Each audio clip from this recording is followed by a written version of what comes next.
Illusionary hammers spun out at the rabble. They dove and ducked and turned and fled, the hammers chasing them out impossibly far into the night. Soon the whole force was in wild flight, running with all speed to the south.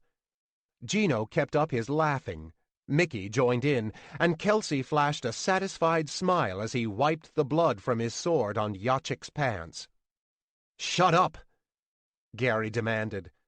His green eyes narrowed as he regarded the wildly amused dwarf. Gino turned on him sharply. "You got a real one?" The dwarf growled at Mickey, holding one hand out as though he expected the leprechaun to give him a real hammer to heave at Gary. "They're dead," replied Gary, thinking that those words explained everything. "They asked to die," Kelsey cut in. "Would you feel better if it were my own body and Gino's lying in the sand?" "You don't have to enjoy it so much," Gary protested. "He was just a human," Kelsey spat. "If you care so much for him, then give him to the lake or bury him." Never releasing Gary from his golden-eyed gaze, the elf walked away, Gino in tow. Gary looked to Mickey, but the leprechaun had no answers for him this time. So Gary did bury Yachik, and the dead dwarf and goblin as well. He thought of his parents throughout the task, and wondered what pain they would suffer if he never returned to them. He imagined his picture on telephone poles and milk cartons, flyers handed out at malls, as his parents sought desperately some information about what had happened to him. When he got back to the others the next morning, Gary's eyes were bloodshot. None of them asked him about it, though, and he was beginning to believe that they didn't even care. The day passed without incident, without anything but the small, wind-driven waves lapping on the forlorn beach and the mountains hovering just out of reach. The next night, too, showed no excitement, no noises in the dark or yellow eyes staring at the encampment. By the morning after that, Gary came to realize that boredom would be their biggest enemy, boredom that led to ambivalence, ambivalence that would lead the companions to the same state as Yachik and his wretched band. Gary feared that many, many days and nights would pass quietly. He had seen Kelsey in dire straits, outnumbered by goblins and by trolls, but the elf had fought with fire in his golden eyes, slashing and battling fiercely, even when all seemed lost. Now, though, Kelsey truly appeared defeated. He sat on the beach, staring. Just staring. Mickey finished The Hobbit that day. "Fine tale," he muttered as he handed it back to Gary. But when Gary tried to respond, tried to get the leprechaun to elaborate, Mickey only walked away. Gino was the noisiest of the group, stomping and cursing, throwing hammers at any target that presented itself. But the dwarf would not talk directly to Gary, or to Kelsey or Mickey, and every time Gary went anywhere near him, he lifted a hammer threateningly. Gary snorted at him and spun away, angry and afraid. He felt as though a cage had been built around him. He almost wanted to test Sir Ridwin's spell and jump in the water, but he couldn't find the courage. "Can I go for a walk?" he asked Mickey some time later. "Go north," the leprechaun advised, "and you might want to put your armor back on." The leprechaun nodded to the pile, lying on the beach. Something odd struck Gary Ledger then. Sir Ridwin had pointedly taken the broken spear from him, though she cared nothing for his dwarf-forged spear, and allowed the others to keep their weapons as well. Why hadn't she taken the armor? It certainly was as valuable as the spear. "Sir Ridwin's got slaves all about, and most are nasty things like the ones we fought would be, me guess," Mickey went on, not noticing Gary's perplexed expression. Gary nodded but started away, leaving the armor in a pile on the beach. "And keep from the castle," Mickey shouted a warning. "It's warded, don't you doubt." Though the glassy-sided castle did intrigue Gary, He had no intention of going anywhere near the place at that time. He stayed along the beach, studying the shore, looking for some solution to Sir Ridwin's riddle, and thinking, too, of the mystery surrounding the missing spear. The distance across the lake was much less north and west of the island, but Gary saw no chances for escape in those directions. Sheer mountain walls ran down right into the lake, and even if Gary and his friends managed to get across the shorter expanse of the water, they'd have an impossible time trying to get up from the lake. The only way out was back in the same direction they had come, Gary knew, but he had no idea of how they might get across. An hour later, Gary found himself scrambling over the sharp rocks of a jutting jetty, dangerously close to the water.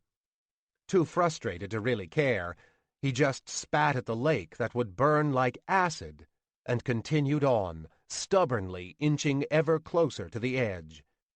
Then, Gary dropped flat to his belly, suddenly, wide-eyed and staring ahead to the lagoon beyond the rocks.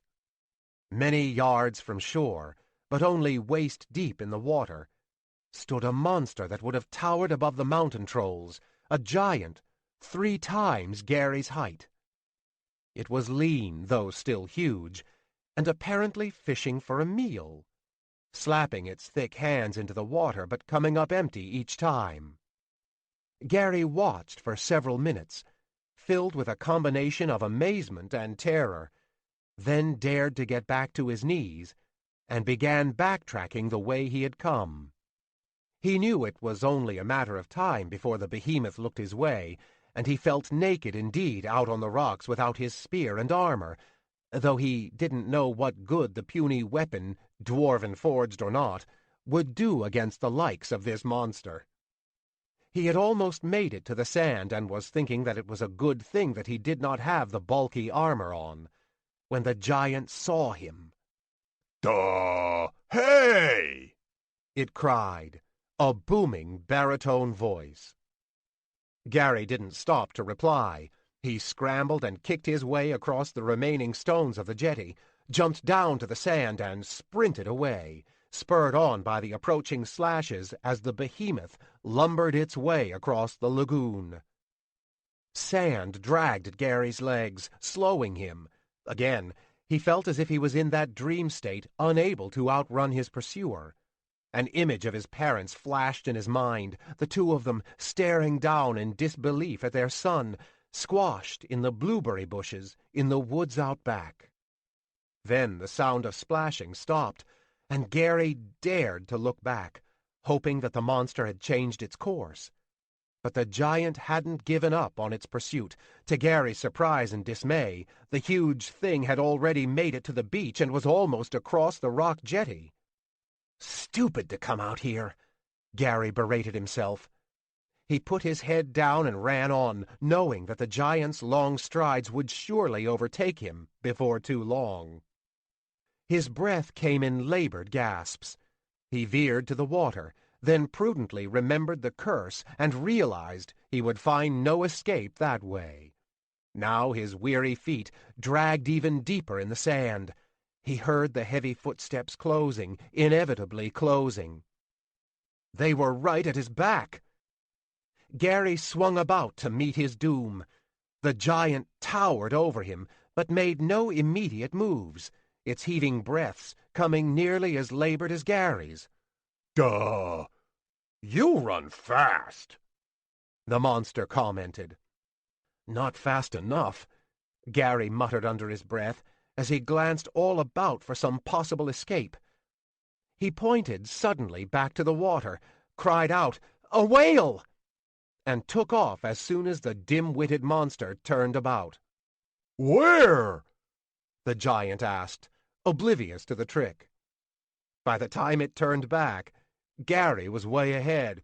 "Hey, wait!" the monster called, and the chase was on once more.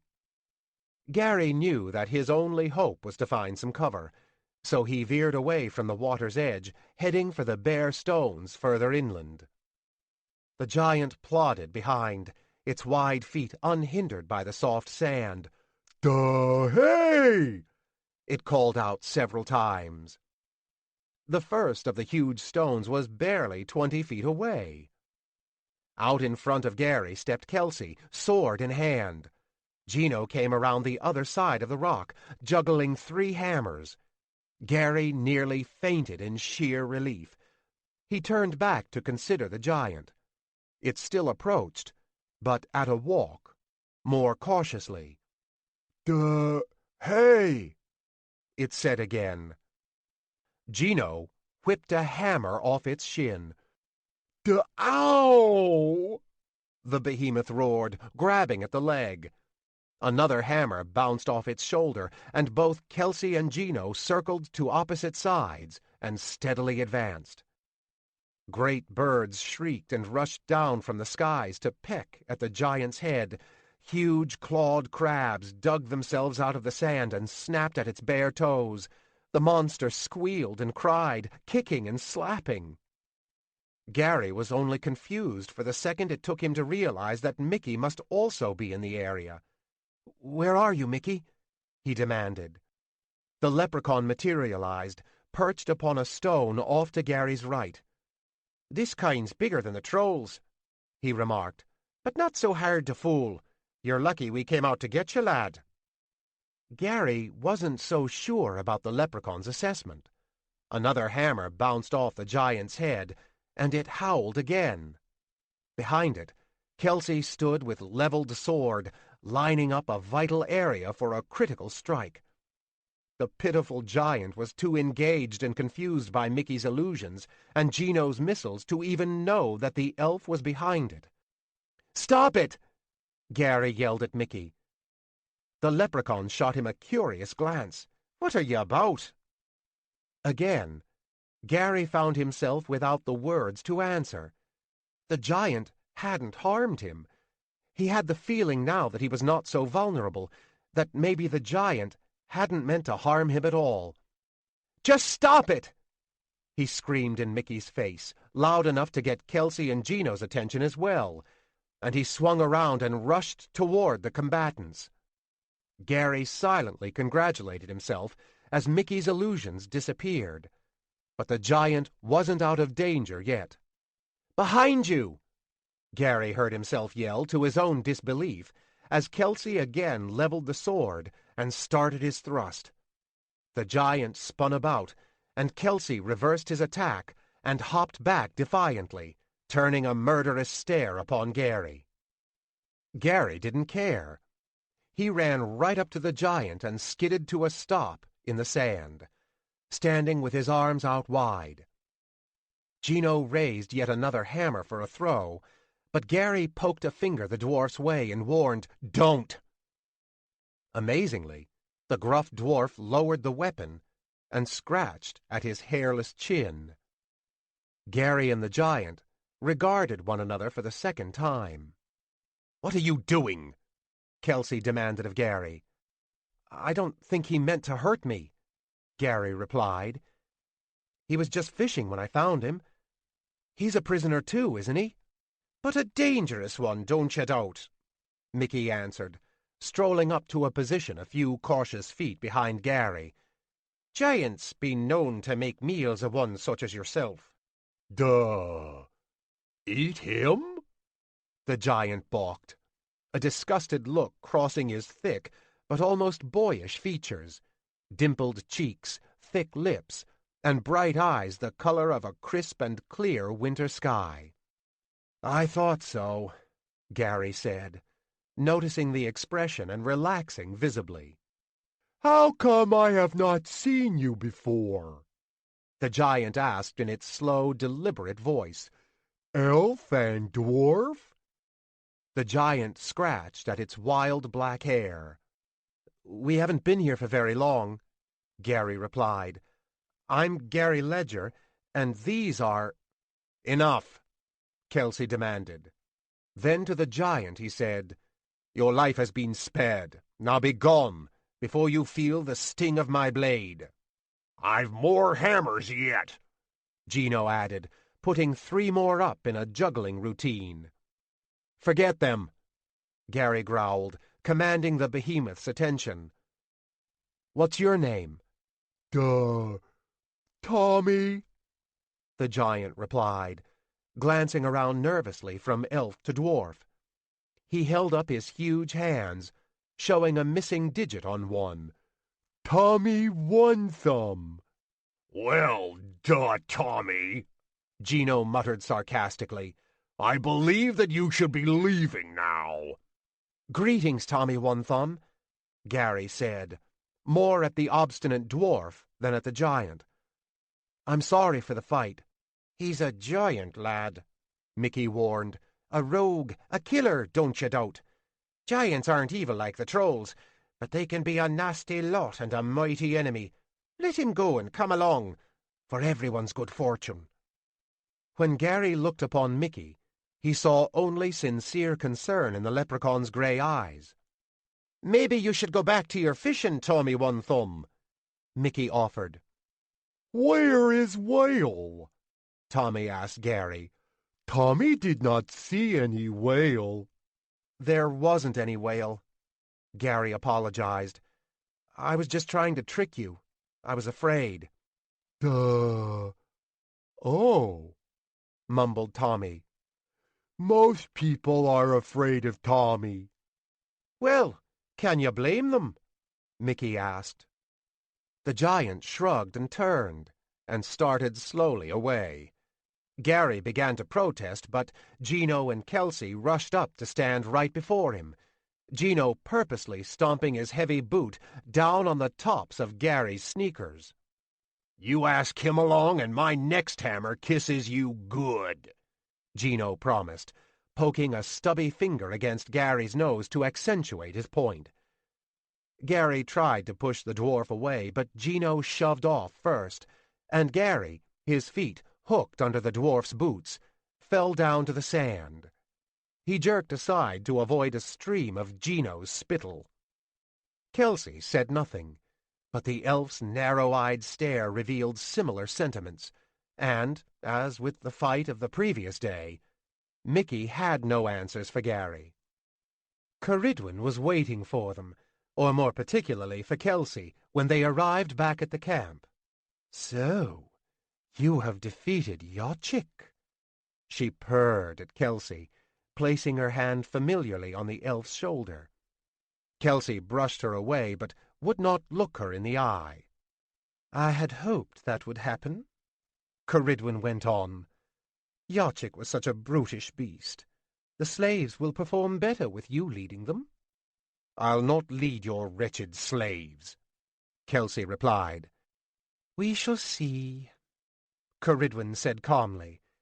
Her hand went back to Kelsey's shoulder, and she stroked the long strands of his sparkling golden hair back from his face. "And I'll not serve you in any capacity," the elf screamed at her, verily running away from her undeniably alluring touch. "I could not let you complete your quest," Ceridwen explained, and it seemed to Gary that the witch was almost apologizing. "You understand that, of course." "I understand more than you believe," Kelsey countered slyly. "Not so," Ceridwen retorted, stubbornly walking back to stand beside the elf. "You have no idea of how long 100 years can be on an empty island, Kelson Ellen Elviel Gilravidry. Your people will not come for you. Not here.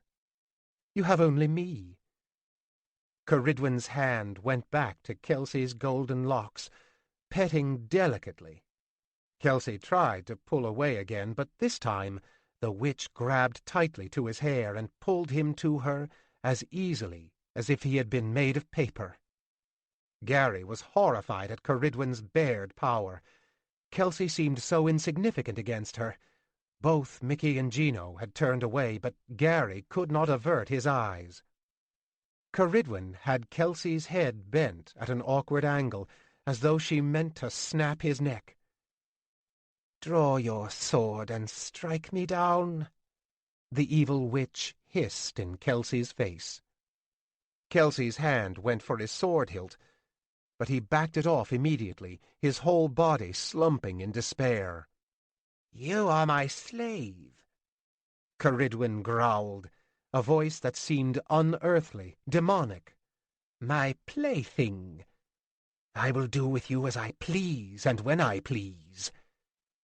With just one hand, Ceridwen tossed Kelsey into the air, towards the shore. He landed in the sand, dangerously close to water's edge, and as he rolled about, his elbow touched the lake. Kelsey howled and rolled back, clutching at his burning arm. If Gary or any of the others had doubted Ceridwen's spell, they knew better now, for Kelsey's sleeve and fine armor were burned right through at the elbow from barely brushing the deadly water. "I will have some work for you, soon," the witch said to Gino, paying no heed to the wounded elf. "As you wish, milady," the brown-haired dwarf replied with a low bow. Ceridwen cackled and threw her black cape high about her shoulders. As it descended, her form shifted, and she was again a raven, soaring back to her castle of glass. 14. Tommy One Thumb. The meals were tasteless, the sun hot, the days long, and the nights empty. Every day that went by deepened the feeling of solitude for Gary. He couldn't remember the last joke Mickey had cracked, or even the last time the leprechaun had spoken to him without first being asked a direct question. Even beyond their obvious dilemma, something seemed to be bothering Mickey. Gary could only think back to the first night after they had left de Vergamall, when he had seen Mickey making some secret deal with the pixie. Whatever it was, Mickey wasn't talking. And Kelsey. When Gary had first met the golden-haired elf in Lashia's tree, he had looked upon Kelsey with awe, a sincere admiration that had only grown throughout their first few ordeals. But now, Kelsey seemed quite an ordinary being to Gary, helpless and forlorn, accepting defeat. Kelsey sat and watched the water and the sky, sat and did nothing to facilitate their escape. Also, Gary couldn't forget, would never forget, the carefree manner in which Kelsey had killed Yachik, and killed a human being without the slightest hint of remorse. Of all his companions over these next few days, Gary found that he actually preferred Gino's company. The gruff dwarf more often responded with spit than words to Gary's questions, and once Gino had even launched a hammer Gary's way, though Gary had seen enough of the dwarf's hammer-throwing proficiency to know that if Gino had really meant to hit him, he surely would have been smacked. But Gino, at least, was not complacent about their situation, not willing to surrender. Despite his feigned subservience to the witch a few days before, the dwarf promised that he would somehow find a way to pay Ceridwen back.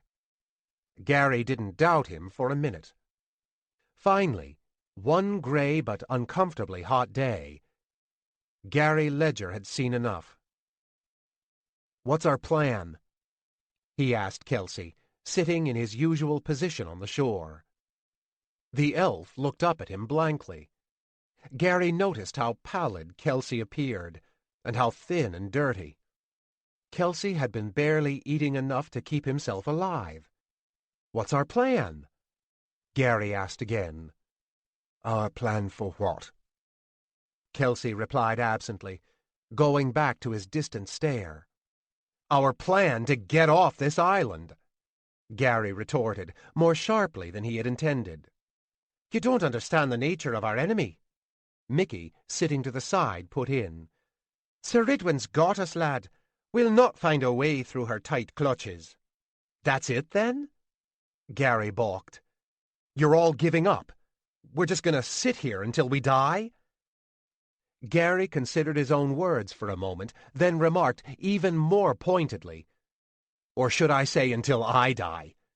You'll all live longer than me, right? So you can wait the 100 years. "I've no desire to sit here 100 years, lad," Mickey offered half-heartedly. "Nor do I!" Gino roared. The dwarf stood with his bowed legs wide apart, gnarly hands on his wide belt, which sported 5 more hammers now, taken from the grubby dwarf. and his blue-gray eyes narrowed dangerously. "I'll give it back to that witch." "Ah, save your bluster," Mickey scolded. "You cannot do anything against the likes of Sir Ridwin, and you know it well enough." "I won't accept that," Gary growled, and he poked a finger Kelsey's way. "You owe me," he declared. "I owe you nothing." The elf's tone showed more resignation than anger, and that, too, made Gary want to reach down and choke him. "It was by your command that I was brought here," Gary fumed. "And by your deed," he added, snapping his accusing finger Mickey's way. "You both share the responsibility of taking care of me, of getting me back safely to where I belong." Kelsey came up in Gary's face, suddenly showing more fire in his golden eyes than he had in many days. "Strike me down," Gary invited him, and he honestly wasn't sure that Kelsey wouldn't. "That's how you work, isn't it? Brave, Kelsey!" He spat sarcastically. "But brave only when he knows that he can defeat his foe. You are bound by the rules of Cap—" Kelsey began, but Gary didn't want to hear that again. "Save it," he snapped. "I am bound to you by nothing." "Calm you, lad," Mickey said quietly, obviously stunned by Gary's outburst and fearing that Kelsey would surely kill him. "You strike him down and the witch might let the rest of us go," Gino reasoned logically. "You kidnapped me, that's all it can be called," Gary went on, ignoring the leprechaun's condescension and the dwarf's frightening logic. "You can put all the pretty names on it that you want, but you stole me from my world and from my home, so strike me now, Kelson Ellen, whatever the hell your name is. Strike me down and compound your crime." Kelsey's golden eyes flashed, his jaw clenched tight, and his hand slipped slowly towards his sword hilt. But Gary had faced him down, for the elf did indeed feel responsible for their dilemma. Kelsey turned back to the lake and sat on the sand. "I expected as much," Gary mumbled, and he walked away. Mickey was quick to catch up with him. "Don't be too hard on the elf," the leprechaun explained when they were some distance away. "Sir Ridwin's given him a bitter pill." "We have to fight back," Gary replied. "If you think it's that easy, then you're reading too many of these books," Mickey said, patting Gary's pocket which held The Hobbit. "Not all in fairies got such a happy ending.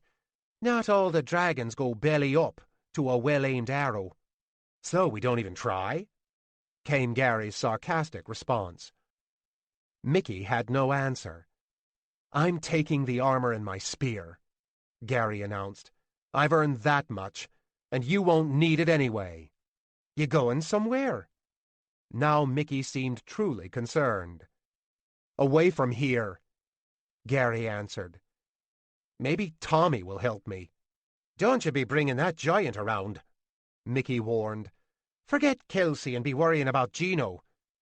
Dwarfs and giants don't get on well."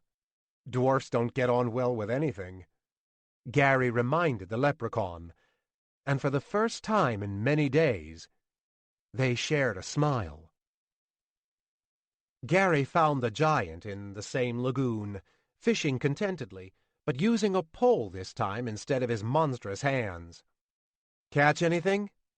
Gary called, and Tommy's huge face lit up as soon as he noticed the man. "Come and fish with me," the giant offered happily. Gary moved to the water's edge and almost hopped in, until he fortunately remembered the curse. He wondered why Sir Ridwin hadn't similarly cursed the giant. He couldn't imagine one as gentle as Tommy being a willing accomplice to the evil witch. Gary moved down the rocks toward the beach, and met Tommy there, coming out of the water with an armful of fish. "Tommy does better now," the giant announced. "Uses a sticky stick." "Sticky stick?" Gary echoed, examining the giant's fishing pole. It was thin and hollow, nearly 8 feet long, and Gary understood Tommy's description when he saw that its end was covered in a gooey substance. Tommy smiled and poked the stick down on a nearby rock. When the giant lifted the stick, the rock came up with it, firmly secured to the goo. "Where did you find that?" Gary inquired, thinking that he might somehow find some use for the substance. Tommy pointed down the beach to a thick patch of reeds and weeds on the far side of the lagoon. Gary immediately started around the beach, and the giant followed. There were two main types of reeds, green ones, filled with the sticky substance, and brown hollow ones, like the one Tommy was using to catch fish. "Tommy will make one for you," the giant offered. "Then we can fish together." Gary smiled and shook his head. "I can't go in the water," he explained. "It is not cold." Gary just smiled again and did not even try to explain. They spent the rest of the day talking, with Tommy showing Gary all the secrets of the lagoon region he had come to claim as his home. Gary felt quite safe, even before Tommy assured him that no others would dare to come around and bother them.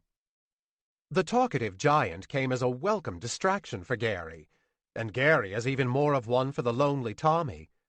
Tommy eagerly told Gary everything he could remember about himself. He told of life as a giant in the world beyond the lake, of how both his parents had been hunted by scared farmers and killed. Tommy had escaped after losing one of his thumbs, but had nowhere to go, for he was just a young giant at the time. Lost and alone, Tommy had stumbled upon Ceridwen, and she had taken him to the island, where she told him he would be safe. At first, Gary didn't know what to make of the witch's uncharacteristic mercy. But when Tommy continued recalling the first soldiers Ceridwen had asked him to fight beside, Gary came to understand that Tommy was merely meant to be another addition to the witch's slave collection.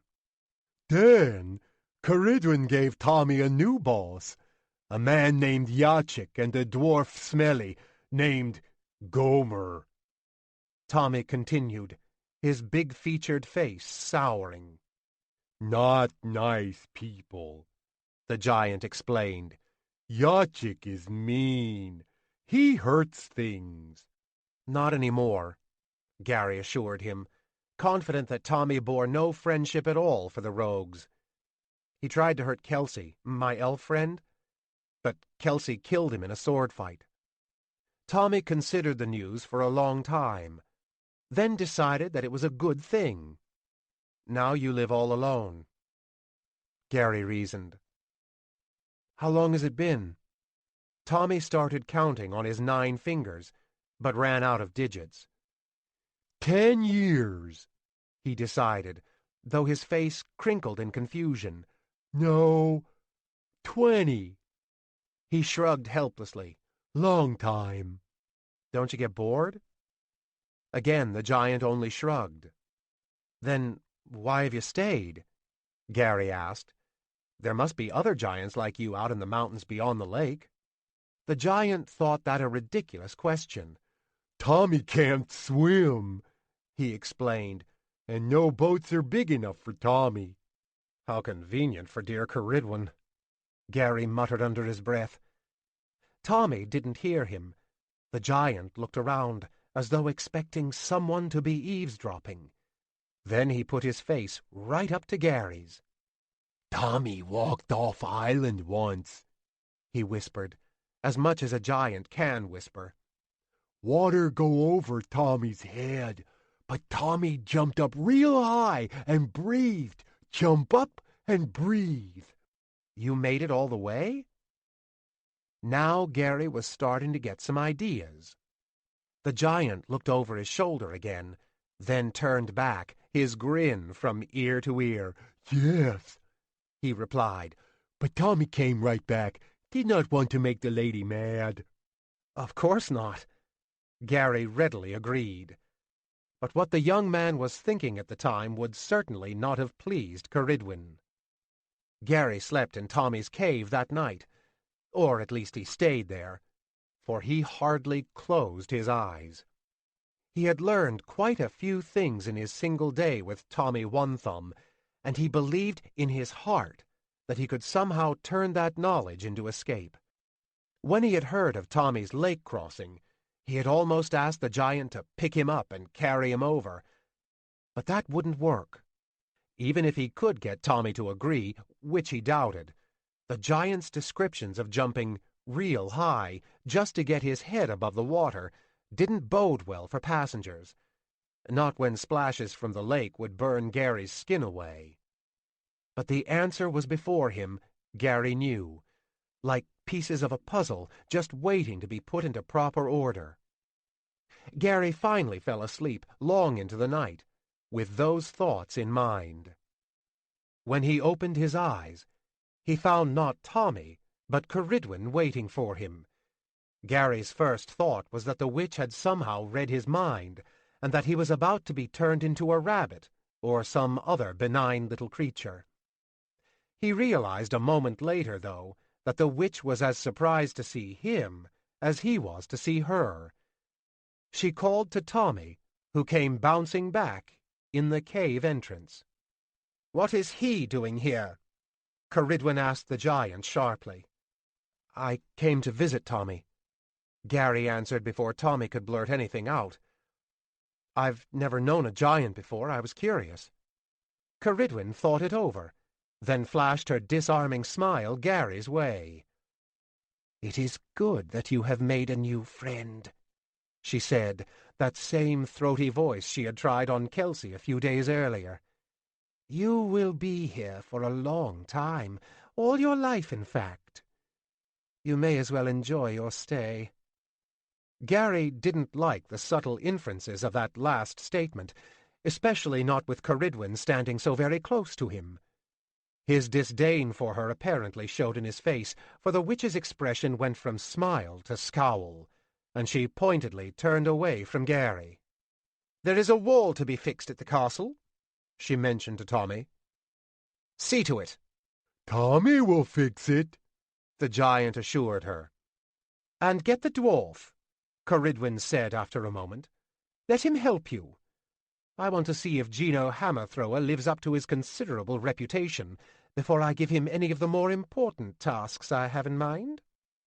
Tommy started to object, not wanting anything to do with fiery Gino, but Gary motioned for the giant to remain silent. Cerridwen saw the confusion on the giant's face and guessed easily enough that Gary, standing behind her, was the cause. "Good," she purred, turning back to Gary. "You play the role of ambassador and make things easier for everyone." "I do what I can," Gary said evenly. "A long time," Cerridwen reminded him in her throaty voice, her perfect, lush lips curling up in a lascivious smile. She let her gaze linger on the sturdy young man for a long while, then turned back to Tommy. "I will be away for a few days. I expect that wall to be repaired by the time I return." "And when I return," she continued, looking coyly over her shoulder at Gary, "perhaps you and I can become better friends." An old saying about snowballs and hell crossed Gary's mind, but he wisely held his thoughts silent. Again he worried that the witch could read his mind, but then she was gone. In the blink of an eye, a large raven soaring out over the smooth lake. It took some convincing, but Gary finally had Tommy willing to go with him to get Gino. The giant didn't really want to face the volatile dwarf or the surly elf again, but Tommy, desperately in need of some companionship, had already come to trust in Gary, and Gary promised him that nothing bad would happen. Gary almost wished he hadn't made that promise when they came in sight of the camp, for the first things he and Tommy noticed were Kelsey, bow in hand, and Gino, juggling his hammers and eyeing Tommy with open hatred. "You'd better wait here," Gary offered, and Tommy didn't have to be asked twice. Even though Gary went the rest of the way alone, Kelsey did not lower his drawn bow. "Cerridwen wants Gino to go and help the giant fix a wall," Gary explained as he came into the camp. Gino snorted and spat. "Cold day in a dwarf's forge," he muttered. Gary blinked and paused a moment to consider the similarities of that curious phrase to the one he had been thinking of earlier. He wondered how many sayings from his world had variations in fairy, how many sayings in his world had actually come from fairy and were just adapted to make better sense in his world. "I think you should go," Gary said at length, reminding himself not to get sidetracked. Mickey moved up, suspicious of Gary's smug tone, and Kelsey finally lowered his bow. "In fact," Gary continued, "I think that we should all go." "To the castle?" Mickey asked incredulously. "That's where Cedric's spear is located," Gary replied, as though the answer should have been obvious. "We wouldn't want to leave Enos Gwydryn without Cedric's spear." "What are you talking about?" Now Mickey's tone was more curious than incredulous. "If you know of something, then speak it clearly," Kelsey demanded. "What riddles do you offer?" "I know a way that we can get off the island," Gary said bluntly. Even Gino moved up then, to better hear. All three, dwarf, leprechaun, and elf, looked to each other, and to Gary, waiting impatiently for the young man to elaborate. "I haven't worked out all the details," Gary said, not wanting to reveal his as yet uncompleted scheme. "But I can get us out of here. I'm sure of it." Mickey seemed intrigued, but Kelsey and Gino frowned and turned away. "Cold day in a dwarf's forge," Gary heard Gino say again. Gary growled and rushed around them, cutting off their retreat. "Do either of you have a better idea?" he demanded angrily. "Have you thought of something wonderful during the hours you have wasted staring at the water?" Knowing the Tylwyth Teg better than anyone who wasn't of the Tylwyth Teg, Mickey cringed at Gary's bold sarcasm. But Kelsey didn't retaliate, physically or verbally. Both he and Gino stood staring at Gary, neither of them blinking. "I can get us out of here," Gary said evenly. Kelsey looked to Gino, who just shrugged. "We'll go to the castle," the elf agreed. "And if we manage to steal back the spear," Mickey put in, "and then we don't get off the island, who's going to face Cerridwen?" "It's my plan," Gary offered. "I will claim responsibility," Kelsey declared suddenly. "What can she do to me that would be worse than exile on this forsaken island?" Mickey looked at the elf in blank amazement. "You always were a hard one to figure," the leprechaun commented. For the first time in many days, Kelsey flashed one of his rare smiles. "I am of the Tylwyth Teg," he explained to Mickey. "Am I not expected to be difficult?" "I always expected that out of you," Mickey readily agreed. 15. Cerridwen's Palace. The castle proved to be even more splendid up close than it had appeared from the beach. High crystalline walls gave way to even higher crystalline turrets, spiraling up into the sky, every inch of them glistening and sparkling in the morning sunlight.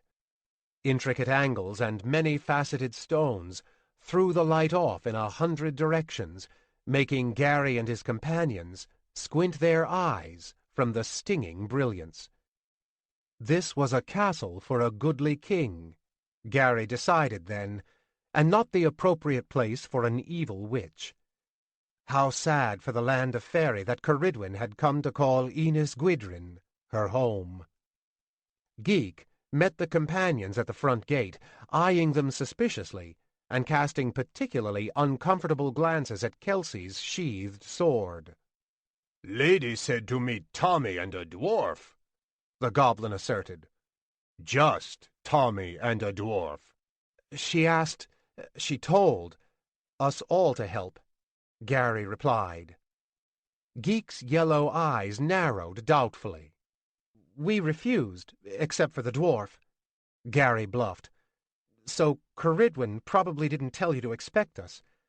But we thought it over and figured that repairing a wall would be a better thing than facing the lady's wrath when she returns from her trip. And if I don't let yous in, Caridwen will punish you? The goblin asked, and the weaselly little creature seemed to like that idea. In that event, we might as well kill you, since we would be doomed anyway. Kelsey reasoned evenly. At least I might know some enjoyment before Caridwen's wrath descends over me. The elf's hand inched towards his belted sword. Geek's face crinkled for a moment. Then he nodded stupidly and told them to follow.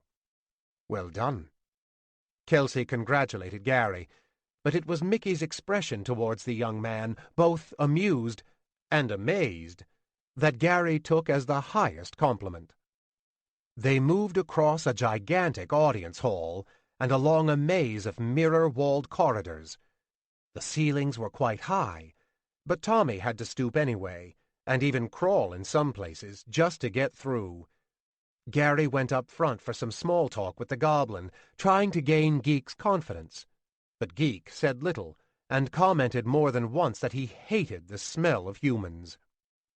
The maze continued down a stairway, through a few irregular-shaped rooms, up a stairway, and along several corridors. Gary suspected, and he knew that he wasn't the only one with the feeling, that Geek was purposely leading them in a roundabout manner, as if trying to prevent them from getting any bearings about their location in the castle. It made sense. They were certainly less likely to try any mischief if they couldn't even find their way back out. Finally, they came into a room, similarly mirrored as the corridors, except for one wall where the glass had all been broken away. The companions were somewhat amazed to see stonework behind the shattered section. From every angle, the castle appeared almost translucent, though undeniably solid. In one area, the stones, too, were broken away. This was undoubtedly what Caridwen wanted repaired, for the dwarf was no glassworker. Beyond the hole in the wall lay another room, this one set with braziers and a pentagram design on the floor. Even Gary knew enough about legends of magic to guess this second chamber to be a room for summoning. He couldn't contain a shudder, wondering what beast Caridwen might have conjured, wondering what hellish beast might have blasted the wall. Right there, Geek explained. Fix the stones. The lady will put new glass over them. Gary started to ask the goblin something, but Geek spun about and left immediately, giving the distinct impression that he was uncomfortable in this place. She brought in a big one, Mickey commented, looking at the blasted wall. A big what? Gary dared to ask. Demon, lad, the leprechaun replied. Caridwen's always playing with demons. Gary wanted to claim that he didn't believe in demons, but it seemed a silly thing to say to a leprechaun, since he didn't believe in leprechauns either. So, we are in the castle, Kelsey remarked. Now we must find the spear and be gone, and quickly. He stopped, seeing Gary with a finger over pursed lips, his other hand subtly pointing in Tommy's direction. Tommy was oblivious to the conversation, though. The giant had already started clearing aside the rubble, while Gino measured the break and pondered the best way to patch it. Kelsey called Gary and Mickey over to the far side of the room for a private conference. Do we let them work on it? The elf asked. I fear that the goblin will return to check on our progress. I can make the poor thing think he's seeing us fixing it, Mickey replied, but I'd have to stay here. Could you then find your way out? Kelsey asked. I would like to have the dwarf, at least, accompany me on the search for the spear.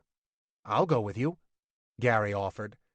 Kelsey gave him a sidelong smirk. I will need another fighter, the elf continued to Mickey, if, as I expect, Caridwen has the spear guarded. Gary accepted the insult without comment, thinking that having two friendly, or at least non-enemy fighters around him might not be such a bad thing. Take him, Mickey replied, looking to Gino. The giant'll think the dwarf's here working, and the goblin'll think so too, if the stupid creature returns. I'll give you just 1 hour, though, Mickey went on. If you get into trouble or get found out, I've no desire to get catched in this castle. 2 hours, Kelsey bargained. It is a big place. Mickey agreed. The door's locked, Gary reminded them. Mickey laughed and waved a hand, then called to Tommy. You'd find patching easier if you used this slab leaning against the wall over here, the leprechaun reasoned. Tommy and the others followed Mickey's leading gaze to the door, or at least to where the door had been. Now the portal appeared as leaning beams and cross-sections, the perfect infrastructure for a wall. Yeah, get it, Gino agreed, and Gary wasn't sure if the dwarf understood the illusion or was just happy to see that much of the work was already done. Gary feared that Tommy would figure out the dupe. They had just come through the same door, after all. But the giant, not a powerful thinker, moved right up to the illusionary beams and searched for handholds along their sides. He tugged, but the illusion didn't move. Tommy set his feet wide apart and pulled mightily, then turned back to the wall, holding his prize between his huge hands. Door's not locked anymore, Mickey said smugly. Gary looked through the illusion to the gaping hole in the wall. Tommy had yanked out the door, jam and all. A moment later, Gino came over to join Gary and Kelsey, though when Gary looked back, he saw Gino working hard beside Tommy, trying to fit the door, which still appeared as beams and planks, into the original hole in the wall. Mickey moved over to the side, plopped down, and popped his pipe in his mouth, folding his chubby little hands behind his head. Is dealing with leprechauns always this confusing? Gary asked helplessly to Kelsey. Aye, lad, snickered the real Mickey, standing invisibly behind the elf. You should try catching one sometime. Gary blinked and looked back to the side, where the illusionary Mickey sat contentedly drawing on his pipe. Now off with you, the real Mickey told them. You got 2 hours and not a minute more. He grabbed Gary as the man started away and shoved something into his hand. Take this, the leprechaun explained. It'll get you back to me and bring you luck on your hunt. When Gary opened his hand, he found a 4-leaf clover. He wasn't surprised. Once again, Gary, Kelsey, and Gino found themselves in the maze, but this time they had no goblin to guide them. Kelsey took up the lead, alternating his turns, left and right, to prevent them from walking in circles. The elf tried to appear assured of his steps, but Gary figured that he was simply guessing. I would find our way if this was underground, Gino grumbled more than once. And more than once the dwarf turned a corner and smacked a hammer into his own reflection, thinking, in his startlement, that the enemy had found them. Stupid mirrors, Gino just grumbled as he continued on his way, leaving a spider's web of broken glass behind him every time. When they did actually come across one of Sir Ridwin's guards, an unfortunate goblin, it took them a long moment to even realize that it was not some manifestation of the tricky mirrors. The goblin squeaked once and turned to flee, but Kelsey's sword and Gino's hammer sliced and pounded it down before it got 2 steps away. Then on they went, blindly, turning corners and crossing identical rooms with identical furnishings. Kelsey's confidence seemed to waver. They came to one 4-way intersection, and the elf hesitated and glanced one way, and then the other, before finally deciding to go straight ahead. No, left, Gary corrected suddenly.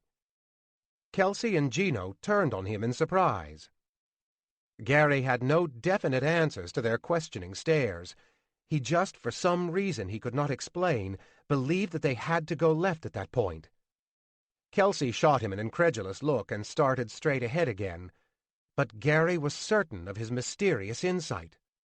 "Left," he said again, more forcefully. "What do you know?" Kelsey demanded. Gary shook his head. "I know only that we have to go to the left," he answered honestly. "We have wasted half an hour going your way," Gino reminded the elf. They went left, and at the next intersection, when Gino and Kelsey looked to Gary for guidance, he quickly replied, "Straight ahead." At each corner, Gary's feelings grew more definite. He only feared that the sensations might be some trick of Ceridwen's to lure them into a trap. But then, with a profound sigh of relief, he figured it out. "It is the spear," he announced unexpectedly. "Cedric's spear is calling to me." "Good spear," Gino mumbled, and Kelsey did not argue the point, nor did the elf any longer doubt Gary's instincts. They knew a few turns later that they were nearing Ceridwen's private quarters. No longer did mirrors line the walls, and the furnishings were much richer in this section. There were many more guards, though, marching in tight, well-ordered formations. The companions came through a set of large double doors, into a spacious room filled with comfortable chairs and a long oaken table. Across from them stood another set of double doors, even more ornate than the ones they had just come through, and corridors ran off both sides of the wide room. "Meeting hall," Gino reasoned. "And Ceridwen's chamber beyond," added Kelsey. He looked to Gary for confirmation. Gary closed his eyes and heard the cry of the spear. Very close, straight ahead. "That's it," Gary announced. He started forward, but Kelsey pulled him suddenly around the door and back into the previous corridor. Gino, too, slipped out of the room, and before Gary could begin to argue, he heard the marching stomp of many boots. Peeking through the slightly cracked door, they saw two nervous goblins rush into the meeting room from the left corridor, quickly straightening their armor and helmets and taking positions on either side of the ornate double doors. A moment later, the troop arrived, in ranks 3 abreast and 5 deep, marching from right to left through the meeting room and led by one burly goblin and a troll he commanded to keep his ragtag troops in line. The burly goblin paused to consider the two guards, eyeing them suspiciously for some time before he two-stepped to catch up to his still marching troops. "We have to take them out quickly," Kelsey whispered, lamenting that he had left his bow back on the beach. In answer, Gino flipped 2 hammers up into the air. Kelsey grabbed the door handle and mouthed, 1, 2, 3. Then yanked the door open, and Gino let fly. The first hammer caught the goblin on the left, square in the faceplate of its helmet, hurling the creature back into the wall. The second goblin, breaking into a run, caught the next hammer on the shoulder, a glancing but wicked blow. Still, the goblin managed to keep on going. Kelsey charged in. Gino readied another hammer, but Gary beat them to it, hurling his spear at the fleeing monster. He got the goblin on the hip, and it went down squealing.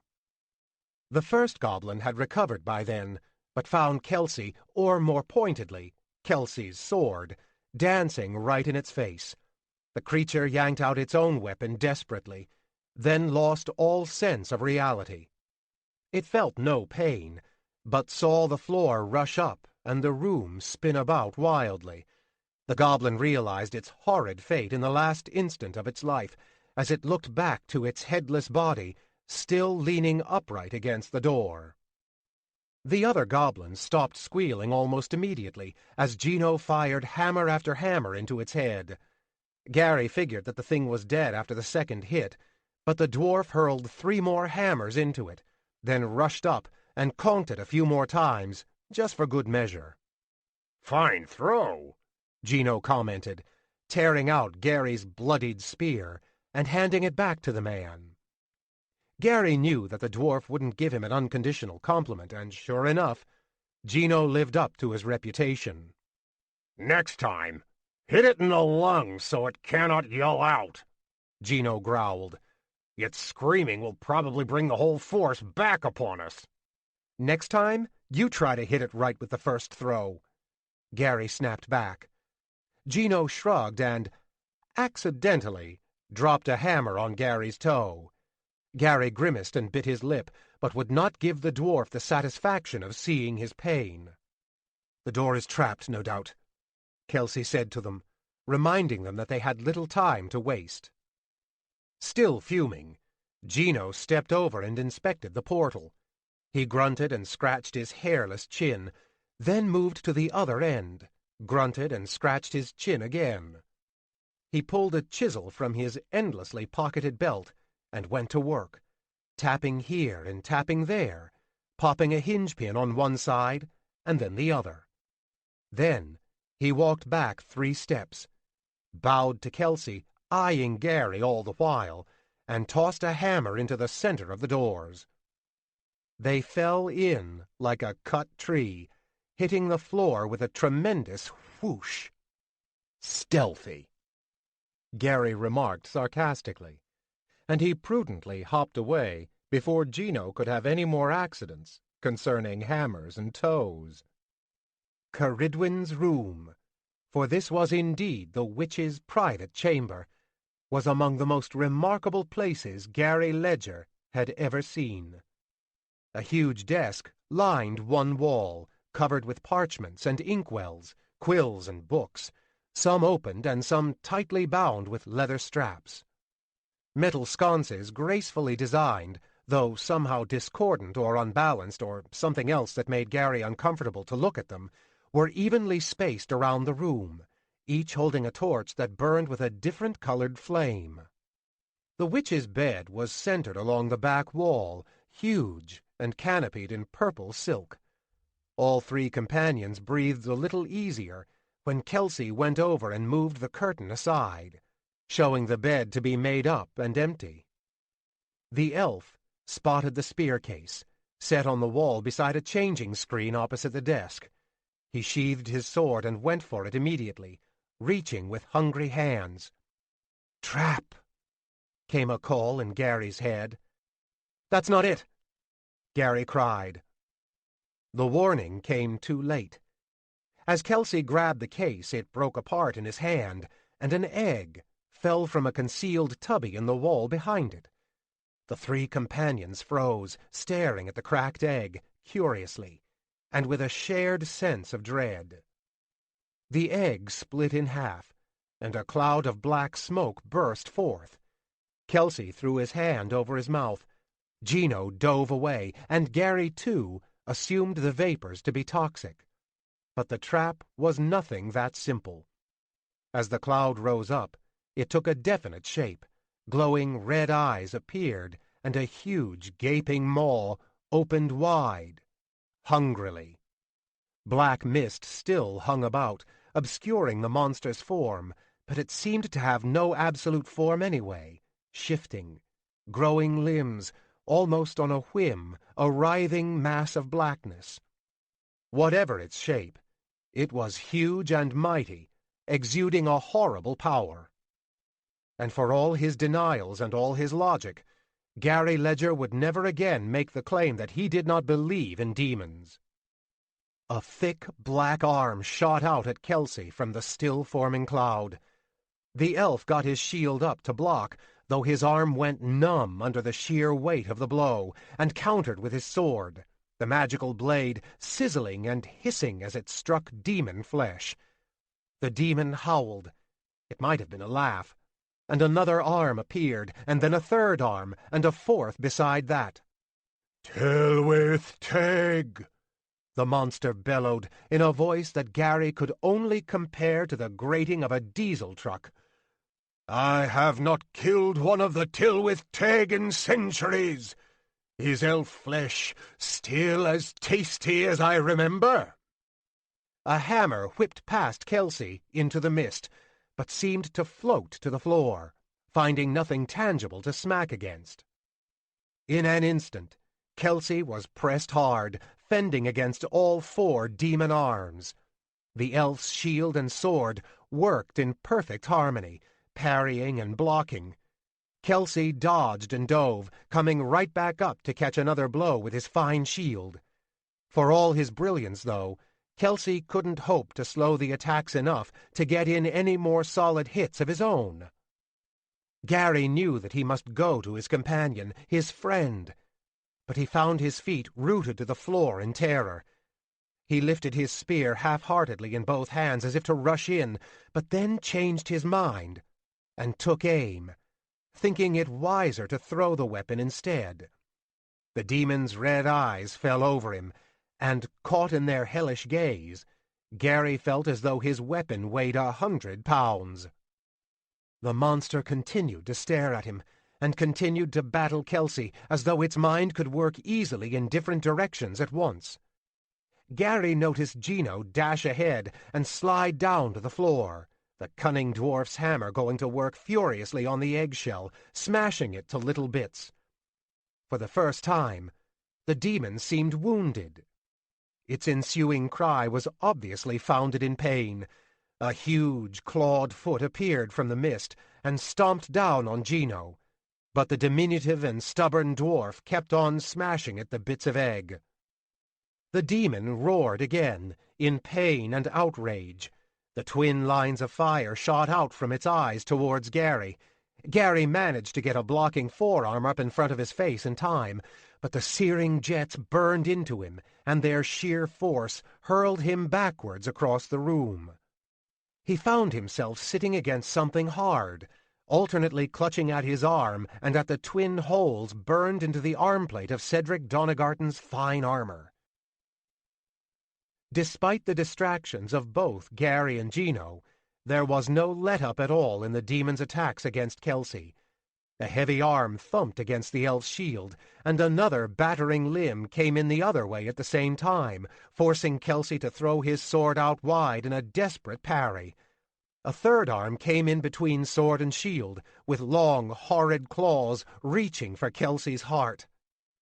Kelsey threw himself straight backwards into a roll, but the arms, stretching impossibly long, followed him every inch of the way.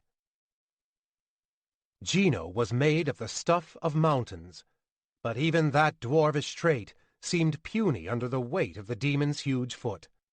The dwarf smashed away, and when the pieces of egg were too small to hit any more, he stuffed as many as he could grab into his mouth and swallowed them.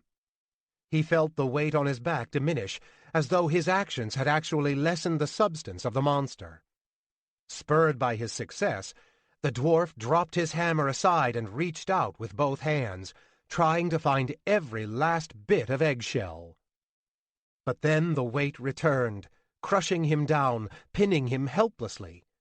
In one hand, Gino held a fair-sized chunk of the shell, but he couldn't hope to get that hand anywhere near his mouth.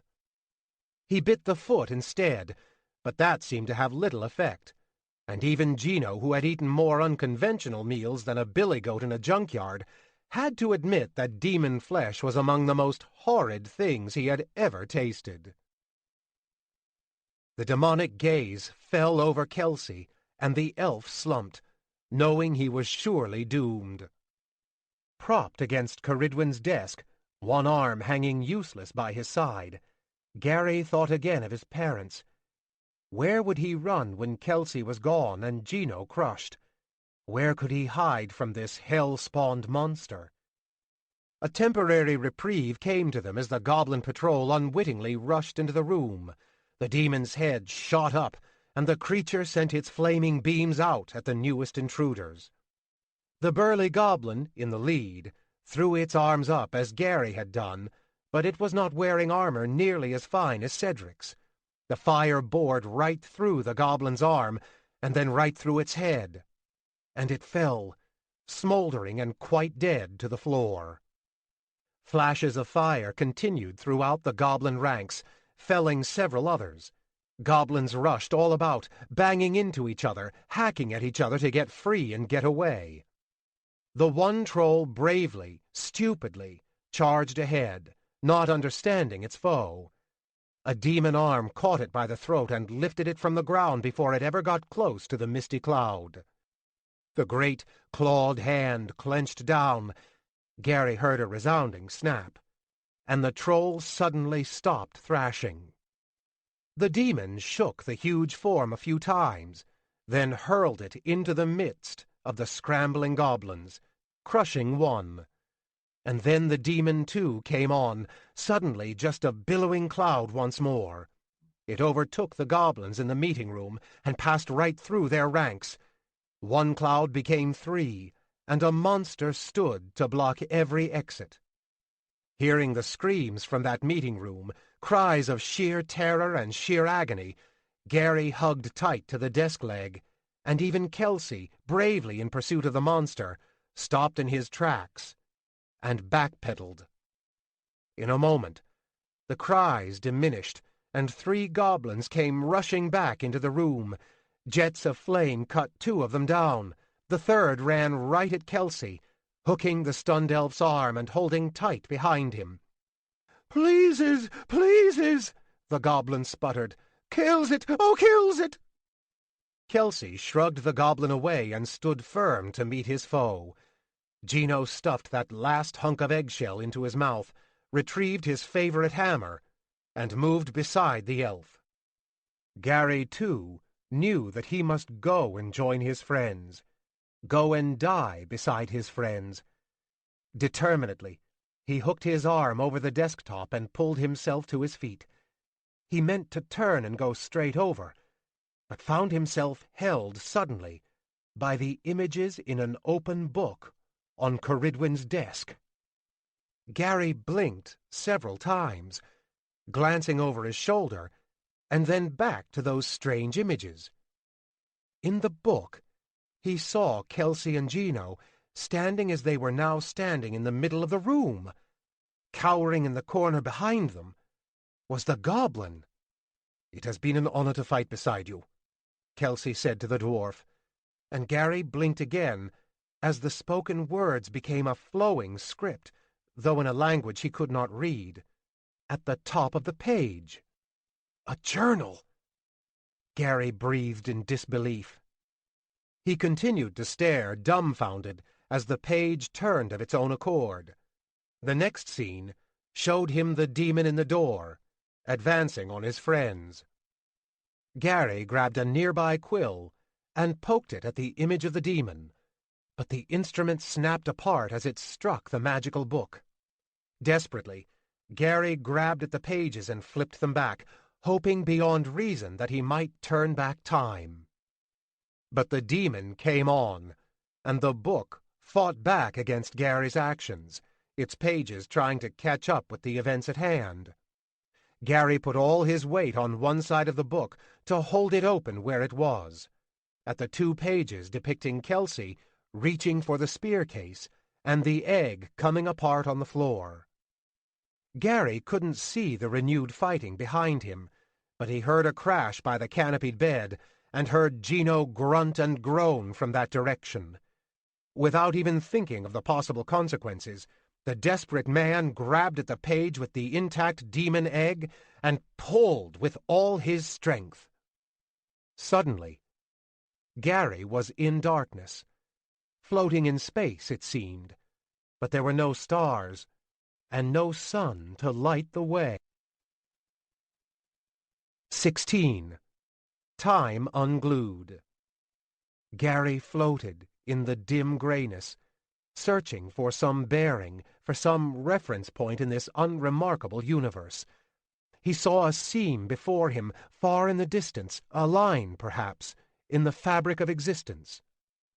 Gary willed himself towards that seam, understood then that this was not some physical place he had been dropped into, but an extra dimension, a place of the mind. He reached for the seam with prying fingers, tried to push himself through it, figuring that anything beyond it could only be an improvement. One finger slipped through.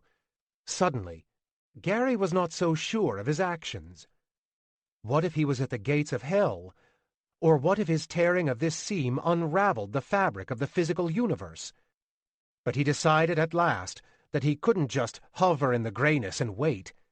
Determinedly, he drove his hand through the barrier, and then his other hand, and with all his strength began pulling the gray walls apart. His blood pounded in his head.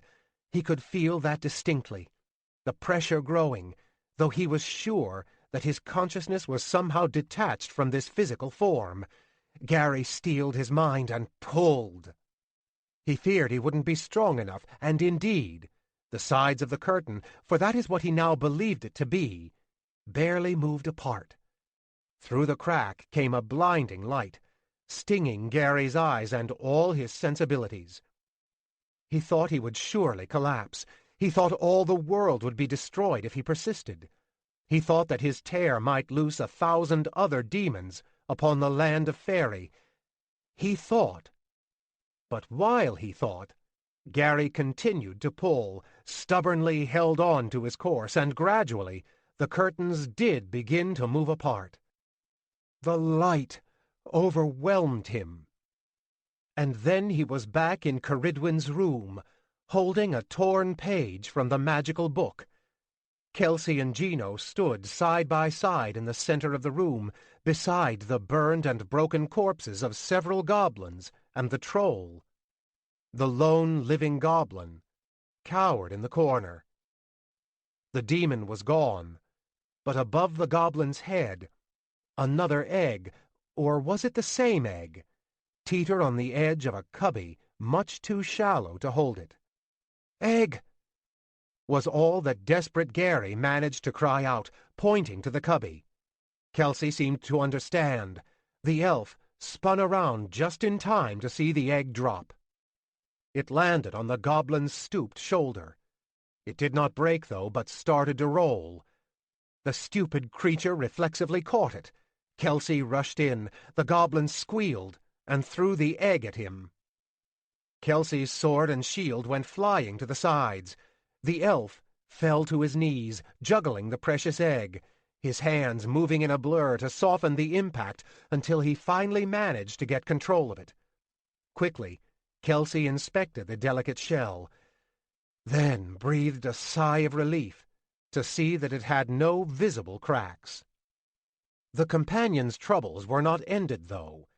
The troll body rose up suddenly and flew back through the air to the spot where the demon had thrown it.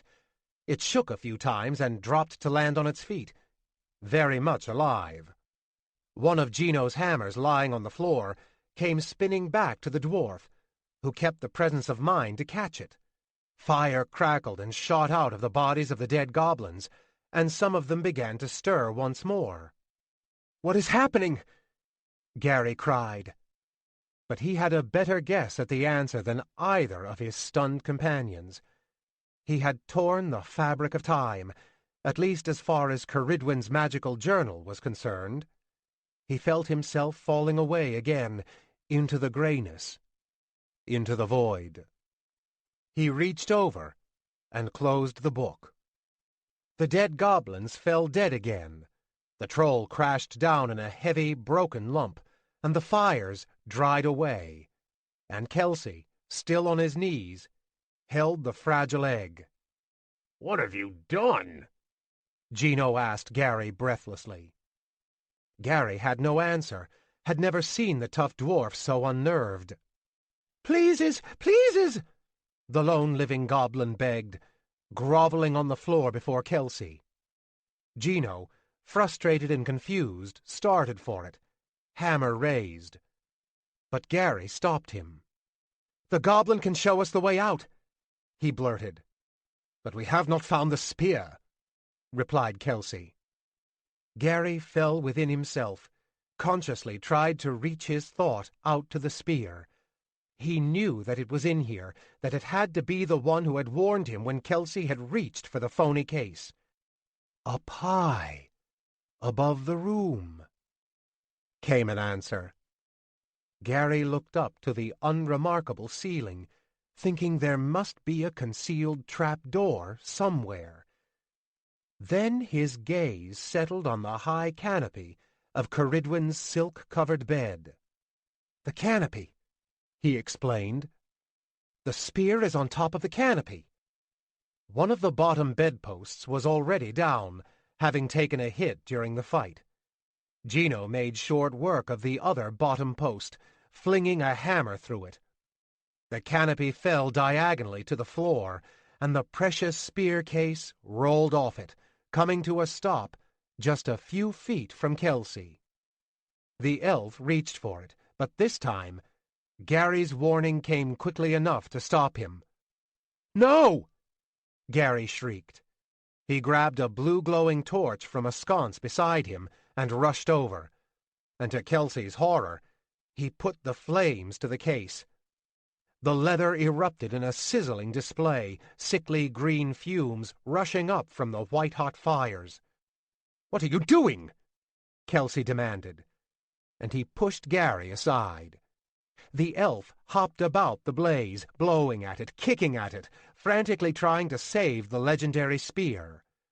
Though, if Kelsey had not been so badly shaken, if he had taken the moment to calm himself and consider things, he would have realized that no simple torch fire could have possibly harmed the legendary spear. The fire was gone an instant later, the leather case completely consumed. The spear remained, though, unscathed, and Kelsey thought himself foolish for his fears. "The case was poisoned," Gary explained. "Contact poison. If you had touched it—" Gary let the thought hang in the air as he tentatively moved to pick up the spear. He found it surprisingly cool to his touch. "Hello again," he said. And then, though he didn't really know why, he added, "I have missed you." "My greetings as well, young warrior," came the spear's telepathic reply. Gary considered that title and smiled, obviously pleased. "What are you planning to do with the egg?" Gino asked Kelsey. "I do not believe that we would take it along." Kelsey paled at that suggestion. "Give it to me," Gary said, nearly laughing aloud at his plan. Kelsey hesitated for a moment, but then, apparently realizing that Gary had earned his trust, handed it over. Gary moved to Caridwen's desk again and took one of the side drawers right out of its perch. With all caution, he placed the egg deep inside the hole, then replaced the drawer, easing it halfway in, but taking care not to crush the fragile egg. Caridwen will have a bit of a surprise waiting for her when she closes that drawer, Gary snickered, letting them in on the joke. "Again, you have proven more valuable than I would have believed," Kelsey remarked. His tone brightened, almost light-hearted. He looked to the book on Caridwen's desk. "Against the demon, with the spear, and in this matter. Not many, I would guess, could look into one of Caridwen's tomes and find the strength—" "My thanks," Gary interrupted, reverently sliding the spear through a loop on the side of his belt. "But can you tell me later? Right now, I just want to get the hell out of here." "That is a curious way to put it," Gino piped in, though the dwarf wholeheartedly agreed. "Do you know the way out?" He barked at the goblin. The goblin thought it over for a minute, then answered, No. "Kill him," Gino said evenly to Kelsey, and not a person in the room had any doubts about the dwarf's sincerity. "Knows the way out?" the goblin cried, as though it had misunderstood the original question. Yeses, oh yeses. Jesper shows you out, oh yeses. "I guess you have to know how to talk to them," Gary remarked, and Gino nodded and grinned, his missing tooth again reminding Gary of his mischievous nephew. Their smiles abruptly disappeared, though, and Gino whirled towards the bed and whipped a hammer. Following the hammer's flight, Gary and Kelsey both saw a flash of black dart back under the bed. "A cat," Gary said, hearing the creature's ensuing cry. "Which is familiar," Kelsey corrected, and he dove down flat to his belly and poked his sword under the bed. But then the cat's meow became a lion's roar, and a huge paw shot out, hooking Kelsey under the shoulder blade. A split second later, the elf disappeared under the bed, only his feet sticking out. Gino roared and charged right into the bed, his cord-like muscles heaving wildly. The bed came up, and so did the lion, bowling over Gino and bearing down on Gary. The sentient spear cried 100 different telepathic commands in that one terrible instant, but Gary heard none of them. He fell backwards, he had nowhere else to go, bringing his dwarven spear up defensively as he toppled. Unable to break its momentum, the lion came on, catching the spear in the chest. The dwarf-forged shaft bowed, but did not break as the lion's full 500-pound weight fell over Gary. The beast thrashed and roared as it impaled itself. Unlike the goblin Gary had impaled many days before, though, this enemy kept thrashing, and with its huge claws getting closer and closer to Gary as it slid down the spear pole, the young man thought he was surely doomed. One paw raked at his chest, claws squealing against the metallic armor. Gino roared again and ran head-first into the flank of the impaled cat, knocking it over to the side. The lion continued to thrash, but no one was in its range then, the dwarf having gone right over and continued his rolling, and Gary quick to scramble the other way. Kelsey helped Gary to his feet. The elf didn't seem too badly hurt, though one of his sleeves had been torn off, and his bare arm showed several fairly deep scratches. "The spear will finish it," Kelsey said uneasily, obviously shaken from the second or two he had spent under the bed with the lion. "How many pets does Ceridwen keep?" Gary asked. "Too many," came Gino's reply. A moment later, the cat lay still. A gray mist surrounded it, and it seemed to melt away. To the friend's surprise, the black house cat sprang out of the mist and zipped into the cubby formed by the overturned bed. Gino started for it, then changed his mind. "I am thinking that we should be leaving," the dwarf offered, and he found no arguments, not even from the still cowering goblin. They had barely gone through the adjacent meeting rooms, pointedly closing the door behind them, when there came another lion's roar from Ceridwen's chambers. "Stubborn cat," the dwarf remarked dryly. 17.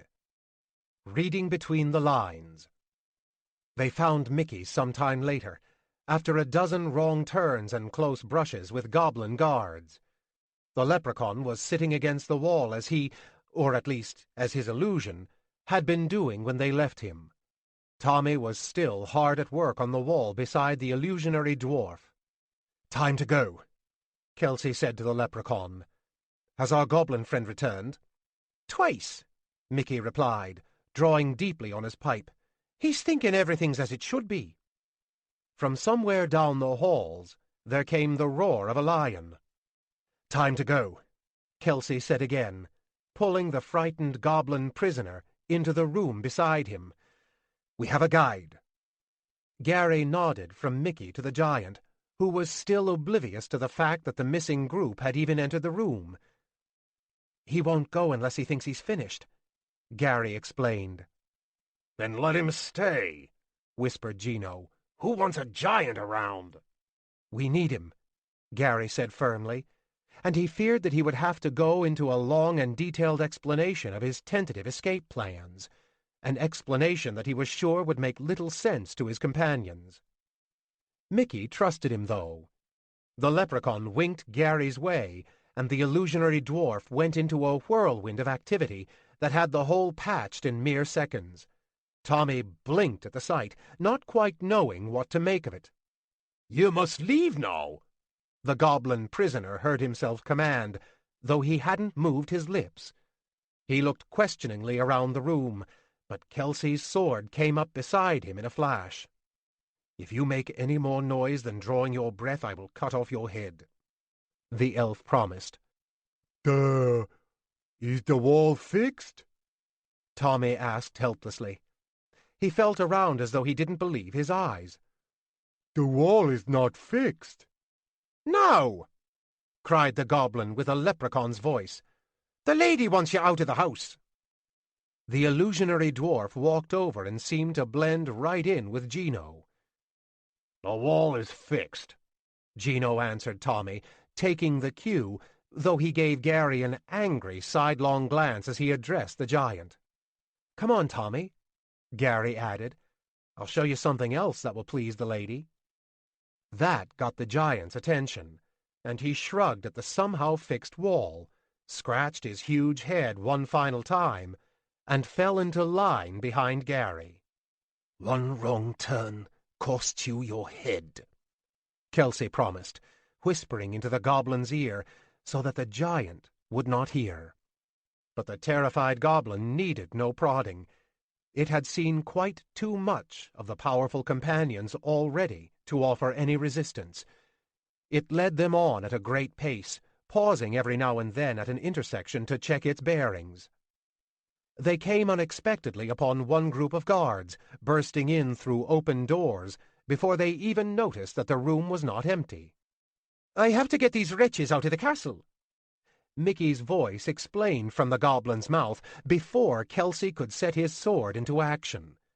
Mickey wanted no fights here, not with Caridwen's pet in pursuit and a tentative and unpredictable giant by his side.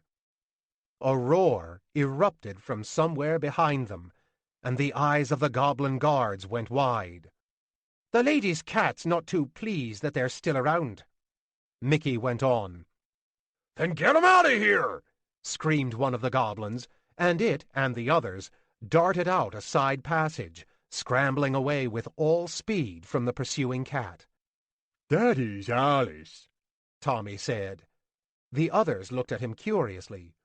"The lady's cat," the giant explained. "Alice. The lady lets me play with her sometimes." "Go and play with Alice now," Gino offered. "Shut up!"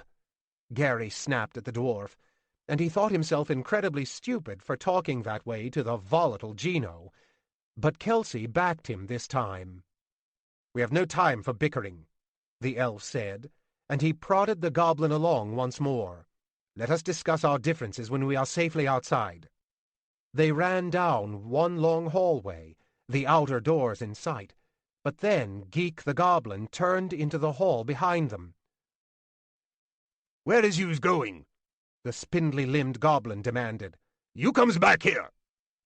Tommy spun about, confused, but Mickey was quicker, putting up an illusion of an empty hallway behind them. "Come on, Tommy," Gary prodded, grabbing the giant's thumb in his hand and pulling with all his might. "Duh," was all that Tommy replied, giving in to Gary's tug. The distant goblin began shouting again, until a roar silenced his further tirade.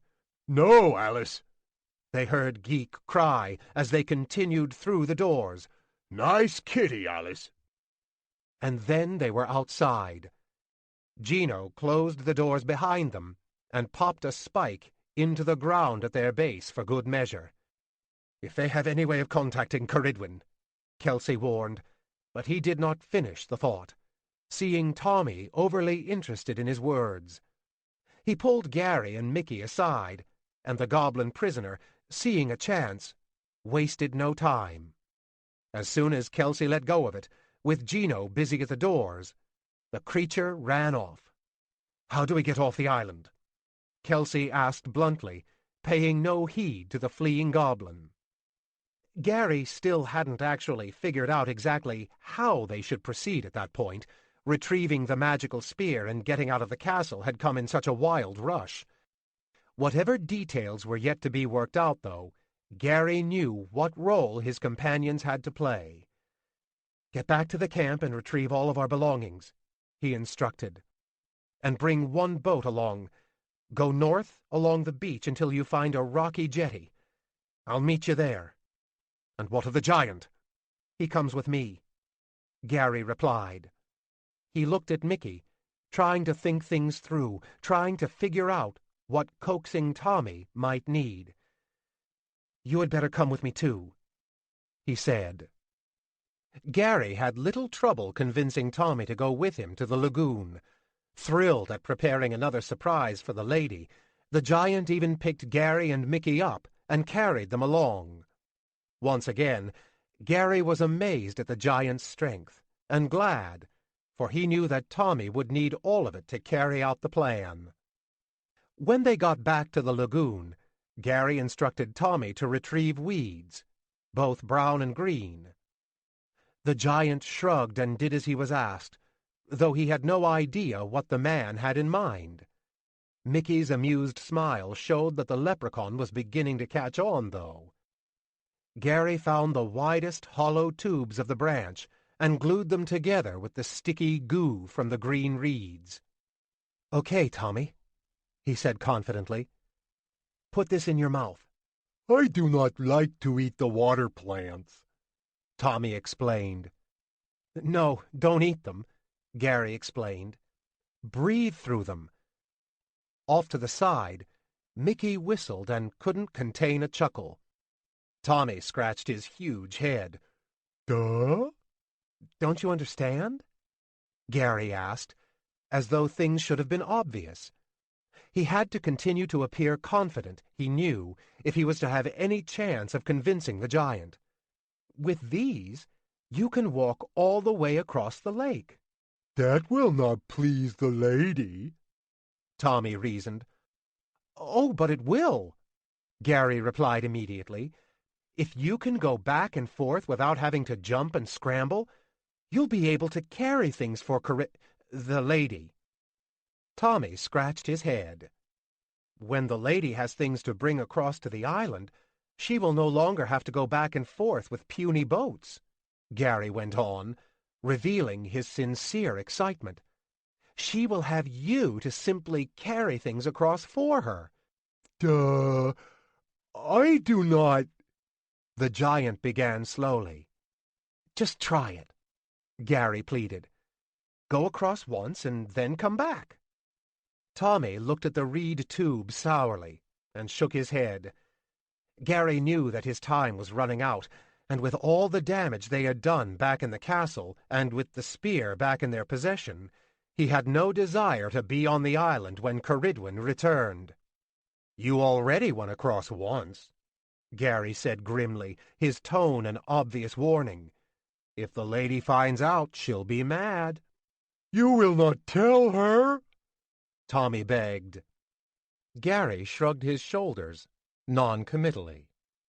"If this works, though, you can explain to the lady that you went across only because you wanted to find some way you could help her.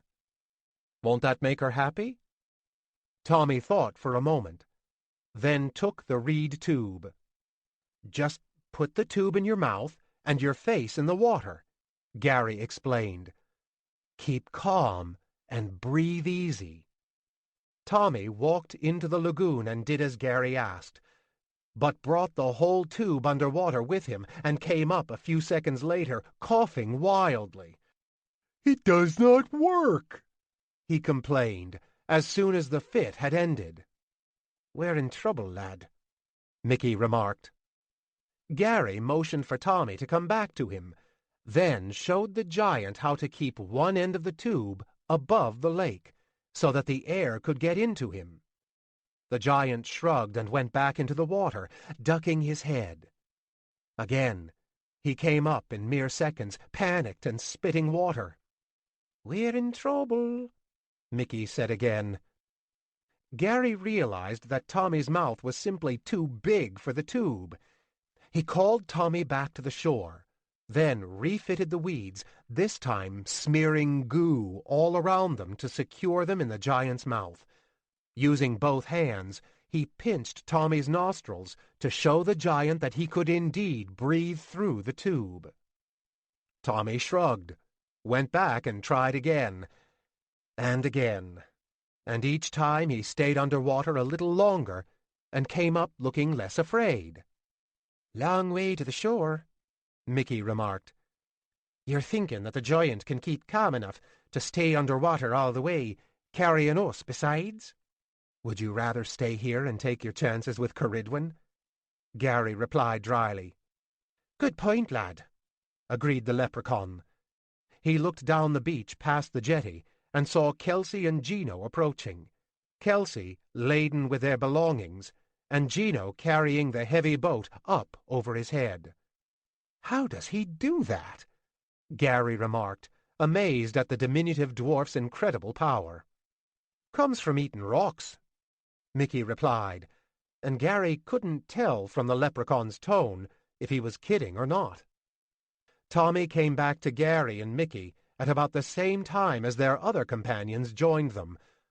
Tommy eyed the boat suspiciously, wondering what Gary had in mind, what this whole business was about. It was for the test, Gary explained, reading the giant's thoughts, not a difficult task. You carry the boat high above your head. Take care that it does not touch the water. Duh. Why are they here? Tommy asked, pointing particularly at Gino. The lady does not want you to leave the island. You should not have a boat. Tommy stood motionless, perplexed, trying to remember all that he had learned of his companion's dilemma. The giant was slow to catch on, but not nearly as stupid as some people assumed. You want Tommy to carry you past the water, he reasoned, his big eyes growing bigger. Carry us? Don't be silly, Gary lied, flashing a disarming smile. Kelsey and Gino will help me to pile rocks in the boat as you walk underwater past the end of the jetty. We have to see how strong you are, how much you can carry, before you can go tell the lady your surprise.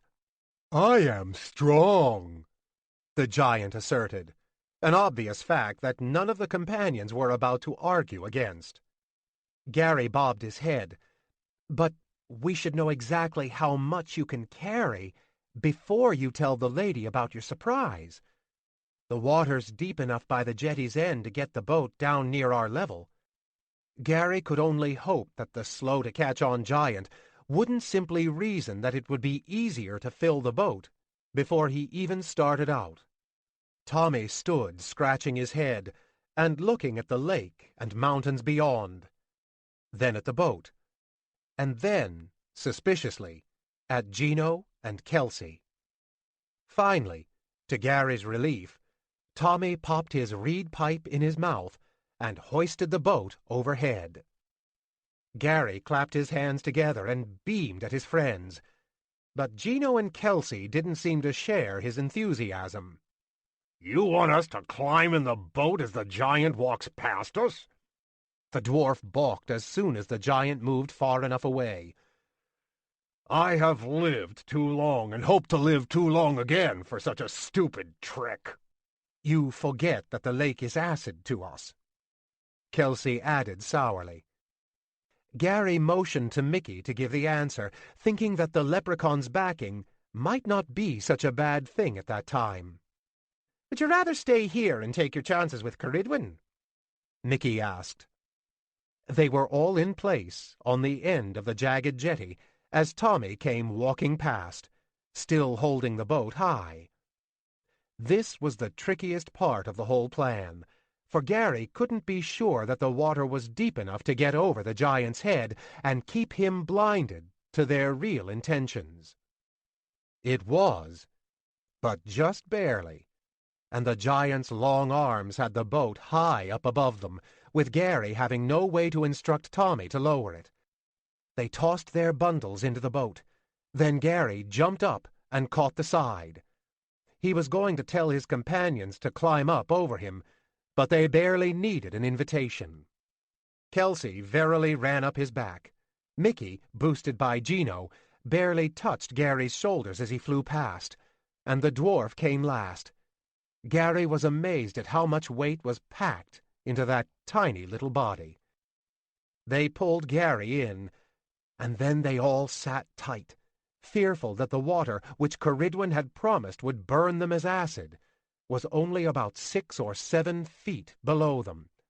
Looking over the edge of the boat, when any of them mustered the nerve to look over the edge, they could see the top of Tommy's head bobbing along steadily. As the giant continued deeper into the lake, his head disappeared altogether, and they grew even more afraid, for the dangerous water came closer and closer. "If he bends his arms, we're done for," Mickey commented, and none of them appreciated the remark. "Stupid plan," Gino muttered, "and I am a stupid dwarf for going along with it." 15 minutes later, Tommy was still walking. They were much closer to the mountainous shoreline than the island, and resting a bit easier. Tommy's iron-hard arms did not quiver, and the boat was steadily, if gradually, coming up again, for the giant had passed the lake's deepest point. "Clever lad to find a way through Ceridwen's spell," Mickey commented, aiming the remark more at Kelsey and Gino than at Gary. "I feared that the giant had panicked long before he reached the shore, but he's soon to be breathing without help of your, what did you call it again?" "Snorkel," Gary replied, peeking over the side. "When Tommy's head clears the water, stay still in the middle of the boat," Gary warned. "I don't know how he'll react when he finds out we've tricked him." The lake grew more shallow with each giant step, and soon not only Tommy's head but the top half of his body were clear of the water. He paused and looked back towards the island, as amazed at anyone that he had come this far. The boat shifted suddenly as Tommy let go with one hand. It did not tip too far, though, so strong was the giant's remaining grip. The companions didn't know what the giant was up to, but then they heard Tommy pull the snorkel from his mouth. The lady will be happy with me," the companions heard him say, to their absolute relief. But then, to their surprise and dismay, Tommy grabbed the boat in both hands again, turned around, and headed back towards the island. "Stop him," Kelsey mouthed silently at Gary, the elf's face contorted with frustration. Gary looked around desperately. There was no escape. The land was simply too far away for them to even attempt a jump. Gary took a deep breath and leaned far over the edge of the boat. "No, Tommy," he called. "Get to the shore first. Then we can go back." Tommy spat out his snorkel in surprise. What are you doing in my boat?" asked the confused giant. We...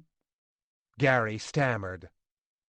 Mickey started a spell, but before he could get it off, Tommy lowered the boat down by his chest and looked less than thrilled to see 4 companions inside. "Hey!" he cried. "You held up the boat too high when you passed us on the jetty," Gary blurted suddenly. "We couldn't get the rocks inside, so we climbed in instead. The weight is about—" "You tricked Tommy!" the giant roared.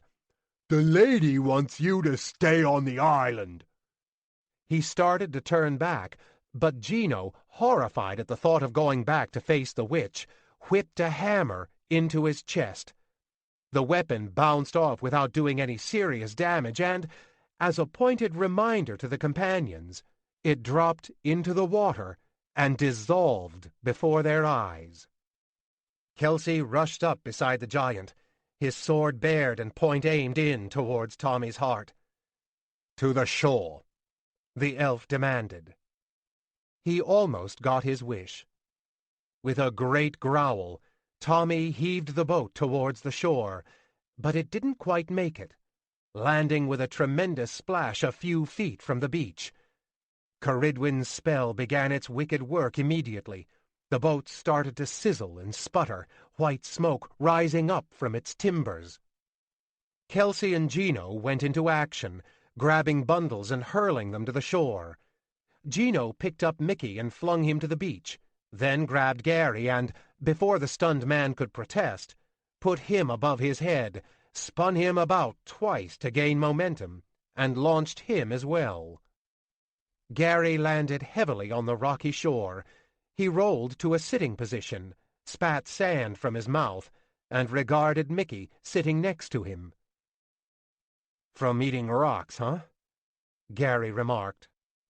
Kelsey leaped across the 10-foot gap with no trouble, but the dwarf did not follow. Gino considered the jump and considered the consequences of not getting out of the fast-breaking boat, but the dwarf knew that his bandy legs couldn't possibly propel his body all the way to the shore. Who is the next best smithy in the world? Kelsey, ever the pragmatist, inquired of Gino. Gino couldn't jump the 10 feet, but his spit made it across easily enough. "Help him, Tommy!" Gary cried. "The water will kill him!" The giant regarded the boat curiously, scratching his head.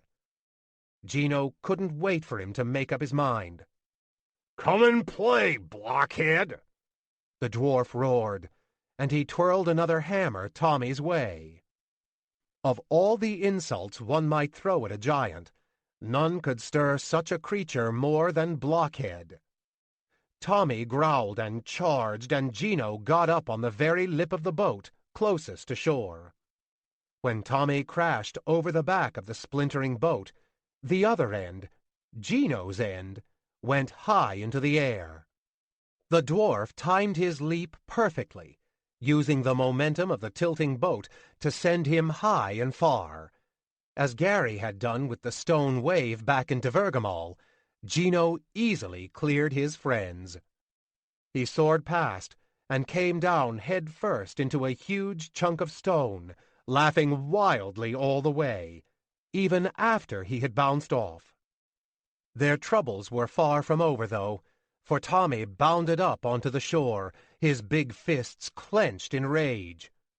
"You told Tommy that it would please the lady," the giant sputtered. "I'm sorry, Tommy," Gary replied sincerely, making no move to either run or defend himself. "But we had to get off that island. Caridwen would have killed us all." "She will be mad at me." "Then go back in the lake and drown," Gino offered. Tommy's next words came out as undecipherable guttural snarls, and he advanced upon the dwarf. For the first time since he had met Gino, Gary sensed that the dwarf was afraid. "Why, Tommy?" Gary asked simply, leaping up to catch hold of the giant's fist. Tommy looked down at him. "Why?" "You're free now," Gary explained. "You don't have to go back to the island, or if you do go back, you don't have to tell Caridwen how we got off the island." "She will be mad at me," the giant said again. "No, she won't," Gary insisted. "Not unless she finds out what happened." He and the giant stared at each other for a long while, Gary finally slipping from Tommy's fist back to the ground. Tommy had no further designs on Gino. He went over to the water's edge and sat down, putting his chin in his huge hands. Kelsey intercepted Gary before he could get near his forlorn friend. "Leave him, lad," said Mickey, agreeing with the elf. "We cannot wait here, and if we're found near the giant, then all the worse for him." Gary hated to go, but he couldn't disagree. They scooped up their bundles and set off along the mountain trail, leaving the giant to his staring and his thinking. 18. Smorgasbord. "We have come too far to the south," Kelsey explained, when they entered a valley that allowed them to look out beyond Penelon's peaks. The elf pointed back to the north, to the distant towering mountains of Divergamal. "But we are closer to the giant's thumb now than before the trolls captured us, and the ground between here and the mountains should be easier traveling once we have broken free of these mountains." "Not so easy in the crags," Gino remarked, but no one seemed to hear.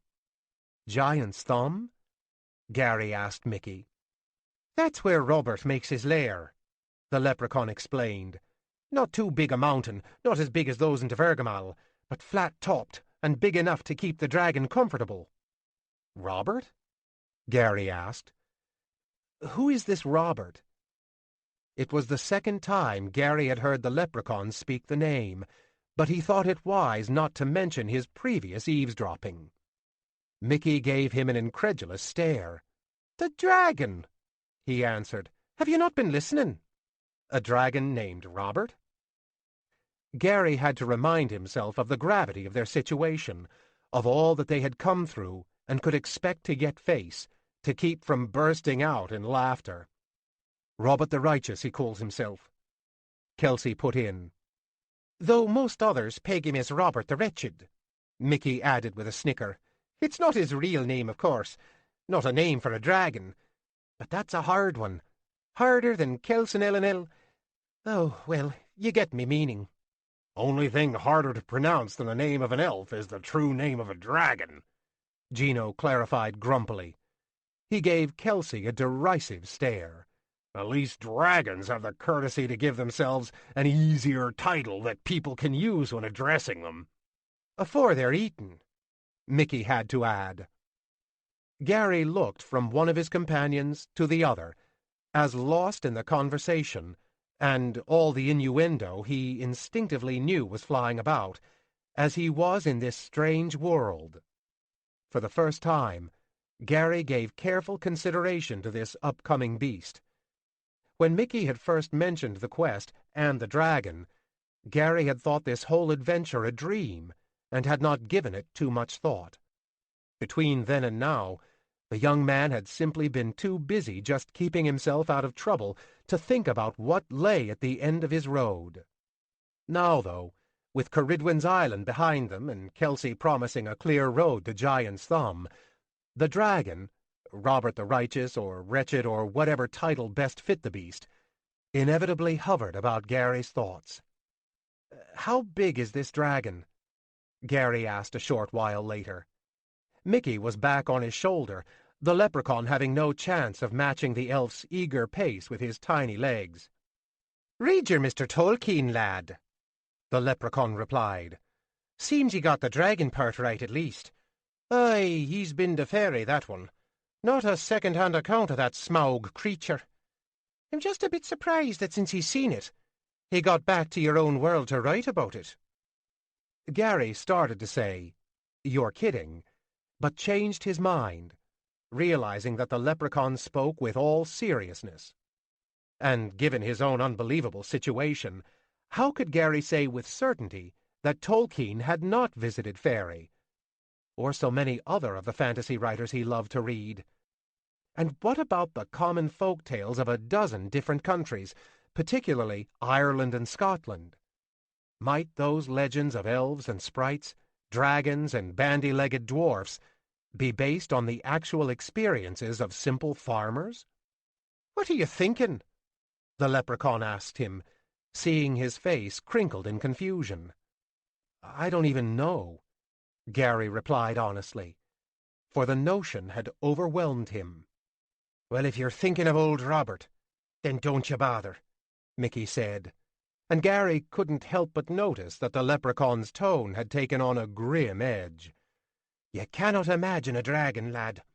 Nothing your mind'd conjure could come close to the truth. Read your Mr. Tolkien again, lad," Mickey went on. "Read, and be afraid. Caridwen's made the day dark for us, but Robert will make it darker still." Gary took out the Hobbit and considered opening to Bilbo's first encounter with the dreaded dragon. Then he thought the better of it, and put the book back into his pocket. No sense in scaring himself, he figured. Robert would do it for him. "I tilled you they'd come walking back from the Witch's Island," one troll boasted to another, seeing the companions crossing the lower trails near the edge of Penellan. "We gots to go tell Earl." "Meat for the table," the other agreed. "Them bunnies was good, but a dwarf pie'll taste better." "And man flesh, and elf on a stick," said the first. And the little trickster's going in me mouth before Earl gets his fat paws on him." The other troll punched him in the eye. "In me mouth, you ogre baby!" The troll protested. "I seen him first. I seen him first." The first troll argued back, but he didn't move to retaliate physically, more concerned with dinner than with fighting at that moment.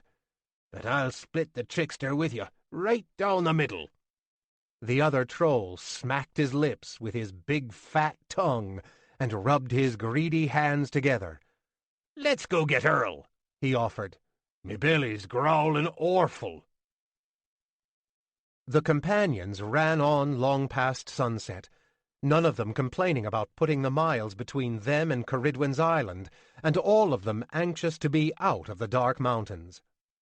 When they finally set camp, on a high flat rock with the empty plain in sight, and the scattered bumps that were the crags beyond it, they agreed, again without protest, except a squeak from Mickey, and Kelsey said that didn't count because Mickey was always complaining, that they wouldn't start a fire. The night was chilly for the season, with a cold wind blowing down across the empty miles from Divergamal, the last remnants of the Calix Biora's summer storm, Mickey reasoned. A full moon made its way up above them, bathing all the land in silvery light. Gary got up often, rubbing his arms and walking briskly in circles to keep his circulation going. He knew that he would get little sleep that night, but he didn't care. They had come to the last stage of their journey, for better or worse, and he knew that a little weariness wouldn't slow him down. He felt better, too, about having the sentient spear back on his belt. He sensed that the weapon was communicating with him almost constantly, though not on a level that he could consciously respond to. It was just a feeling he got, a subconscious bonding. Whatever was happening, Gary carried his normal spear with growing confidence, thinking that if it came to blows again, he would know what to do. Still, he wasn't pleased to find out if his instincts were correct quite so soon. Kelsey saw the dark silhouettes shortly after midnight, circling the camp at a wide radius, cutting in and out of the shadows of jagged boulders and rocky outcroppings. The elf and dwarf agreed that the big shapes were trolls, and the fact that there were 4 of them led them all to believe that they had met this particular band before. 4 against 4, Gary whispered, crouching beside Kelsey and Mickey and popping his loose-fitting helmet onto his head. Even odds. Anyone who's ever fought trolls would tell you that even numbers don't make for even odds. Mickey was quick to point out.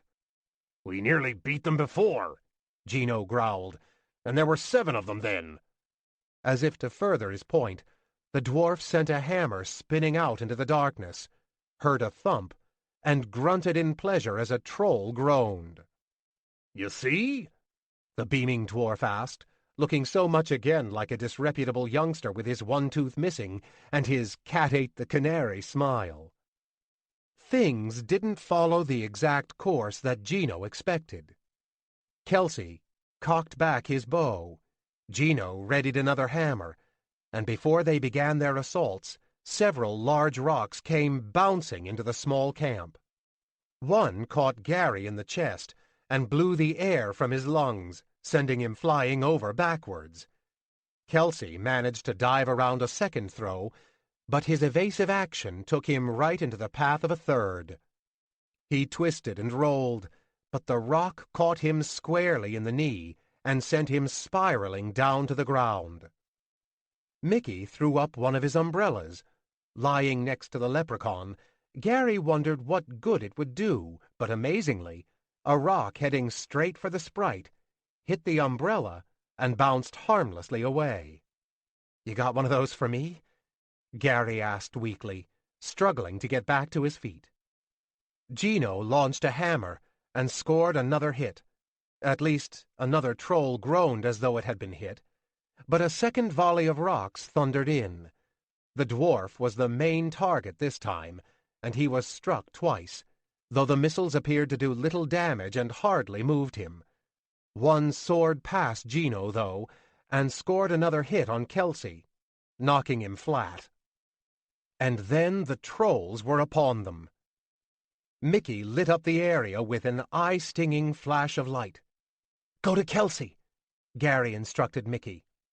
The leprechaun seemed hesitant to leave the inexperienced human, but Kelsey, out cold on the ground, seemed in more dire peril.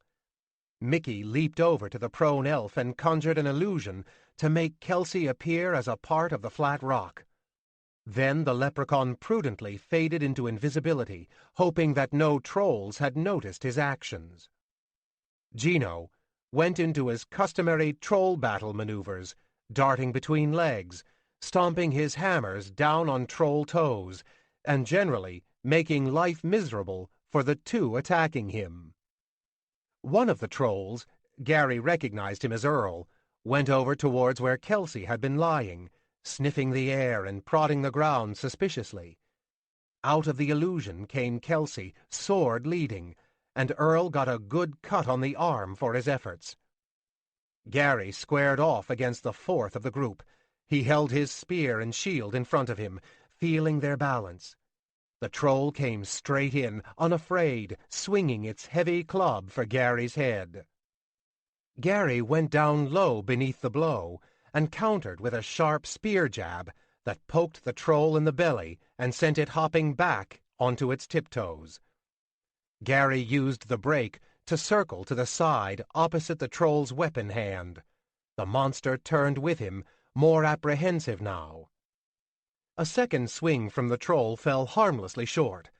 Gary started to counter, then thought the better of it, for the troll was recovering much more quickly this time. The monster tensed. Gary knew another swing was coming. As the troll's arm came out, Gary dropped forward to his knees, braced his shield against his shoulder, and angled it to deflect the club harmlessly high. At the same time, he got his spear in line with the troll's hand, angled so that the weapon's butt end remained tight against the ground. The troll howled in pain, and its club went flying as it drove its hand deep onto Gary's spear tip. Gary's own clever actions amazed him, but he knew that this was not the time to gloat, nor to pause to consider his fortunes. He came up from his knees, bowling straight ahead, and got 2 or 3 good spear pokes in on the troll before it recovered enough, so that he was forced to back off. The creature stood staring at Gary, dumbfounded, clutching its wounded hand, and with several trickles of blood running down its filthy shirt.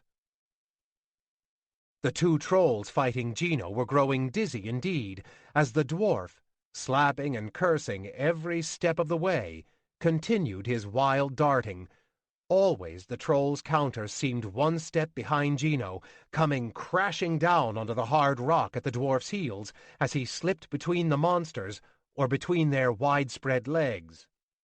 "Here, watch where you're swinging," one of the trolls warned the other, having had the misfortune to have battled the cunning dwarf in the previous fight as well. "He's looking to get you to hit me." The dwarf charged in on it as it spoke, and the troll, thinking it had its diminutive opponent's tactics figured out, quickly pulled its legs together. Gino's hammer led the way, smashing the inside of the troll's left knee. The legs went back apart, and the dwarf darted through, smacking the inside of the right knee as he passed. The other troll had come around to intercept, and the dwarf spun about, but slipped on the flat stone and skidded down. 2 trolls hovered over him, clubs raised and yellow-toothed smiles wide.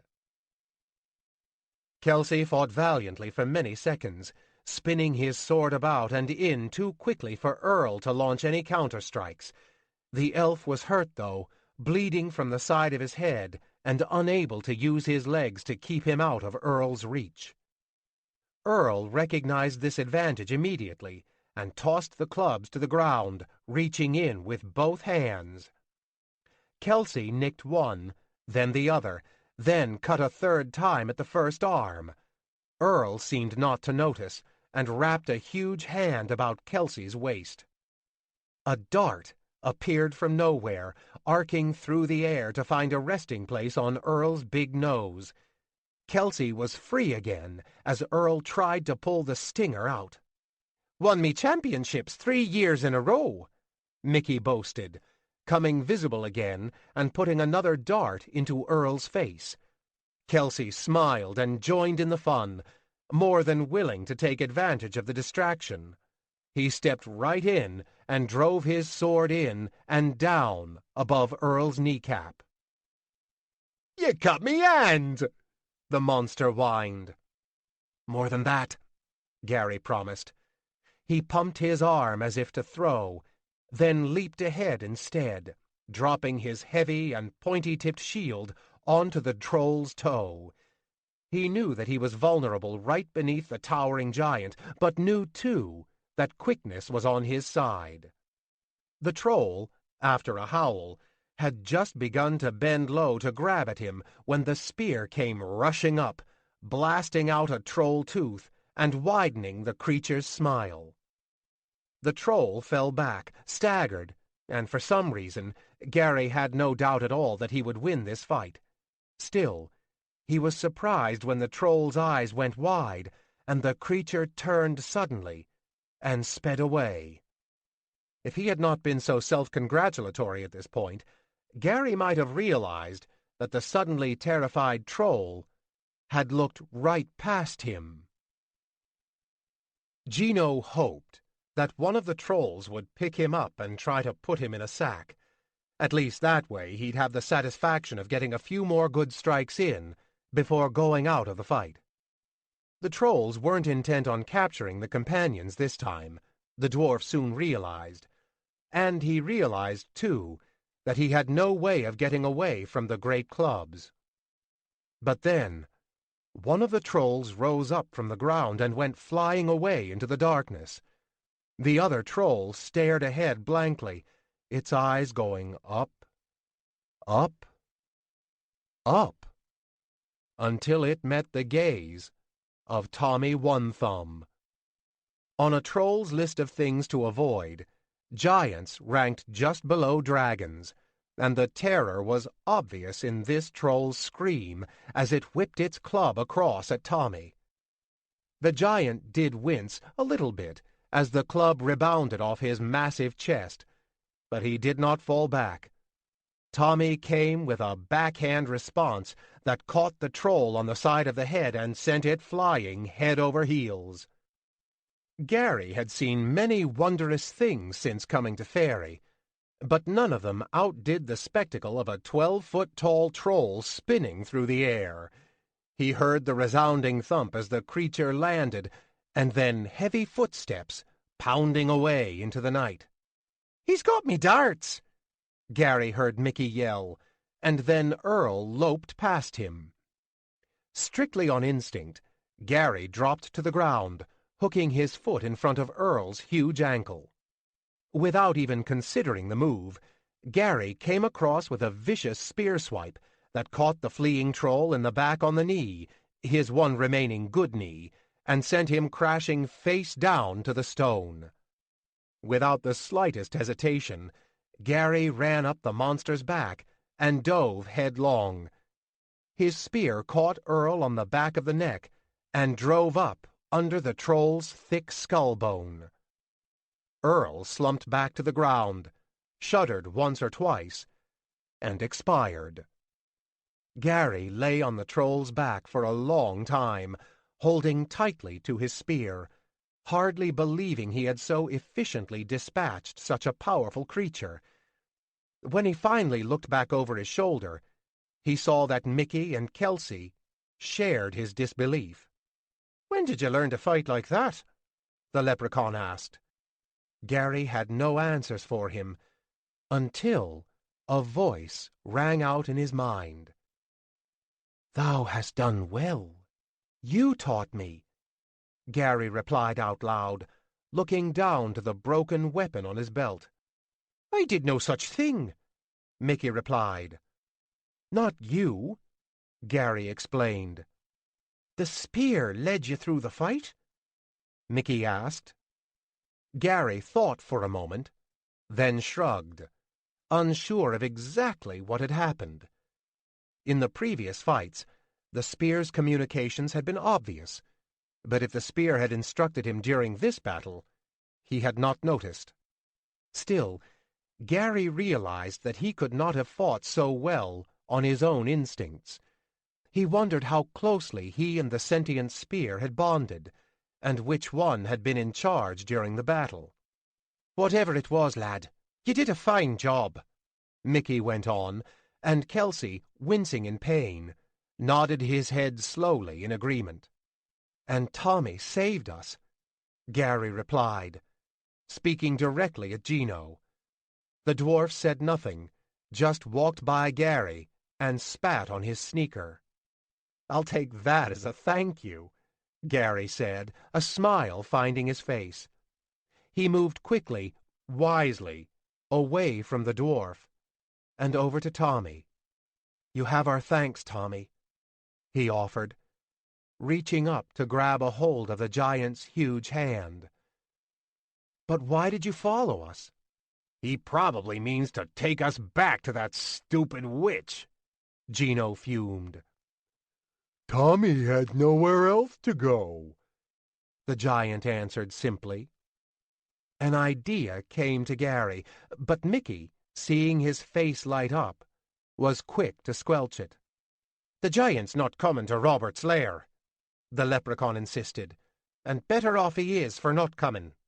"He's a great fighter," Gary replied, confident that he would win this debate. "We might need—" "Not so quick against the likes of Robert," Mickey was fast to interrupt. "If it comes to a fight, lad, he'd go down as quick as the rest." "What are you talking about?" Gary yelled in reply. "We're going off happily to battle some dragon, and you refuse allies? If it's that hopeless, then why are we going? How can we think that we might win?" "You'll not be fighting the dragon," Kelsey replied evenly. "I will."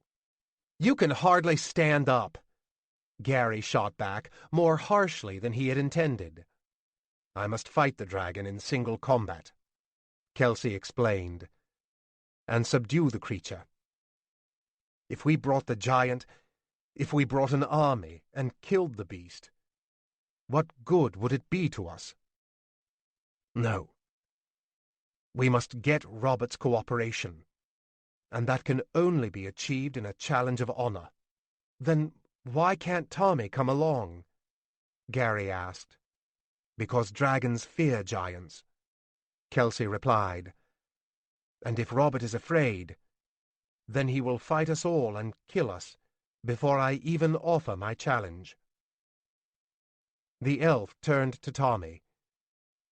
"You do indeed have our thanks, noble giant, and you may come with us across the brown plain and the crags as far as the giant's thumb, if you are not afraid. But when we go up to the dragon's lair, we go alone." Tommy just looked at Gary and shrugged again. When they broke camp the next dawn and began their run across the rolling hills, they were 5, not 4. 19. The Crags. The companions passed through the rolling farmlands between Divergamol and Penellan without incident, taking shelter at night in ancient stone farmhouses, long deserted and with nothing left at all of their thatched roofs. In better times, when Enis Gwydryn had been the seat of goodly power and not in the possession of evil Ceridwen, these farms were among the finest in all of Faerie, Mickey explained grimly to Gary. Gary detected that faraway look in the leprechaun's gray eyes, that distant longing for times long past. Suddenly, Gary found himself wishing that he could see Faerie at its magical glory, that he could walk in the land of twilight fancies and walking fairy tales. This wasn't it, and if Gary doubted that fact for one moment, all he had to do was conjure an image of mud-filled Dilnamara or of the poor souls hanging at the crossroads, turning slowly in the stench-filled breeze. As the companions continued east, the rolling hills and rock walls gave way to taller, more imposing mounds. "The crags," Mickey mentioned, obviously not at all pleased by the sight. The mountains appeared as great, bald lumps of green grasses, interspersed with stone and plopped down randomly on the rolling fields. They rose up 2,000 or 3,000 feet, with the tops of many shrouded by low-riding clouds, thick and gray and mysterious. Small but tightly packed groupings of trees sat on the sides of many of the crags, usually huddled in sheltered dells from the unending winds, and every mountainside sported streams of crystalline water, dancing down in trenches of bare stone, leaping over rocky breaks in the otherwise smooth decline.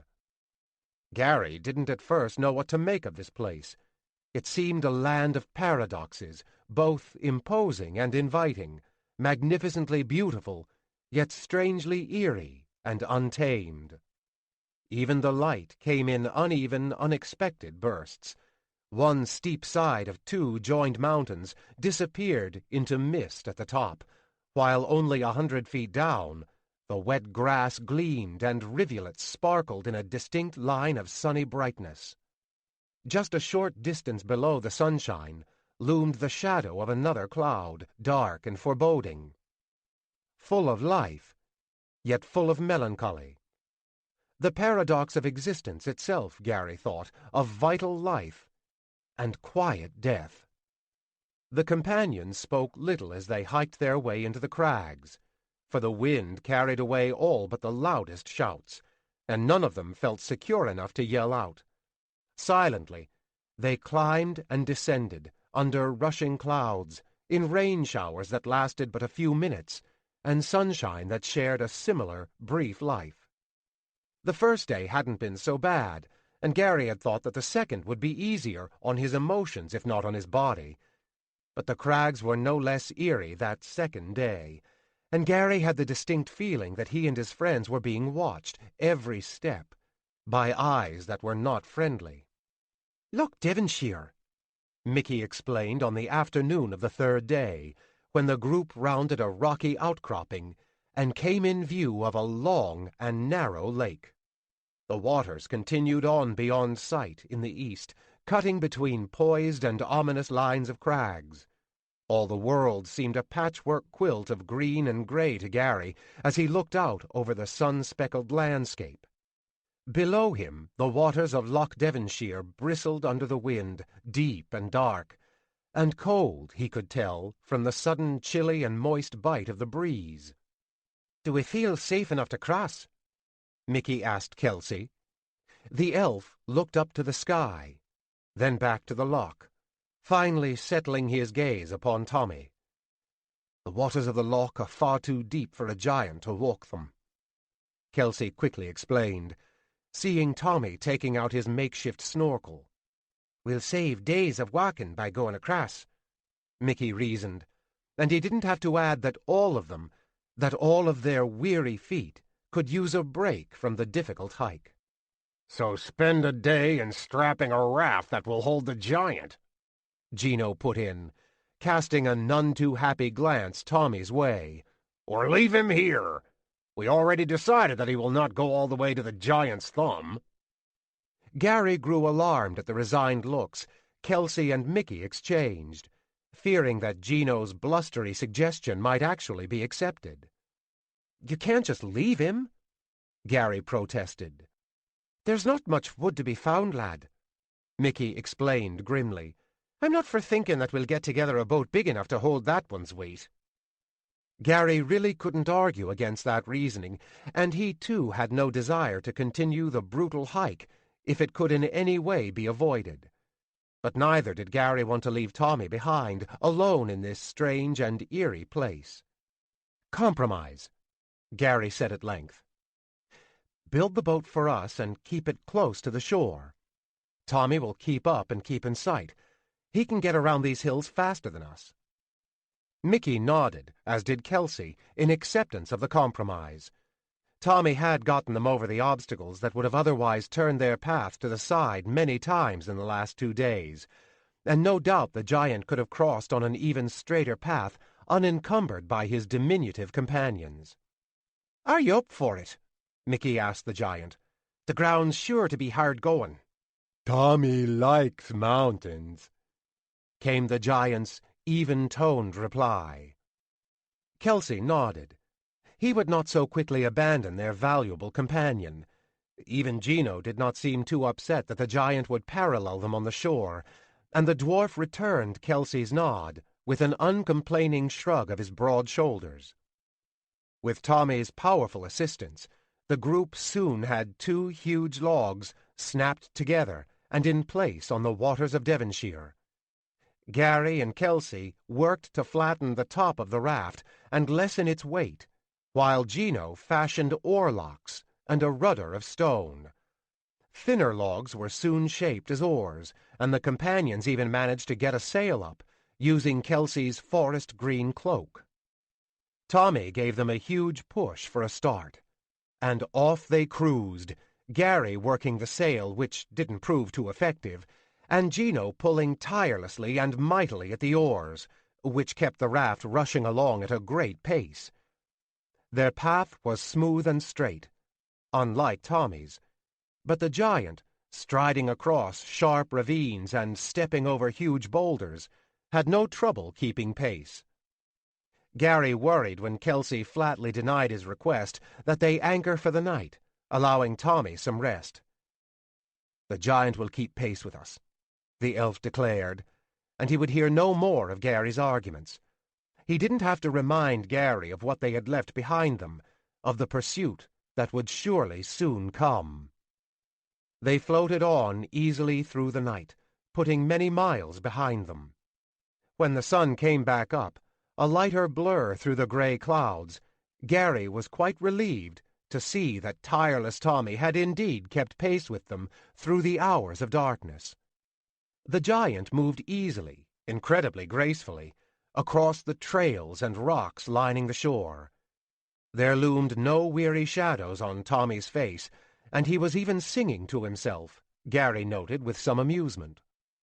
With his fears for Tommy eased, Gary's thoughts became as calm and smooth as the cold, dark water below them on the serene loch. He munched his morning meal and purposely kept any thoughts of Robert, the dragon, from his mind. Instead, the young man from the faraway world concentrated on nothing at all, allowed himself to bathe in the melancholy and majesty of the beautiful land about him. Whatever this adventure might be, even insanity, Gary did not want to lose these incredible images, wanted to ingrain them indelibly on his mind and carry them with him for all of his life. A ripple far to the side of the raft caught his attention away from the drifting mountains. Gary blinked many times, his trance dispelled, as a serpentine head appeared above the waters of the loch, rising up 5 to 10 feet, followed in its meandering course by a dark hump, and then a second. Gary's mouth drooped open, his biscuit fell from his hand and rolled into the water. "Don't you be feeding her!" Mickey barked at him suddenly. The leprechaun darted to the edge of the raft and scooped the biscuit from the water. "Sure, and then she'd follow us all the way across." "She?" Gary barely managed to stammer. Continuing their course towards the center of the loch, away from the raft, the neck and humps slipped gently under the surface. Wide-eyed still, Gary looked to Mickey. "Nessie?" The leprechaun didn't seem to understand. Mickey's cherubic, bearded face crinkled profoundly. Gary didn't press the point. He turned back to the open loch, its waters calm again, save the bristles from the breeze, and watched, fearful, yet intrigued. Too many questions came to him, too many possibilities. Out there, vulnerable on the makeshift raft, Gary desired the predictable days of home. And yet, there remained in the young man that nagging yearn for adventure, that flickering flame of spirit that sent tingles along his spine as he held his gaze steady on the dark waters, searching for a monster on a deep and dark loch in a remote and untamed land. He saw no more of the mysterious she, but the tingles along his spine did not diminish for a long, long while. As they rounded one bend in the loch, near twilight of that second day, the crags seemed to part before them, and Gary was treated to his first sight of the distant, dreaded mountains. It seemed more akin to an obelisk than a mountain, a great cylinder of rock heaved up from the plain by long-past volcanic pressures. From this distance, Gary couldn't begin to guess how high the giant's thumb truly was, but that didn't make the spectacle any less imposing. Suddenly, Gary found himself wanting to yell out at Kelsey and Mickey for bringing him along, to shake them good and tell them that there was simply no way they could hope to even get up the sides of that gigantic tower of stone. But he said nothing, and the view disappeared as abruptly as it had come when an opaque veil of gray mist floated past in the distant plain. None of the companions, except for Tommy, was thrilled when they came to the eastern shore of Loch Devonshire. Reluctantly, Gary pulled his sneakers back on his sore and swollen feet and tightened the many belts of Donegarton's armor. They camped before sunset, not far from the loch, and set off before sunrise with just a hasty breakfast. Up and down along winding trails, over boulder ridges and cold, dancing streams, only the knowledge that they were nearing the end of the crags enabled Gary to continue placing one foot in front of the other. Seeing his weariness, gentle Tommy offered to carry him, but Gary declined, thinking that the giant, without even the short reprieve of floating comfortably on the loch, had gotten the worst of this trip so far. Unexpectedly, the ground flattened out soon after, running along the lush and level base of a valley. Glendruach, Mickey called the place, for nearly a mile before rising up to form one final barrier to the plains beyond. "The witch is modest this day," Mickey said grimly to Kelsey. "Cerridwen?" Gary asked, overhearing. "Not that witch," Mickey explained. The leprechaun pointed ahead to the visible end of the valley and the end of the crags, twin conical peaks shrouded halfway up to the top by a thick layer of fog. "The witch's teats," said the leprechaun. "She's wearing her veil, and that means trouble for the wanderers in Glendruach, and in all the crags. Can't we go around it, them?" Gary asked, suddenly not liking the look of that last obstacle. "Too steep," Gino answered, "and too mean. There is just the one trail out from this point, right through the cleft of the teats." "Or at least tight to their base," Mickey added grimly. Kelsey suggested they pause and eat their lunch there in Glendruach before continuing, though the morning was barely half over. None disagreed, and so more than an hour passed before they at last came to the steep-sided Twin Mountains, sheets of rising green disappearing into low clouds, dotted by bare chunks of stone poking through the grass, and lined by several rushing and chattering streams. Kelsey spent a long moment staring up the crag, his gaze curious and, it seemed to Gary, just a bit fearful. Gary really didn't see anything different about this mound than the hundreds they had left behind, but he could not ignore the sense of dread that had obviously descended over his more knowledgeable companions. Still, Gary was quite surprised when Kelsey announced that they would skirt the bottom of both crags instead of climbing up through their cleft. "That course will cost us 2 hours," Gino grumbled, considering the wide girth of the witch's teats. "Skirt them," Kelsey said again, casting a sidelong, uncomfortable glance to the concealing cloud high up the slope. Mickey and Gino exchanged worried looks, and Gino veered a bit to the side, heading for one small waterfall dancing through a tumble of boulders, as the others started off. Gary spent more time looking behind to Gino than ahead, and he inadvertently kicked his foot against a jut of stone and fell headlong to the ground. Kelsey was upon him in an instant, roughly pulling him back to his feet. "We have no time for blunders," the elf said in hushed tones, more sharply than Gary expected. "I didn't mean—" "What you meant does not matter," Kelsey argued, as loudly as he dared. "Not here. Here. All that matters is what you did." Gary's confusion only heightened a moment later when Gino grunted loudly. He and Kelsey turned back and saw the dwarf with his ear pressed against the stone behind the waterfall, a grim expression on his face. Finally, Gino came out and looked at his companions, shaking his head resignedly and drawing out 2 hammers. The moment seemed impossibly silent. Not even the wind could disturb the calm. Their emergence from the cloud veil was prefaced by a series of bone-chilling shrieks that stole the strength from Gary Ledger's body. "Crag wolves!" He heard Mickey and Kelsey cry in unison, and he never had to ask what the two were talking about. Down the mountainside charged more than a dozen canine creatures. They resembled hyenas, though they were much more slender, with dark, gray, bristling fur and long and thick snouts. Their howls were part wolf, part human baby, it seemed, and part something else, something unnatural and evil. They came down the steep slope at full speed, with front legs twice as long as their hind legs, allowing them to run downhill with complete balance.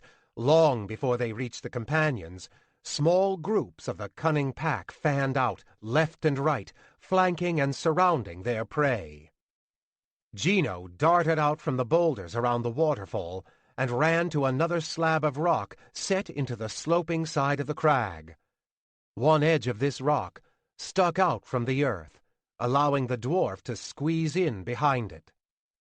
Watching the dwarf's movements, Gary at first thought that Gino had gone into hiding, but he dismissed that notion quickly, reminding himself that cowardice was not a part of the sturdy dwarf's makeup. Gino would fight any foe fearlessly, no matter the odds. While he took comfort in that knowledge, Gary had to wonder from the concerned looks on the faces of his other 2 visible companions. Mickey, of course, was nowhere to be found. Just how bad these crag wolves might be. Kelsey wasted no time in setting his bow to its deadly work. Arrow after arrow zipped up the hill, the elf concentrating his fire on the wolves that had circled to the right. One took a solid hit in the shoulder and began a yelping tumble. Another caught an arrow right in the head and dropped straight down to the ground, skidding to an abrupt stop. More shrieks echoed from above, and another group of wolves came rushing out of the gray mist. Gary heard a loud crack behind him and turned to see Tommy holding an uprooted tree. The giant shrugged almost apologetically and rubbed his foot across the ground where he had torn out the tree, trying to smooth the great divot. It struck Gary then that part of Tommy's thick black hair was standing up straight, a curious cowlick, and he soon understood where the invisible and opportunistic Mickey had made his perch. Kelsey continued to pepper the flanking wolf pack, each arrow finding a mark. The more immediate danger would come from straight ahead, Gary soon discerned, from the advance of the main pack. The largest grouping of crag wolves came on fiercely, howling and drooling, eager for flesh. They hopped rocks and dropped over short abutments with ease, hardly slowing, hardly turning from the straight line to their intended victims. The leading wolves came to one large and flat boulder, pressed against the grassy hillside with a sheer 7-foot drop beyond. On the wolves charged, taking no notice of the diminutive form wedged in the narrow opening between the rock slab and the ground behind it. Gino, his back set firmly against the stone, let the first few wolves get past, then tightened his powerful legs and pushed with all his strength. The slab shifted out from the hillside so quickly that those wolves coming next could not adjust the angle of their charge. Long forepaws dropped into the newly created ravine as the first wolf crashed in, slamming the bottom of its neck against the edged lip of stone. The creature's momentum carried it onward, bending it right over backwards as it rolled across the stone lip and down the hill beyond. 3 trailing wolves were able to turn enough or duck enough to avoid a similar fate, but they slammed against the backside of the rock heavily and fell into the opened gully right beside the furious dwarf. Gary shook his head in disbelief at the howl and yelps that came from behind that stone. One wolf clambered over the rock, trying to flee, but a stubby, gnarly hand appeared behind it, grabbing it by the tail and pulling it right back into the fray. Mud flew wildly. Hammertops came up from behind the lip of the stone, then dove back down ferociously. A wolf paw appeared, sticking out one side of the rock, a wolf tail out the other. One wolf went flying up right above the stone, turning a complete somersault, and then dropping back down into the dwarf's playroom. But even with those 4 crag wolves dead or engaged, and with the pack of 4 to the right decimated by Kelsey's arrows, the fight was far from won. The third group of the first wave, also numbering 4, rushed in from the left, and the 10 more of the second wave came at the companions from above, prudently veering to avoid Gino's ravine. Tommy hoisted his uprooted tree and rushed out to meet the closest attackers. Up above, 10 became 9 as Kelsey fired one last arrow before dropping his bow and taking up his sword. The elf looked to Gary and nodded grimly. "These are not stupid beasts. They will work together to separate us," Kelsey explained. "And then they will work to get at you from behind. Keep on the move, and turn often as you do." Kelsey's predictions rang painfully true as the first wolf rushed in, heading straight for Gary, but then veering at the last moment to leap right between the young man and Kelsey. The creature took a severe hit from Kelsey's swift sword for its efforts, but its maneuver did the intended work, pushing the companions farther apart. Then the wolves swarmed all about them, 4 to each, circling and nipping, looking for openings. "Thou must take the beasts, one—" The magical spear began to instruct Gary. "I know how to fight them," Gary heard himself asserting, with a surprising, even to Gary, tone of confidence. The spear imparted just one more thought before ending the communication altogether. Indeed. In the tight quarters of the tiny ravine, the stiff-legged crag wolves found themselves at a serious disadvantage. The dwarf could not wind up very far with his hammers, but Gino didn't need to, popping the wolves with short and powerful chopping strokes. He had one wolf upside down and wedged low in the stone and earth gully, the creature kicking and howling pitifully. Whenever Gino found the opportunity, he smacked a hammer down on its backside, driving it deeper into the wedge. One wolf managed to twist about and snap its jaws over Gino's forearm, drawing droplets of blood on the dwarf's stone-like skin. Gino clenched his hand as tightly as he could, flexing his smithy-hardened muscles so forcefully that the wolf's bite could not continue its penetration. The creature might as well have tried to tear through solid stone. Gino whacked and hammered with his free arm to keep the remaining attacker off of him. Then, when the opening presented itself, he used the wolf's own tactic, biting the nozzle of the wolf that was clamped into his arm. The beast yelped and thrashed and let go of Gino's arm. But Gino, growling every second, held firm his bite, even lifted the creature up before him with his teeth and pressed it against the stone wall, leaning against it with his heavy frame to smother its clawing kicks. Thinking the dangerous dwarf fully engaged, the last wolf came back in. Gino's hammer was waiting. Tommy One Thumb was not so fortunate. The giant's lumbering swipes with the uprooted tree could not match the speed and quickness of the darting wolves. They nipped at Tommy's heels, rushed between his legs, and kept him spinning and turning so fully that the giant soon found himself thoroughly dizzy. Tommy leaped one way, and then the other. A wolf threw its body against his thigh, trying to topple him. Another leaped up high and bit Tommy on the hand. Tommy knew that he must not fall. The wolves might cause him pain, but could do no serious damage against his massive legs. If he fell, though, more vital areas would surely be exposed. He felt a pain in his calf, but ignored it, concentrating instead on simply keeping his balance, on stopping the world about him from turning. Gradually, he began to reorient himself. The leaper came up again, snapping at Tommy's palm. Stupid thing! Tommy clamped his hand shut around the wolf's nozzle. He spun about and heaved with all his might, pitching the wolf head over heels back up the mountainside. It narrowly missed a rock, though that hardly mattered, for it crashed headlong into the slope, contorted weirdly with its tail end coming right up over the back of its head. Tommy had no time to congratulate himself, though. There came again the pain in his calf, and then another bite, inside his thigh. The giant frantically tried to catch up with his attackers, but this only sent him spinning about again, and sent the whole world spinning around in Tommy's big eyes.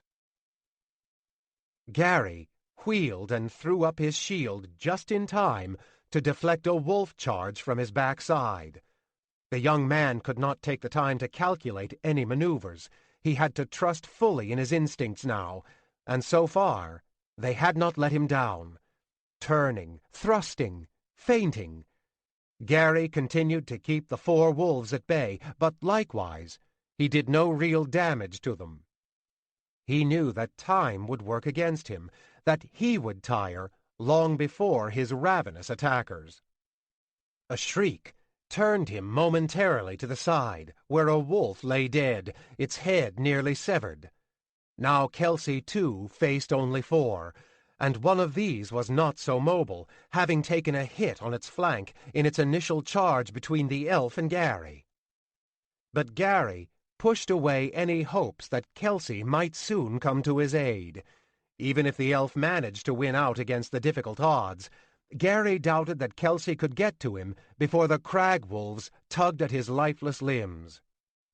Furthermore, Gary Ledger was tired of being the extra baggage on this adventure. For his salvation this time, he would look no further than the end of his own spear. A wolf snapped in low, but Gary dropped to one knee and dipped his shield sidelong to put it in line with the approaching foe. Sensing the creature's sudden reversal, Gary lifted the shield back upright and thrust straight out under its edge with his spear. The startled wolf, its head up, for it intended to leap over the dipped shield, caught the spear right through the base of its neck and down into its chest. The creature issued a wheezing sound as Gary, realizing that every hit he made left him vulnerable to the other wolves, ripped the weapon out and frantically tried to rise and spin. His clumsy shield hooked on the ground, slowing him, and only the fine armor saved his life, for a wolf leaped onto his back and bit at his neck. Wolf jaws rushed in. Gino punched straight out, driving his hammer right down the creature's throat. The dwarf smiled grimly as he heard the canine jawbones crack and break. He let the wolf pull itself back from the hammer, but let the weapon fly to follow the creature's retreat. It popped off the wolf's head, blinding it in one eye. Gino slammed his heavy hand against the wolf he still pressed against the stone, pinning it by the throat. He finally pulled his face away, tearing off a chunk of the wolf's nose in his rock-munching teeth. "Farewell, little doggy," the dwarf laughed, and after just a moment to inspect his bitten arm, he nodded his satisfaction that the wound was not too serious, and pounded home his second hammer, crushing the creature's skull. Free again, Gino pulled another hammer from his belt and advanced on the half-blinded wolf. Its jaw broken, the creature had no desire to stick around, and it had nearly scrambled over the blocking stone wall before Gino clamped his teeth into its tail and held it in place. The wolf kicked with its short hind legs and tugged mightily, but then the dwarf's hammers went to work, pounding alternately against its exposed flanks. Wolf bones turned to sand under that brutal beating, and very soon the thrashing stopped. Gino turned on the lone remaining wolf, still helplessly wedged upside down at the base of the stone. "I would not want to be you right now," the dwarf said evenly, and steady, too, was his determined advance.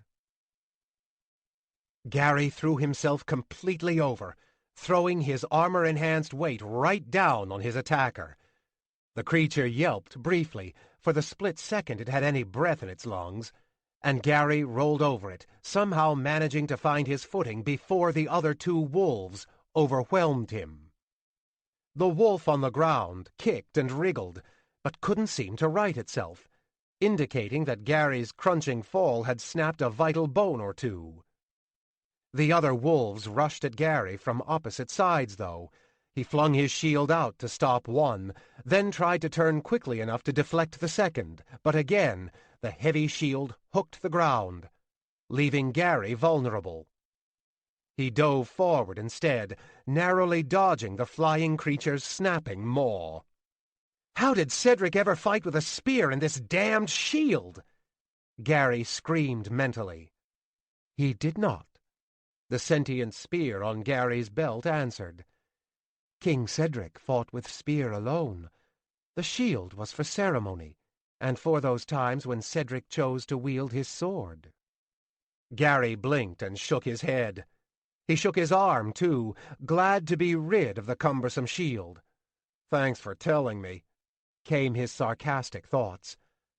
"I am here to serve," the spear answered sincerely, taking no offense. Crag wolves were not overly large creatures, nor were their jaws as powerful as those of normal wolves. Crag wolves relied on numerical advantage and also on their speed, jerky movements enhanced by the strange proportions of their legs. In their fight with Kelsey, though, the crag wolves held no advantage at all. Whenever a wolf came in at the elf's heels, it was met by a blinding backhand of Kelsey's fine sword, and unlike Tommy, Kelsey could spin and twirl endlessly, experiencing not the least bit of dizziness. He kept his balance perfectly, shifting his weight from foot to foot, and always with his sword poised to strike, at whatever angle necessary to turn back the closest wolf. But Kelsey, too, knew that he could not hold a defensive posture for very long. While the elf did not fear that he would quickly tire, he knew that his less skilled and less agile companions would not likely hold out, and if either Gino or Gary was killed, too, would be Kelsey's quest. A wolf encircled to Kelsey's right. Kelsey spun on it and took one step ahead, but backed off immediately as the creature hopped out of range. A second wolf came in past the first, circling even farther to the elf's right. This time, Kelsey noticed something that the wolf did not. He spun and charged, and the wolf hopped away, But Kelsey did not halt. Another bold step sent the wolf hopping backwards again, and this time it crashed into its wounded companion, the one Kelsey had first hit when it dove between him and Gary. The wounded wolf faltered as it tried to get out of its comrade's way, for its sliced hip did not allow it much maneuverability. The healthy wolf scrambled and kicked, but could not get away. Kelsey's sword came thrusting in once, and then again. Knowing two more creatures to be closing from behind, Kelsey rushed past his fresh kill, chopping down the wounded wolf as he passed. He spun about just beyond the bodies, lifting his sword in line for the closest attacker. The wolf veered, but too late. Kelsey hacked its long foreleg clean in half. 1 against 1, the remaining wolf had no heart to continue. It barked an impotent protest, turned, and fled. Kelsey started towards the limping three-legged beast, but changed his mind and went for his dropped longbow instead. Tommy stopped spinning, but the world did not. Nor did the pain in the giant's leg relent as the stubborn wolf held on. The giant started to bend low, thinking to grab hold of the wolf and launch it away. The world spun too fast. The ground leaped up at Tommy. Then he was lying on his back, looking curiously at the spinning clouds. A dark form descended over him. Instinctively, Tommy punched out with both hands, connecting solidly enough to knock the crag-wolf aside. But his arms were out helplessly wide when a second dark form hurtled in at his exposed neck. The wolf's snapping maw would have surely found a murderous hold had not a dwarven hurled hammer intercepted its flight, spinning the creature right about in mid-air. The giant let out a muffled cry of surprise as the gray-furred beast flopped onto his face. Instinctively again, Tommy's hands came back in together, wrapping the beast in a bear-like hug. The wolf bit at the giant's thick limb. Tommy's great arm squeezed in response. In such tight quarters, it was no contest. Tommy won.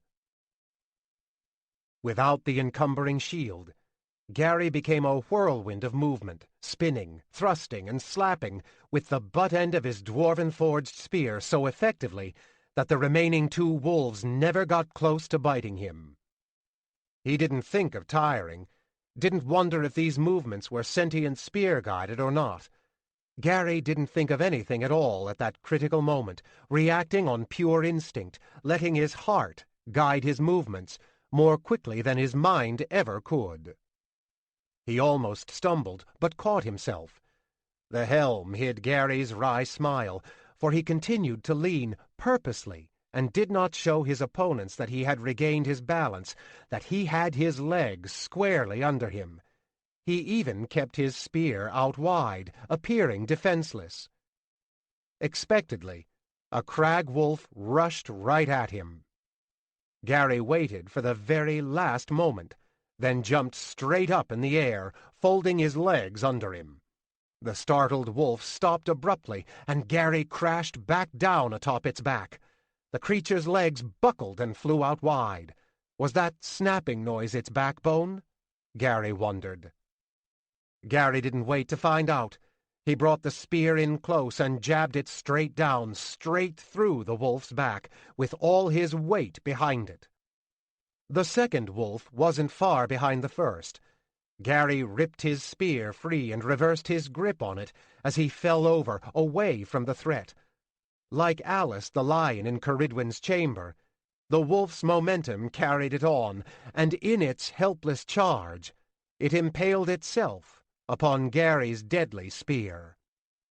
Gary kept the presence of mind to force the spear over and down to the side as the wolf slipped down its shaft, the doomed creature's jaws snapping frantically. It thrashed for a few moments longer, then lay very still. Exhausted, his burst of energy spent, Gary dragged himself to his feet. To his right, Kelsey took careful aim and loosed an arrow, dropping the lone, fleeing wolf. Worried for the lying giant, Gary stumbled over to Tommy and Gino. Tommy held one squashed crag wolf close to his chest, while the dwarf's hammers worked furiously on the wolf that was still stubbornly clamped onto Tommy's calf. "It's dead," Gary remarked as he passed by the dwarf. Gino paused long enough to confirm the words. "And stubborn," the dwarf replied, noting that death had done nothing to loosen the beast's tight jaws. Gino shrugged, put one of his hammers back into a loop on his belt, reached into a pouch, and took out a chisel instead. "Are you all right?" Gary asked Tommy. The giant nodded. Gino's hammer smacked home on the chisel. Tommy screamed and reflexively kicked, sending Gino soaring straight up into the air. Thoughts of the Doppler effect flashed in Gary's mind as the flying dwarf, too, let out a rapidly diminishing howl. Gary wisely looked up as the dwarf cry again intensified, and he wisely dove to the side, flat to the ground alongside Tommy's head, as Gino, the dwarven cannonball, crashed in for a 3-bounce landing. Gino hopped right back up to his feet, glancing all about as though he was confused. Gary stayed on the ground, wondering if the dwarf would launch an explosive tirade. "Hey, giant!" Gino said instead, excitedly, after he spit out a clump of grass and dirt. "Remember that trick!" He looked up again and scratched his brown hair, marveling at how high he had flown. "We might be using that one in our next fight." Tommy's reply echoed Gary's thoughts perfectly. Duh? Gary started to pull himself back up to his feet, but stopped when he realized that something was odd about Tommy's prone posture. The giant's head was not flat to the ground, though the grass under it was certainly flattened and lying to the side. Gary remembered that someone was missing. Mickey faded into view a moment later, looking thoroughly miserable, pinned under Tommy's massive skull. "You'd never guess how much a giant's head might weigh," the leprechaun remarked dryly. Hearing the sprite, Tommy promptly lifted his head, and Mickey slithered out. "Run on!" Kelsey called to them suddenly, and his warning was surrounded by the distant howls of many more crag wolves. Gary didn't know what to make of it all. The wolves had been formidable opponents, but no more so than many other creatures the components had faced and defeated. Why then did Kelsey and Mickey, and even gruff Gino, once again wear expressions of such profound fear? "Ee-ah! Yip, yip, yip!" The cry split the air like a chorus of 100 sirens and 100 cannons all at once. Gary's backbone seemed to melt away under that blast, and he nearly fell to the ground. "What the heck was that?" he gasped, after he had somewhat recovered. "Run on, lad," Mickey said to him. "It's better that you do not know." 20. Citadel of the Rock. "Ee-ah! Yip, yip, yip!" It resounded off every stone, coming at the companions from every direction. "What is it?" Gary cried again, more frantically. He pulled and tugged at his spear, but it wouldn't come free from the impaled wolf. Gino rushed over and pounded on the spear's butt end, pushing it nearly all the way through the gory mass. The dwarf ripped it out of the creature's body the rest of the way and tossed it, covered in blood, to Gary. Gary caught it tentatively and started to bend, to wipe the bloodied shaft on the wet grass, but then Tommy scooped him up and flew off in pursuit of Kelsey. "Ee-ah! Yip, yip, yip!" "What is it?" Gary demanded of Mickey, sitting atop Tommy's massive shoulder just above him.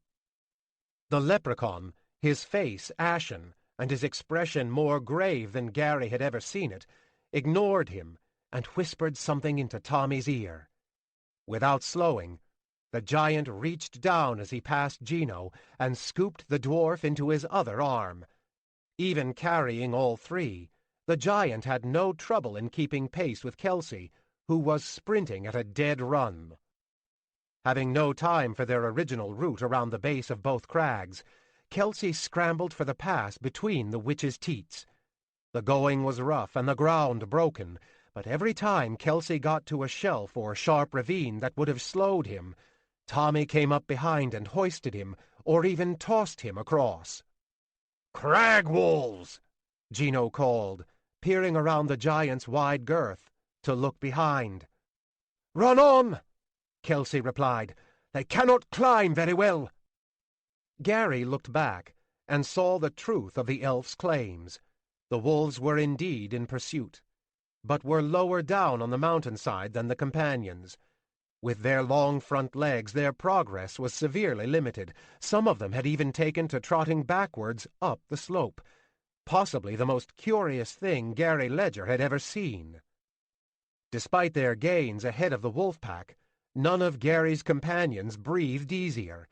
They were not fleeing from mere crag wolves, the young man realized, but from something much more powerful. Something much more terrible. Up and down around the boulders and across sharp cracks in the weathered stone, they ran and they jumped. They came to the lip of a drop, perhaps 50 feet above a brown pool of muddy water. Or was it just mud? Gary couldn't be sure. The path wound down to the side, steep and treacherous, and terribly narrow, promising slow going ahead. "Ee-yah! Yip, yip, yip!" It came from every rock. The creature sounding that terrible call was behind them, beside them, in front of them. They just did not know. Kelsey cried out and jumped, still holding tight to Gary and Gino, and with Mickey holding tight to him. Tommy blindly followed. They hit in a rush of mud and muck. Filthy water burst right under the lip of Gary's too big helmet, spattering his face and flushing up his nose.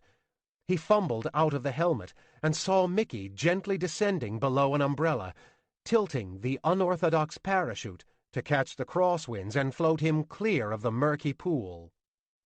Gary shook his head at the leprechaun, always amazed, but not complaining, for he too wasn't really very wet. Nor was Gino, for Tommy continued to hold them up high, out of the muddy pool. Tommy had sunk in deeply, though, with just his head and shoulders up above the water level, and Kelsey, though he had managed to quickly scramble out of the water, was brown from head to foot. "Keep moving," the elf instructed them. "We are still near to the crags and can afford no delays." Gino and Gary waited for a moment. Then the dwarf looked curiously at Tommy. "Are you going to follow or not?" Their gigantic friend seemed truly perplexed. "Tommy cannot move," the giant admitted after a brief struggle with the gripping mud. Without a moment's thought, Gary slipped down from Tommy's arm into the pool. The water was only shoulder deep to him, which should have put it somewhere around Tommy's knees. Yet here Gary was, staring the giant directly in the eye. "Oh, begorra!" Mickey moaned, coming to the pool's edge and immediately comprehending their newest dilemma.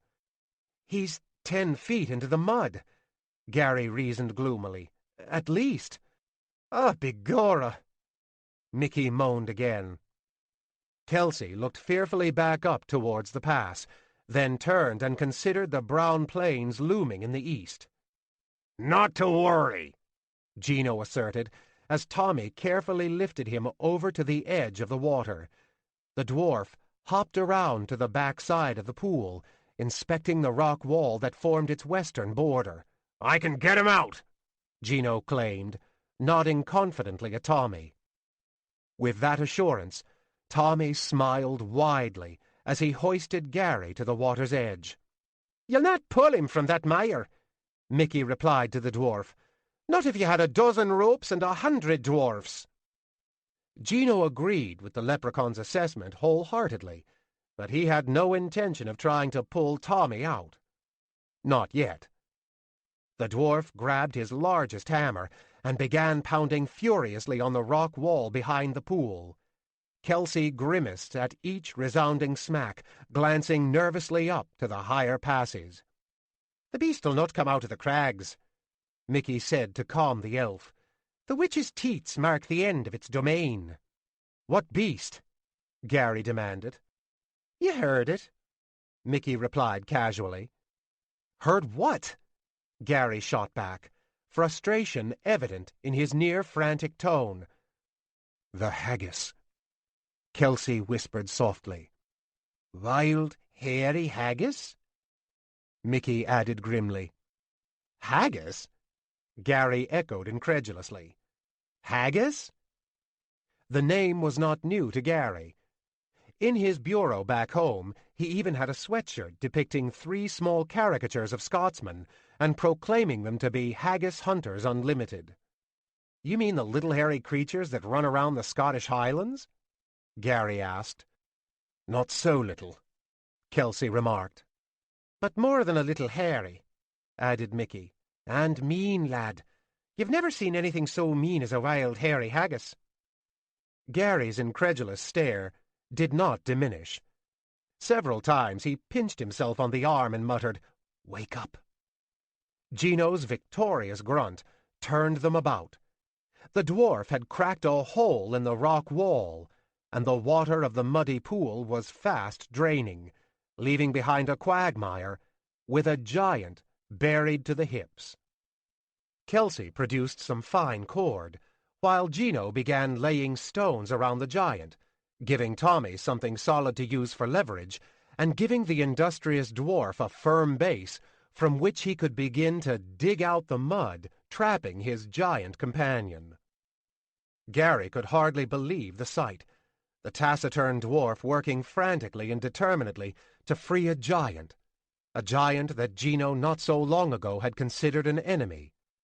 And more than simple pragmatism was guiding Gino's actions, Gary knew, though none in the group would deny that Tommy was a valuable companion.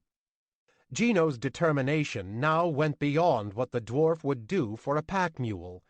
Something wonderful had just happened, back in Dangerous Crags, and here, now, in the muddy pool. An undeniable bond of friendship. Even with the teamwork, it took them more than an hour to get Tommy out of the mud. No more chilling cries came from the crags, though, and no visible pursuit of crag wolf or haggis. Glad to leave the crags behind, the companions cleaned themselves and their supplies as best they could and set out across the brown and blasted plain, with the giant's thumb, the lair of Robert, clearly in sight every step of the way. In all his life, Gary had never seen such total desolation. The land was scarred, brutally and completely. They passed one long and wide patch of charred tree skeletons, once a teeming forest, and they came down into a flat region, a clay bed dotted with long puddles and small clumps of scraggly grass and weeds poking through at uneven intervals. Many bleached bones lined the clay bed, fish bones, and before long, Gary realized that this area had once been a huge lake, as wide as Loch Devonshire, perhaps, though not as long. "Aye, and so it was," Mickey confirmed when Gary asked him about it. "Loch Tullamore, she was called, full of fish and full of beauty. But Robert, he did not like it," Mickey went on, his tone a combination of anger and sadness. The leprechaun paused, and again came that far-away longing look in his gray eyes. "What did he do?" Gary prompted after a while, honestly intrigued. After all, what could any beast, dragon or not, possibly do to a lake? "He hissed it, lad," Mickey explained. "Breathed his fiery breath upon the waters until they were no more. Day after day, Robert the Wretched came here, steaming the waters of Tullamore away." Gary had no comment to offer in response. The sheer scope of what Mickey claimed the dragon had done overwhelmed him, and his sense of dread only heightened when he looked up again at the distant obelisk-shaped mountain. Every step came harder to him then, every step towards the lair of Robert the Wretched. Fortunately for Gary's rattled emotions, the sight of the mountain was soon lost, for Kelsey led the troop into a long and narrow crevice, a great crack in the clay-like ground. The walls, tight about Tommy's shoulders, rose up 20 feet on either side of his companions, and the trail wound on for many miles. They camped that night on the plains above the crevice, the sheer stillness of the region serving as a testament to the dragon's ultimate desolation. Not a cricket chirped, and the fog came in early and thick, defeating any starlight offered by the evening sky. The next day, like the first, came hot and dreary and unnervingly quiet. The mountain loomed much larger when the group gazed upon it, before descending again into the crevice walkway. But Gary paid it as little heed as he could, preferring to keep his thoughts far away from the dragon and the dangers that lay ahead. He could not ignore the sight, late that afternoon though, when the group emerged from the crevice, turning a final bend that again put them in direct line with the giant's thumb. Directly before them lay a small vale, cluttered by the charred remains of long-dead trees and a few patches of weeds and grass, and beyond the vale loomed the mountain. Gary had to remind himself to breathe as he scanned up, the side of that obelisk. And if the almost sheer cliffs of jutting and angular stones were not imposing enough, atop the mountain loomed a castle, its stonework walls and towers seeming as if they had grown right out of the natural stones as extensions of the mountainsides. "We're going up that?" the stunned young man asked to anybody who could give him a rational answer. "There is a more gradual road around the mountain's other side," Kelsey answered, "but we would find it crossing between the barracks of Robert's slave soldiers. This is our path. It must be 500 feet. Gary protested. Mickey lifted his tiny foot before him, comparing it to the scale of the enormous cliff. "Oh, 500 feet at least," the leprechaun remarked. "Twice that'd be me own guess. Or just 100 of his," Mickey added with a wink, casting a glance Tommy's way. "We can't climb that," Gary asserted, his mood not improved at all by Mickey's attempted humor. "And what if there are guards on those castle walls?" Gary imagined buckets of hot oil rolling down at him, or a storm of arrows plucking him from a cliff that he had no desire to climb, even if Kelsey could assure him that no monsters waited atop it. "And what kind of a dragon needs a castle anyway?" Gary protested. "Our path is up," Kelsey announced, having no time for Gary's obviously terror-inspired rambling. "And the daylight is fast waning." The elf led them on, asking Gino to see what the stones would tell him concerning the swiftest and easiest path. Tommy stood perplexed at the edge of the small vale. As soon as Gary looked at the pitiful giant, he understood, for Tommy had no chance of scaling the cliff all the way up to the dragon's castle. Even if he did manage to find giant-sized handholds, a climbing Tommy would certainly present an easy and obvious target for any castle guards. With the huge giant hanging out so many feet from the stone, guards up above could hardly miss him, even under the cover of night. "Come along," Kelsey instructed Gary sharply. "Tommy cannot follow," Gary argued. "Tommy was never meant to follow," Kelsey retorted. "We allowed him to come to the base of the mountain, that is all." "Kelsey's right, lad," Mickey put in. "We've told you already why the giant should not be going near to Robert's lair. It'd make the dragon uneasy and dangerous." "We can't just leave him out here," said Gary. "He'll be safer than the rest of us," Mickey reasoned. Looking up at the imposing cliff and knowing what waited atop it, Gary couldn't honestly argue against the logic. He stared at his huge friend for a long moment. "Tommy will wait," the giant assured him. He scratched his huge head, then pointed back to the crevice. "In there." Gary nodded, managed a weak smile, and rushed to catch up to the others. Kelsey led them through all the cover he could find in the vale.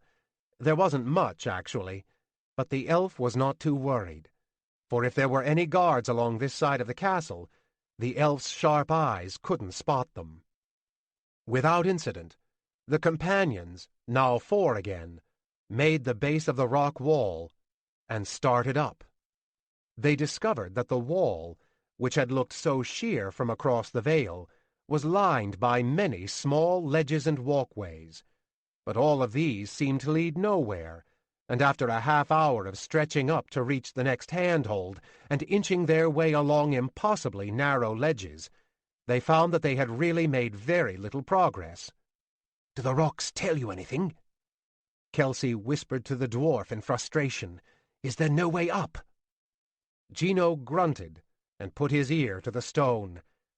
He took out a small hammer and gave a series of light taps, which sounded to Gary like some strange code.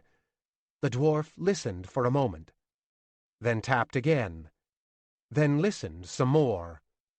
"Huh," the dwarf grunted, looking up at the distant castle walls, and then back to his friends.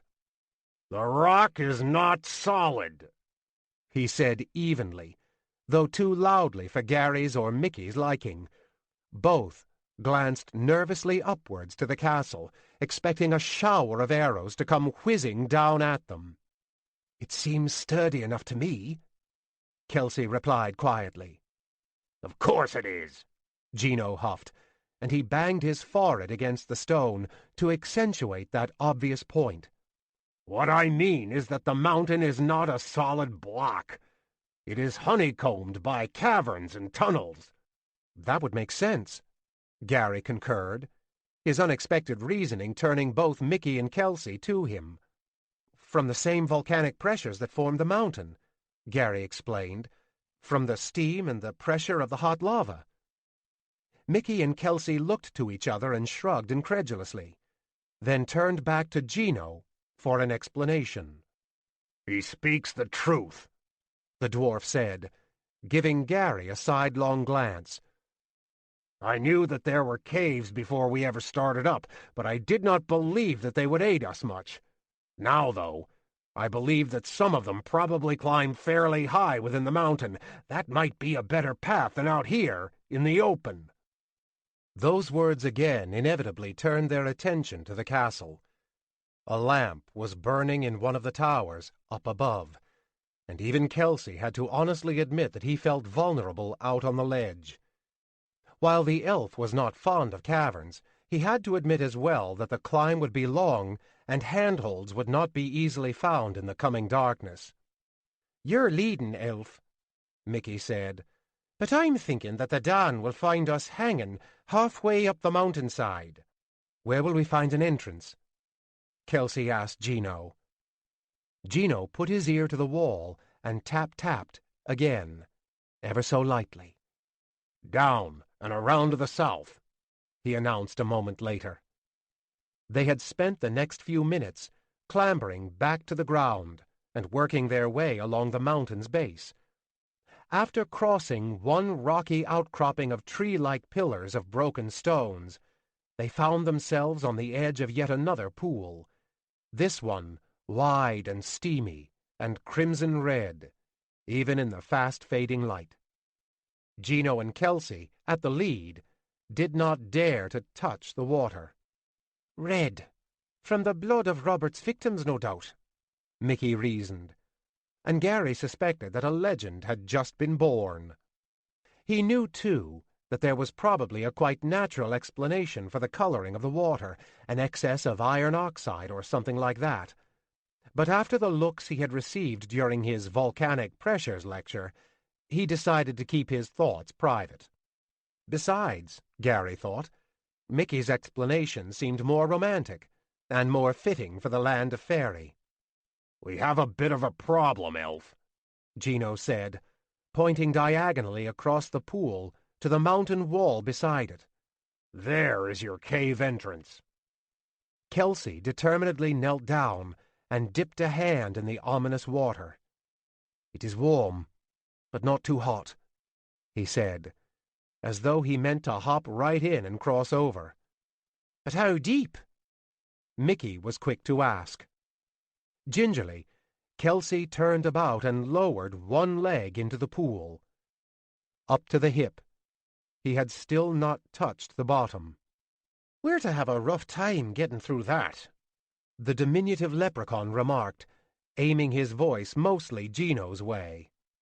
"Tommy could cross it," Gary piped in, somewhat loudly. "Hush!" Kelsey scolded him, but the elf's ire faded away as Gary's idea rang true to him. "Go get your giant friend," he bade Gary, and the smiling man didn't have to be asked twice. Tommy had little trouble carrying the four across the warm-watered pool. He kept his snorkel handy on his wide belt, but he found no need for it, for the water never got deeper than the middle of his chest. Still, the other companions were genuinely appreciative of the giant at that time. Gino even patted Tommy on the head once, when the dwarf thought that no one was looking. They were at the tunnel entrance in just a few short minutes, and there, a few feet above the level of the pool, they had to say goodbye to the giant once more. Again, Tommy promised to wait back in the crevice. He turned about in the crimson water and strolled away, leaving great ripples in his wake. The companions watched him for just a moment before he was lost in the gathering gloom. Then they turned to their own path, the winding cave. Already Kelsey, more accustomed to dancing under an open sky, seemed unnerved. He produced a tinder box from his pack and a torch and quickly lit it. Despite Gino's warnings that the light would "bring in every critter in the whole damn mountain," Kelsey ignored him and pressed in. The cave was a curious formation, its arcing walls scalloped and winding. "Like the inside of a worm," Gary muttered under his breath, not wanting the others to hear that rather uncomfortable, though accurate, description. The light bounced back at them from a dozen angles, flickering ominously, and Gary held his breath around every corner, imagining that a great dragon's treasure hoard, complete with a great dragon, awaited. When he took the time to remind himself that they were still in the outer and lower chambers, not far at all from the cave entrance, Gary thought himself incredibly foolish. Until he realized that his companions were holding their breath, too. Still not so far in, the group came upon some bones lying scattered in the corridor. "Just fish bones," Kelsey assured them on closer inspection. But what brought them here? Gary had to ask, and his answer came not from any of his companions, but from the gigantic crab that rushed at them suddenly from around the next bend. Tommy plodded slowly back across the crimson pond, paying little heed to his surroundings and thinking of nothing at all. Tommy was good at that. Even if he had been alert, though, the giant would have had a difficult time in distinguishing the red-shelled crab moving effortlessly under the red-colored water. A great, vice-like pincer locked around Tommy's waist. Another found a stubborn hold on his shoulder. The giant tried to scream out in the hope that his companions were not so far into the tunnel, but before Tommy hardly knew what had happened, he was pulled under the suddenly not-so-tranquil crimson waters. 21. Flies on the wall. It was surely the stuff of 1950s sci-fi B-movies, its cracking, hard-shelled legs scampering to keep it balanced to the scalloped, curving walls of the tunnel, a tunnel that the giant crab easily filled. Great, jagged-edged pincers swayed and snapped ominously. Kelsey reacted first, slicing his sword in at the closest menacing claw. The weapon, fine though it was, bounced harmlessly aside, and the monster claw came around more quickly than Kelsey had anticipated, opening wide enough to envelop the elf. Gino saved him. The dwarf slammed into Kelsey, knocking the elf safely aside, then, unexpectedly, rushed straight ahead into the grip of the snapping claw. The dwarf lifted his arm up high as he wedged in tightly, keeping his hammer-holding hands free to punish the crab even as it tried to crush him. Gary and Mickey gasped in unison, but the tough dwarf understood his rock-hard makeup better than they. The gigantic crab claw squeezed relentlessly, but it hardly seemed to bother Gino, singing a song now and drumming his hammers against the monster's stubborn shell. Kelsey, seeing that the dwarf was in no immediate peril, scrambled over the clawing arm to get in close to the crab's face. His fine sword swiped across at a stalk, and a crab eyeball dropped to the tunnel floor. Any thoughts of quick and easy victory blew away, though, as the wounded monster went into a frenzy, whipping its engaged claw up behind the elf and knocking Kelsey across the way, into the reach of the other deadly appendage. Kelsey skittered down to the floor, rolled to his back, and slashed wildly with his sword, struggling to keep the second claw up above him. He tried to scramble out, but the press of the monstrous limb was too great, and the crab too quick. "Now is the time for courage, young sprout," came a call in Gary's head. Gary hardly needed the encouragement, and about the only thing in the communication that he took note of was the sentient spear's continuing reference to him as a young sprout. He took up his dwarven spear in both hands, leveled its iron tip before him, and as soon as he found the opening, let out a roar and charged straight ahead, between the deadly claws.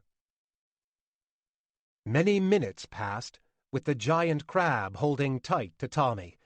Tommy fought against his building panic, forced himself to remain patient. He had popped the snorkel into his mouth soon after the crab had pulled him under, and though the instrument seal wasn't tight without the extra goo around it, the giant found that he could breathe readily enough. Tommy wasn't the most powerful of thinkers, but he was cunning enough in battle, having taken care of himself in the wild mountains since his childhood days.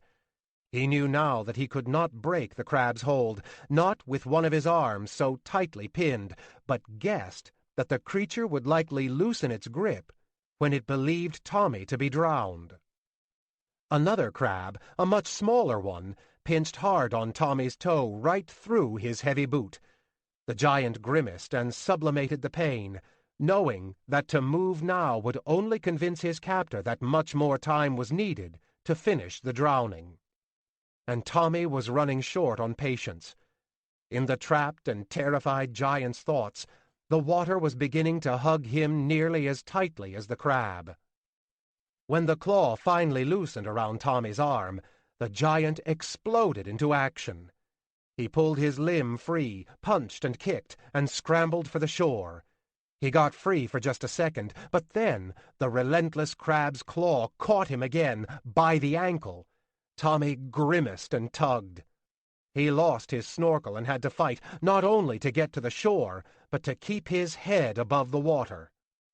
He nearly turned the wrong way in the sudden confusion, thought for certain that the crab's wicked pincer would tear his foot right off, but somehow he got within arm's reach of the outcropping of tree-like pillars along the shoreline. When the powerful giant clasped his hands around a tangible support, the crab had no chance of holding him back. The monster came right with Tommy out of the pool, snapping at the fleeing giant's legs every step of the way. Tommy roared and turned about, grabbing one of the huge claws. Spinning around and around, he soon had the crab up in the air, and then he sent it soaring far out over the small pond. It hit the mountain wall with a resounding crack and splashed heavily into the crimson waters. Far up above, Tommy heard shouts from the castle guards. He turned to run, but found that his wounded ankle would not support his weight. So the terrified giant hopped and crawled, pulled himself any way he could back to the safety of the distant crevice. The spear tip, still a bit bent over from Gary's fight with the mountain troll, ricocheted off the crab shell, but then hit a fleshy spot near the creature's mouth. Determinedly, Gary drove on, throwing all his weight behind the weapon. He smiled grimly as the head of the spear disappeared into the monster's flesh. Crab claws flew about wildly, one holding Gino and slamming the dwarf off the ceiling wall, the floor. The creature buckled and thrashed, kicking all of its legs, spinning a complete circle in the corridor, even trying to roll back over itself. The claw waving over Kelsey retreated, focusing on Gary, the more immediate danger. He felt its pinch about his waist, but told himself to hold on to the spear and trust in his armor and in his companions. Gary knew that he had committed himself to the charge. There could be no retreat. Flecks of shell flew about the corridor as the relentless dwarf continued to batter the claw that was squeezing him. Chunks of flesh followed, and soon the claw's iron grip relaxed. Kelsey came up in an instant, knowing that Gary had helped him literally out of a tight pinch, and knowing, too, that now Gary was the one needing the help. The elf thought nothing of his prized quest as he leaped in to fight right beside the human, thought only of aiding a companion, of aiding this man who, unbelievably, had somehow become Kelsey's friend. His first target was the crab's remaining eye, and in the flash of an elf's magical sword, it, too, bounced to the floor. The remaining claw let go of Gary's waist immediately, but the crab's thrashing only intensified. Gary's helmet rolled about on his shoulders, blinding him as completely as the eyeless crab. His elbow slammed hard into a wall, sending waves of pain through him, followed by a tingling numbness. He held on. For all his life, Gary Ledger held on. He was on the floor, a great weight atop him. Something battered the side of his head, but his spear slipped deeper into the monster, and still he held on. Then it was over. Suddenly. Gary couldn't see, didn't know how badly he was injured, but he heard Kelsey and Gino congratulating each other, and felt the weight lessening as his friends worked to pull the giant crab off of him. After what seemed like many minutes, Gino hoisted Gary to his feet, and Kelsey straightened his helmet. Gary blinked in disbelief at the toppled monster, and managed a weak smile when he heard Gino smacking his lips and describing 100 different ways to cook the thing. "Sure, and the three of you have come to fight well together," Mickey said from back down the corridor. Gary's smile disappeared. He spun towards the leprechaun, his green eyes narrowed. "And where were you?" he demanded. "That's twice now, 2 fights in which Mickey McMickey played no part and didn't even try to play a part." For the first time since he had met the leprechaun, Gary believed that his anger truly wounded Mickey.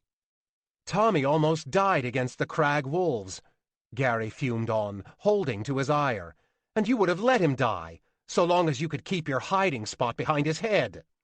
"Crag wolves pay no heed to illusions," the leprechaun explained meekly. "Be easy, friend," Kelsey said to Gary, putting a calming hand on the young man's shoulder.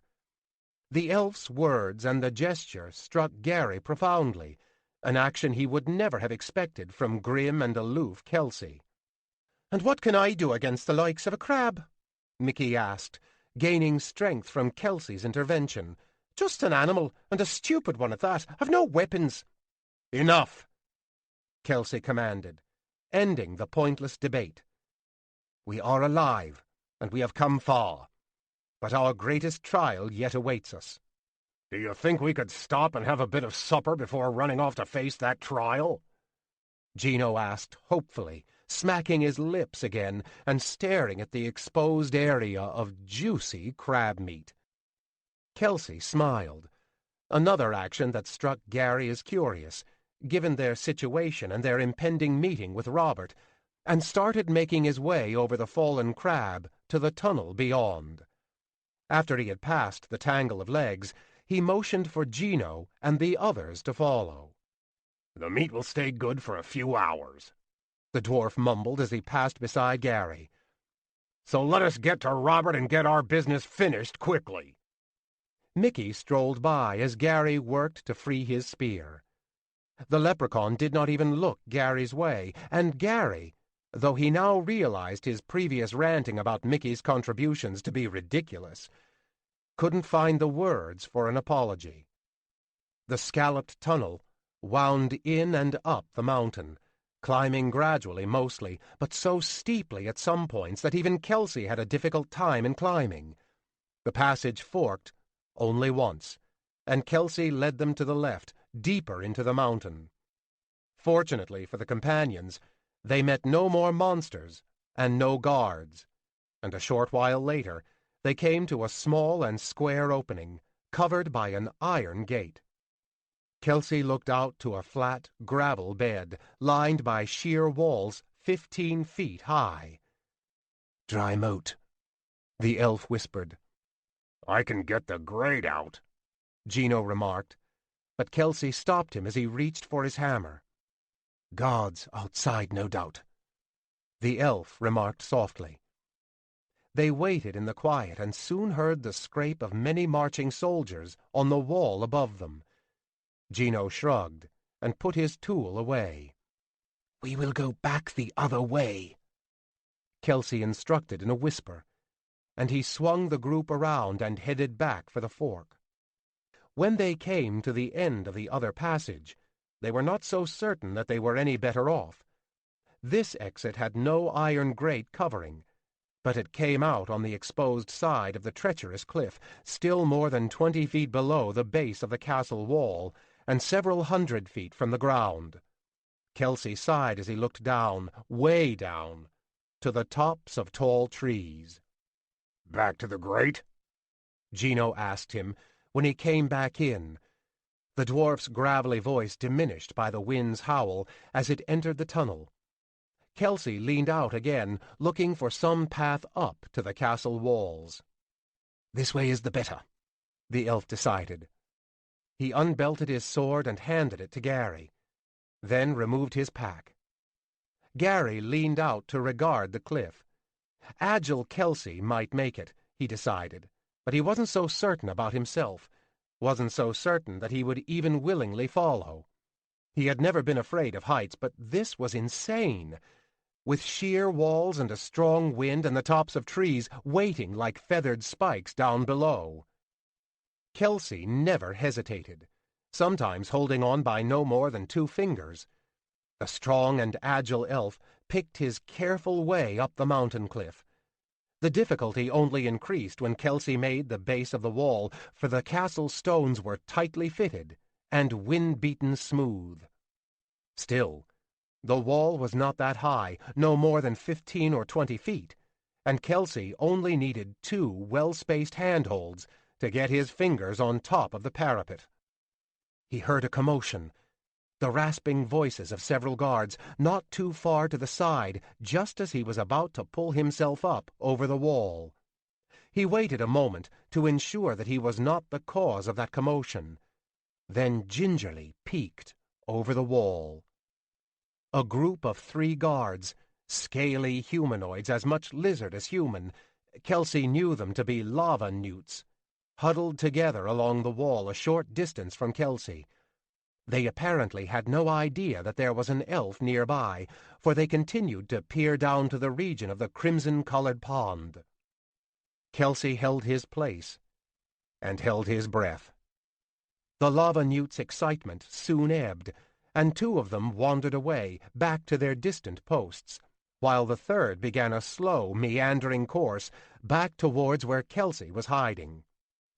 Kelsey had nowhere to run, nowhere to hide. He produced a slender dagger from his boot and put it between his teeth, then hung low, just his fingers on the wall.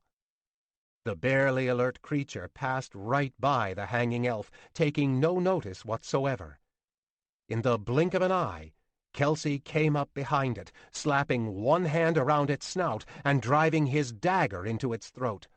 The creature, much stronger than Kelsey, struggled back powerfully, bending forward to lift the elf's feet right from the ground and nearly breaking free of Kelsey's stubborn grasp. Kelsey's dagger ripped in again and again, and finally the creature slumped heavily in Kelsey's arms. The elf glanced around nervously, praying that no other guards had seen. The night was dark, though, and all the castle remained quiet. Kelsey carefully rolled the heavy creature onto and then over the wall, letting it drop to be swallowed up by the darkness and the mournful wind. The elf quickly secured a rope on the parapet above the cave exit, dropping one end down to his waiting companions, then took up a defensive position, hiding tight against the wall, but with his stained dagger drawn and ready. Gary looked doubtfully at the dangling rope, and even more doubtfully at the deep drop below. This should be easy, he argued against all his instincts. He had seen dozens of adventure movies where the hero simply leaped out onto a rope and scaled hand over hand up impossible distances. This wasn't easy. In fact, Gary decided, as he leaned out and gingerly took the rope in his hands, this was damned impossible. He fell back into the tunnel, shaking his head helplessly. "You have to go, lad," Mickey said to him. "Kelsey cannot wait for long." Again, Gary shook his head. "Get out of my way!" Gino fumed, roughly shoving Gary aside. The dwarf scrambled out to the edge of the tunnel and, without the slightest hesitation or any look below, hopped out to the rope and began pumping arm over arm powerfully and methodically, just like one of those adventure movie heroes. "You see," Mickey coaxed, "it is not so hard a thing." "I can't do it," Gary replied, "especially not in this armor." Mickey saw the excuse for what it was. "You've gotten used to the fit," the leprechaun reasoned, "and it's not so heavy now, is it?" "Ah, go on, lad," Mickey continued. "You cannot fall with me below you. You remember the rocks in Divergamal? I catched them good and held them up in the air. You think I'd let you fall?" Mickey held a pointed finger up before him and motioned for Gary to go on. Gary considered the words for a long moment, then moved again to the tunnel exit, taking the rocking rope in his hands. He couldn't see the top of the castle wall from this distance, but suddenly the rope stopped bobbing, and Gary knew that Gino had already made it up. "I've got to start eating rocks," Gary muttered dryly, and he checked once to make sure that both his spears were secure on his belt, then hoisted himself out onto the rope. His arms ached every foot of the way. Only the knowledge that Mickey was below him, ready to levitate him should he fall, gave Gary Ledger the courage to continue. He heard a sharp hiss from above, followed by a crunch that he knew instinctively to be the result of a dwarf-wielded hammer. Sure enough, just a moment later, another lizard-skinned humanoid form came tumbling over the wall. "Quickly!" came Kelsey's hushed call from above. Gary tried to respond, but his already weary arms simply did not answer his mental call to pick up the pace. Finally, after what seemed like many minutes, Gary put his first hand onto the parapet. Gino grabbed it up in an instant and hauled the tired man over. "I wish Mickey could have given me more of a magical push," Gary rasped. "With the leprechaun's magic, I don't even know why we needed that stupid rope anyway. The leprechaun's telekinetic powers are limited with regard to living beings, Kelsey replied. Mickey can lift a rock easily enough, but would have a difficult time in levitating even a frog. What's that now? Mickey asked, umbrella in hand, as he floated easily over the wall. Gary considered the deep drop one more time, then shot the leprechaun a dangerous glare. Mickey shrugged innocently. "Call it a lie, lad," he said. "But it worked now, didn't it?" They had crossed the castle's outer wall, but that signaled only the first obstacle in the two-tiered structure. Just a few feet down from the companions lay an open courtyard encircling a higher cluster of stone buildings. The castle had been built around the natural formations of the mountain, and in many places, bricked walls blended harmoniously with natural jutting stone. Fortunately, the courtyard was not overly busy. The main bustle seemed to be to the companions' right, down a road that went beyond a portcullis, out to the castle proper, and through many buildings tightly packed together. "The side gate," Kelsey explained in a whisper, "leading to the barracks. And up there," he gazed at the walls of the structures looming above them, "is where we will find Robert." Gary didn't like the prospects, even forgetting that a dragon waited at the end of their road. There were but two ways up from this level as far as they could see, a steep stair around the left-hand side of the massive structure directly before them, and a sloping cobblestone path circling up around the same building's right side that forked from the main road which led out of the castle's side gate. "The stairs?" Mickey asked softly. Kelsey nodded. "The gates up the road will likely be closed, and guarded in any event." Kelsey motioned for them to wait, then took his sword from Gary and slipped across the courtyard to the base of the stairway. He didn't go immediately up, rather, he moved along the wall running down the left-hand side of the stair, around the base of the structure, and out of sight of his companions. The elf reappeared almost immediately, waving frantically for the others to run and join him, and Gary knew that trouble was brewing. Sure enough, several sword-wielding lava-newt soldiers intercepted them before they reached the stairs. At the sight of Gino, leading Gary and Mickey, the monsters howled wildly.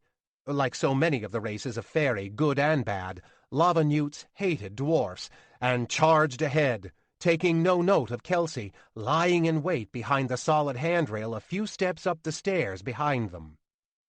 3 flying hammers preceded the dwarf's answering charge, dropping 2 of the 7 newts. A third tumbled heavily at the end of Gary's hurled spear. "Didst thou throw it?" The sentient weapon on Gary's belt screamed incredulously in Gary's head. Confident of his actions, Gary didn't bother to answer. He was certain that Kelsey and Gino would make short work of the remaining 4, and knew that even if he still held his weapon, he probably would never get close enough to an enemy to use it. As he figured, Kelsey leaped down into the midst of the remaining group of monsters, his brilliant sword glowing fiercely as it flashed every which way. Gino barreled into the throng a moment later from in front of the group, and in mere seconds of whipping hammers and a slashing sword, all the guard lay dead. Gary went for his spear, but never got there. Around the side of the stair came a host of soldiers, and the blare of horns went up all around the trapped companions. Gary felt a strong hand, he knew it to be Gino's, grab him by the arm and tug him along. "My spear!" He started to protest, but stopped almost instantly when he heard Kelsey up ahead on the slightly curving stair, engaged in battle once again. Gino released Gary and charged up to join the elf, and Gary reluctantly reached for his belt and took out the tipped half of Cedric's magical weapon. Unbalanced and unwieldy, Gary could only hope that he could find some way to utilize it in battle. "Fear not, young sprout," came a comforting thought. Thou is not alone." Kelsey slashed and fought savagely to gain each subsequent step, but a line of lava newts packed above him, blocking his progress every step of the way. At the back of the party, Gino faced similar, unfavorable odds. Gary trusted in his two warrior companions, and facing the newts one or two at a time on the narrow stair certainly made the situation less catastrophic. But the lines of newt soldiers were long indeed, and were only going to get longer, Gary knew. Another lizard-like form went over the outside wall of the stair, at the end of Kelsey's sword. Gary blinked once, even moved to rub his eyes, when he looked back to Kelsey, for he saw not an elf, but a great mountain troll in the place where Kelsey had been. The lava newts up above apparently noticed the change as well, for no longer did they press the attack. Indeed, many of them turned about and fled back up the stairs. Others even scrambled over the low wall of the handrail and dropped the 15 to 20 feet to the outer courtyard. Guessing the source of the apparent transformation, Gary turned to regard Mickey, standing at his side. "I do what I can," the leprechaun remarked smugly, reminding Gary once more of how ridiculous his earlier remarks concerning Mickey's value had been. They made great progress then, the illusionary troll Kelsey leading the charge all the way up to the upper courtyard. This area was more squared than the lower bailey, with a cobble-stoned base laid flat around many lumpy natural stone breaks, and lined by several buildings, some tall and towering, others low and long. Still, the newts retreated from the troll figure, but many more poured out into the courtyard, threatening to surround the small band. Kelsey gazed diagonally across the courtyard, to a distant door at the far end of a low-roofed but obviously sturdy structure. If the elf meant to go there, though, he quickly changed his mind as dozens of lava newts rushed out that very door. For lack of a better choice, Kelsey led his companions to the left instead, to the tallest structure. He burst through a door, neatly slicing the throat of the surprised newt standing just inside, and rambled up a narrow spiral stair.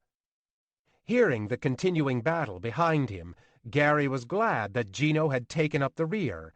The walls of the stair pressed in tightly against Gary's broad shoulders, and he did not believe that he could manage to fight in here at all. Gino, too, was tightly pressed, but the dwarf, with his chopping hammers, did not need much room to maneuver. One newt lunged in boldly, lizard maw snapping, and Gino promptly crushed its skull. Other monsters came on bravely, though, clambering right over their dead companion. The room at the top of the stairs would have proven disastrous for the companions if the newts up there had been better prepared. Apparently oblivious to what had transpired outside, the undisciplined rabble hadn't even taken the effort to arm themselves. Kelsey came in first, appearing as an elf again. Mickey's troll illusion wouldn't have been very convincing, given that a troll wouldn't even have fit in this low room, hacking and slashing at the wildly rushing monsters. He nicked one, but didn't bring it down, as it made its way for a magnificently ornamented dagger hanging on the far wall. A single glance revealed to Gary the magic of that ancient, gem-encrusted weapon, and he knew that he must not allow the newt to retrieve it. He leaped forward past Kelsey, shoulder-blocked one newt aside, and closed on the one reaching for the dagger. The evil soldier grasped the weapon and swung about, but Gary got his strike in first as it blindly turned, catching the newt on the shoulder. It was not a deep wound, nor did the spear hit a vital area, and Gary threw up his arm and ducked aside, expecting a retaliation. The lava newt did not swing or throw the ornamental dagger, though, did not make any move at all, save to open its toothy maw in a silent scream. "Taste of blood!" came an emphatic thought in Gary's head. he felt the power thrumming through Cedric's spear, a power long dormant. Horrified, Gary tried to pull the spear out, but the barbed weapon resisted, holding stubbornly to its enemy's wound. When Gary finally did extract the tip, he felt compelled beyond his control to thrust it right back into the dying newt, this time blasting the creature through the heart. Telepathic waves of intense satisfaction rolled through Gary's mind and body. Gary couldn't stop and consider them, though, for Kelsey came to him, prodding him towards the small room's other door. Gary managed to reach out and pluck the dagger from the fallen newt before Kelsey had pulled him too far, and Kelsey, intent on escape, did not even notice the ancient weapon. Hardly giving the dagger a further thought, Gary slid it under the folds of his wide belt. Then they were out of the room, going down a staircase quite similar to the one that had taken them up the tower. A hallway ran off its side at the ground level, and the companions heard lava newts stirring down there. Kelsey took the group right by the corridor, and moving through a door, they came back into the courtyard of the Upper Bailey, just a short distance from the door that had first brought them into the tower. That short distance gave the companions all the opening they needed to get across the way, for the pursuing newts were still stupidly gathered at the other door. Mickey scrambled up to perch on Gary's shoulder.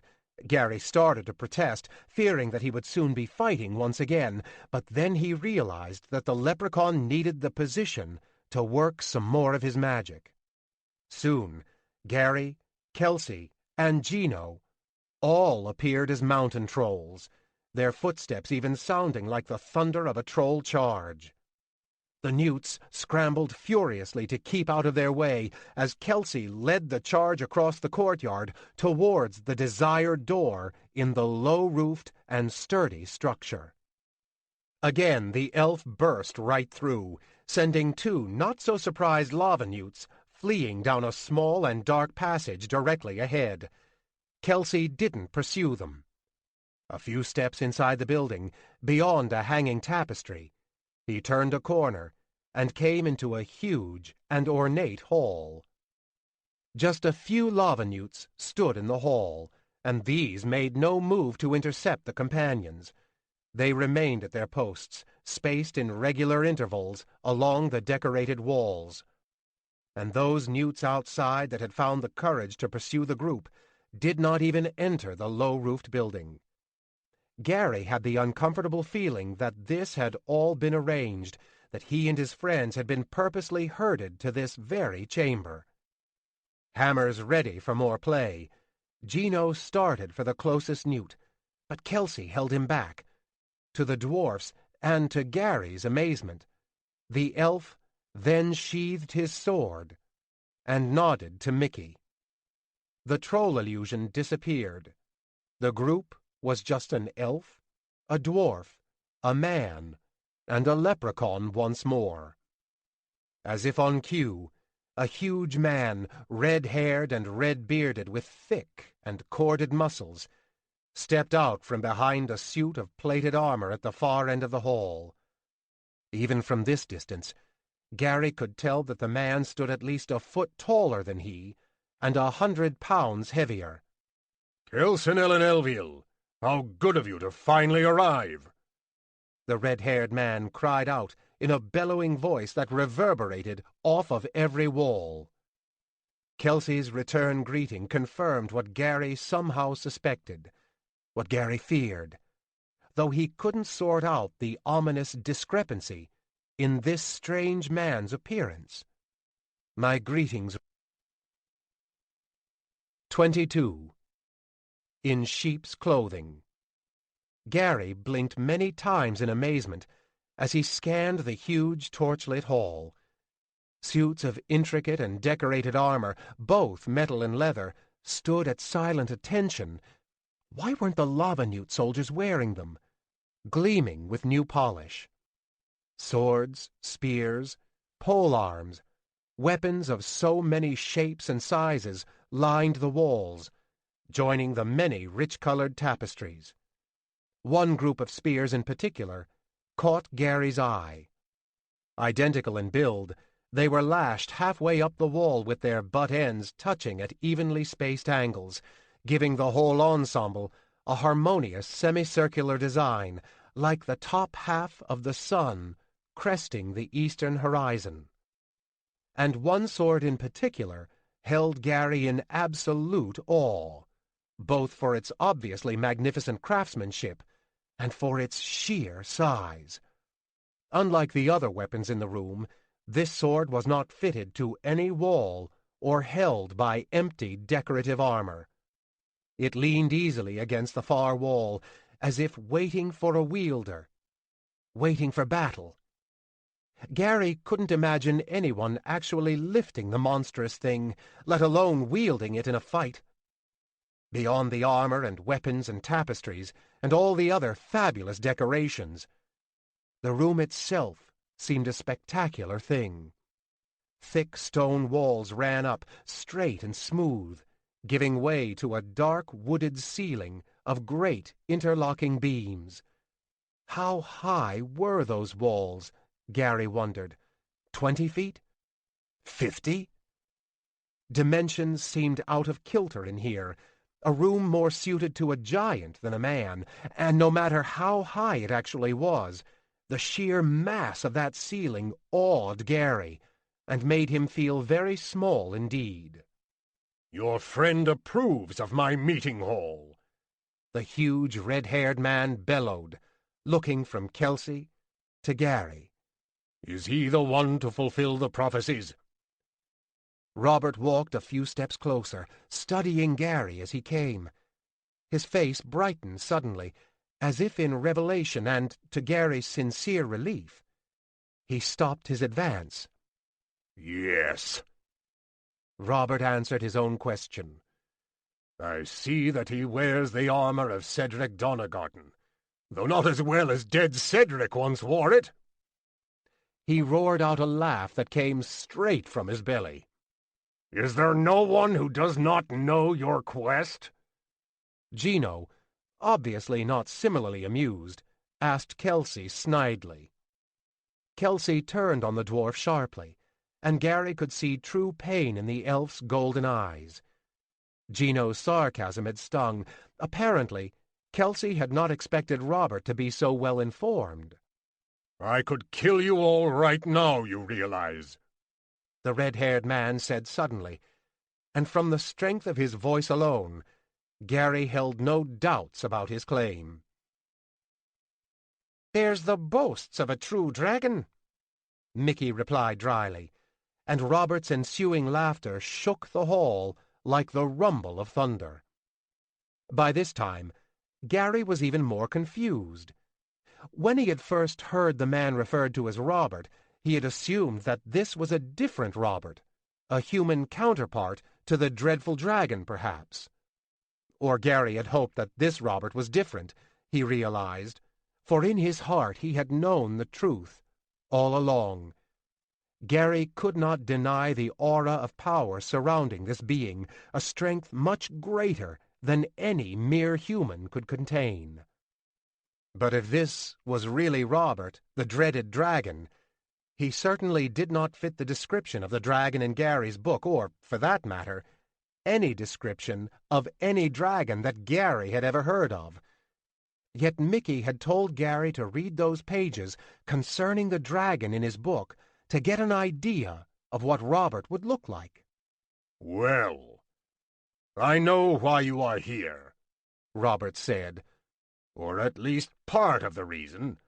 No doubt you have come to steal from me as well. I see that you have brought a dwarf along." Gino ground his teeth at the insult, but, to Gary's amazement, did not offer any retort. "We have come for one reason alone, Great Worm," Kelsey said firmly, stepping out in front of his companions and slapping his hand to his belted sword. "Worm?" Gary whispered to Mickey, but the leprechaun motioned for him to keep silent. Robert, appearing unimpressed by Kelsey's bravado, stalked the rest of the distance across the room to stand right before the elf. Gary blew a silent whistle, The red-haired man was 7 feet tall if he was an inch, with shoulders broad and strong, and corded arms that could tear Kelsey right in half with a simple twist and tug. If Gino got his strength from eating rocks, Gary decided, then this Robert ate mountains. Whole. In accordance with the rules of our ancestors, Kelsey said, his voice not quivering in the least, as was done by Ten Temera of Tir na Nog against the dragon Rehir, as was done by Gilford of Drochet against the dragon Woebegone, as was done by... The list went on for many minutes, with Kelsey naming ancient heroes in legendary duels against fairies most fearsome and dangerous. The Tilwith Tig never could get by the formalities, Mickey whispered to Gary, and Gino, standing right beside the leprechaun, snorted his wholehearted agreement. Thus, with these precedents in mind and in accordance with all of the stated rules, Kelsey finally finished. I do challenge you to a fight of honor. Through the entirety of Kelsey's prepared speech, Robert did not blink. Again, in accordance with the precedent and established rules, Kelsey added, if you are defeated, you must perform one small service to me. And you know the task well, Dragon Robert. You must furnish the fire to reforge the ancient spear of Cedric Donegarten. Robert nodded, as though he had fully anticipated that price.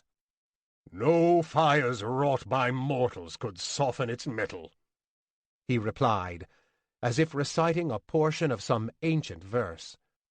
And you must, Kelsey continued with a nod, adhere to the rules of banishment, and remain in your fortress for 100 years. Again, Robert nodded casually. What was 100 years to a dragon, after all? And if victorious? The red-haired giant asked, too nonchalantly, his sincerely calm confidence sending shudders up Gary's spine. There are precedents for that possibility. Kelsey began. Damn your precedents, elf! Robert roared suddenly, and Kelsey, for all his nerve, retreated a step. You wish me to do battle against you, a battle full of rules that eliminate my obvious advantages. He looked around at his lava-newt guards, his smile reminding the companions that he could call in 100 more loyal soldiers with a snap of his finger. And you have told me of my price, Robert went on. Irrelevant drivel! Do you truly believe that you have any chance of defeating me? Kelsey firmed his angular jaw, narrowed his golden eyes. So do not speak of precedents, elf, the dragon went on, nearly chuckling at the spectacle. Tell me what I gain by accepting your challenge of honor. Tell me why I should exert the effort against so pitiful a foe. Not so pitiful that you did not take the trouble to gather his name, Mickey remarked, and Gary nodded, thinking it wise for the leprechaun to lend Kelsey some much-needed support at that time. Robert smirked, but did not answer. If you win, my life is forfeited to you, Kelsey said at once. You state the obvious, Robert replied. You will not survive the battle. Kelsey drew out his magnificent sword. And this, he said, forged by the Tilwith Teg. It can only serve one so designated by its wielder. If you win and my life is forfeit, then I give you my sword. A pittance, Robert replied, and Kelsey frowned so gravely at the insult that Gary thought that the elf would surely strike out at Robert then and there. Robert turned his head, leading Kelsey's gaze across the room to the gigantic and magnificent sword, leaning against the far wall. But I will accept your pittance, Robert said suddenly, turning back on the elf. Your life and your sword, elf. And the lives of your friends. Mickey and Gino started to protest, with Gary, startled, too numb to even utter a single word. But Kelsey simply spoke above them. according to precedent," he said. "And so we are agreed." "Don't you think that we've a word or two to say about it?" Mickey asked. "No," was Robert's simple and straightforward reply. And while Kelsey did not openly vocalize his agreement, it seemed obvious to the others that he considered the dragon's demands quite reasonable. The huge man walked easily across the room and casually lifted the massive sword. "A strong one," Mickey remarked, seeing Gary's gawk. For not only had Robert lifted a sword that Gary thought more appropriate for a Tommy-sized giant, but he had lifted it so very easily, with just one hand. "You choose swords?" Kelsey asked, seeming confused. "I had thought—" "I choose my weapons as I choose," Robert replied with an ironic chuckle. "The sword will do nicely. For a start." He moved to the hearth on the back wall, bending low. The red-haired man, without the slightest hesitation or wince of pain, used his bare hands to push aside the glowing embers. "Are you coming along?" he asked, and he tugged on one of the hearth's pokers, a concealed lever, which drew open a secret trap-door. "And I warn you only once," he added. "If you steal a single coin or trinket from my gathered hoard, then the rules are no more, and your lives are surely forfeit. I have not come forth for many decades. Perhaps it will be time again for Robert the Righteous to feast upon the flesh of men." Gary could hardly find his breath as he looked to Mickey. The leprechaun nodded gravely, not doubting the dragon's threats in the least. The four companions, Kelsey determinedly at their lead, followed Robert down a long and winding set of stairs, ending in a series of vast and empty chambers. Mickey paused as they passed by one archway, low and covered by a hanging tapestry, the only man-made article they had seen down here under the castle. "Treasure room," the leprechaun remarked to Gary's inquisitive stare. Gary knew from Mickey's expression that the leprechaun had no intention of trying to steal anything, nor did any of the companions, in light of Robert's warning. But there was a profound and obvious sadness in Mickey's eyes as he continued to gaze back at the blocked archway. Gary studied the leprechaun closely, not understanding. He didn't question the leprechaun about it, though, too concerned with what lay ahead to worry about what might lie behind. The smell of sulfur continued to grow until it fully filled Gary's nostrils. At first, he thought the aroma a relic from the ancient volcano that had raised the giant's thumb, but as Robert moved into one room and lit the torches lining the chamber's walls, Gary noticed many scarred and blasted areas along every wall, the ceiling, and the floor. Dragon fire? Gary also noticed many scratches in the stone floor, deep and wide. If a dragon's claws had caused those, that undeniable shudder ran its path again along Gary's spine. "How did Robert know of our coming?" Kelsey whispered to Mickey as Robert moved far across the room to finish lighting up all of the torches. "Maybe the witch told him," Gary offered, what he thought to be a logical conclusion.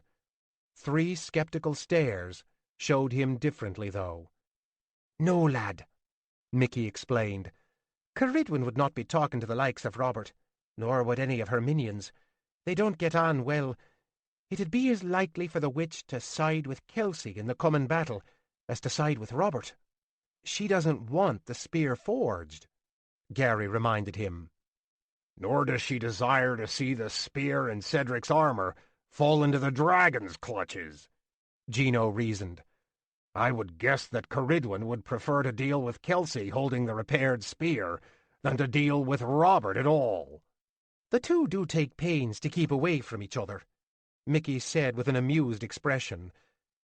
That the leprechaun could find any mirth at all in their dire situation told Gary just how profoundly Cerridwen and Robert hated each other, to the delight of many of Faery's inhabitants, no doubt. Kelsey went back to his original question. How did Robert know? He asked again, and this time, it seemed to Gary, the elf cast more than a curious stare the leprechaun's way. Mickey just shrugged and popped his pipe into his mouth. You'd better take the lad's shield, the leprechaun remarked, deflecting the question. It'd block a dragon's fire, so say the legends. Kelsey looked again to Robert, now making his deliberate way back across the vast chamber, and knew that his question would have to wait. He turned to Gary for the shield. But Gary, staring at approaching Robert, did not notice him. The image of this red-haired man spouting flames did not add up to Gary. And who ever heard of a dragon fighting with a sword? Well? Kelsey's impatient tone pulled Gary from his private deliberations. He looked around curiously for a moment, confused, then realized what Kelsey was after, and fumbled to get Cedric's great shield off his back. Some of the straps have come loose, Gary explained. When a troll hit it, a wave of Kelsey's hand stopped him. I'll not use it in the battle, the elf said, to Gary's further confusion. It is too cumbersome for swordplay, and little defense against that mighty sword, especially in the hands of Robert. The dragon would drive his blade right through this shield, even if I were quick enough to raise it for a block. Kelsey took the shield then, and turned away to begin his challenge, to meet his destiny. Then why did he take it? Gary asked Mickey. As I said, the shield'll turn even a dragon's fire, Mickey replied casually, lighting up his pipe. If Robert decides to lose his breath, then Kelsey'll be quick to pick it up. But he's not a dragon, Gary cried in frustration, more loudly than he had intended. Gino's laughter mocked him. Just watch, lad, Mickey replied. Just watch.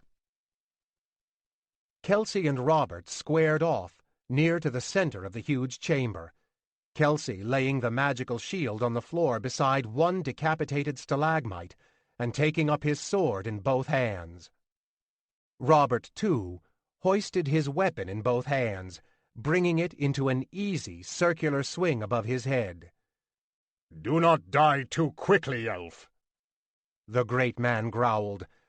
I have not enjoyed the excitement of battle for many years. A dozen lava newts fall too quickly for me to take pleasure in those jousts. The monstrous sword whipped around suddenly, an exclamation point for Robert's boasts, and Kelsey barely fell back out of its nearly 7-foot reach. Despite the momentum of the swing, Robert easily halted the sword's progress and brought it back in the other way. Wisely, Kelsey never slowed his backpedaling, even rolling to his back and then to the right to come up facing his enemy, but far out of Robert's reach. Ah, very good, Robert roared. Hard to catch, if not so hard to kill. On came the red-haired monster in a frightening, wild rush. Get out of there! Gary heard himself cry out, but Kelsey had other ideas. As Robert charged, so did he, diving to his knees at the last moment and sliding right by the lumbering giant. Kelsey's sword drove home once and then again into Robert's thick thigh as they passed, and Kelsey came back up before Robert could even spin about to regard him. The red-haired man looked down to his injured leg, astonishment clear upon his face. Gary's smile widened at Kelsey's brilliant move, but it faded immediately when he looked upon Mickey, who seemed not so confident. Ah! Robert roared again. Very good. And then he laughed, so loudly and profoundly that it echoed again and again off of every stone in the chamber, sounding as if the dragon had brought along his own invisible cheering section.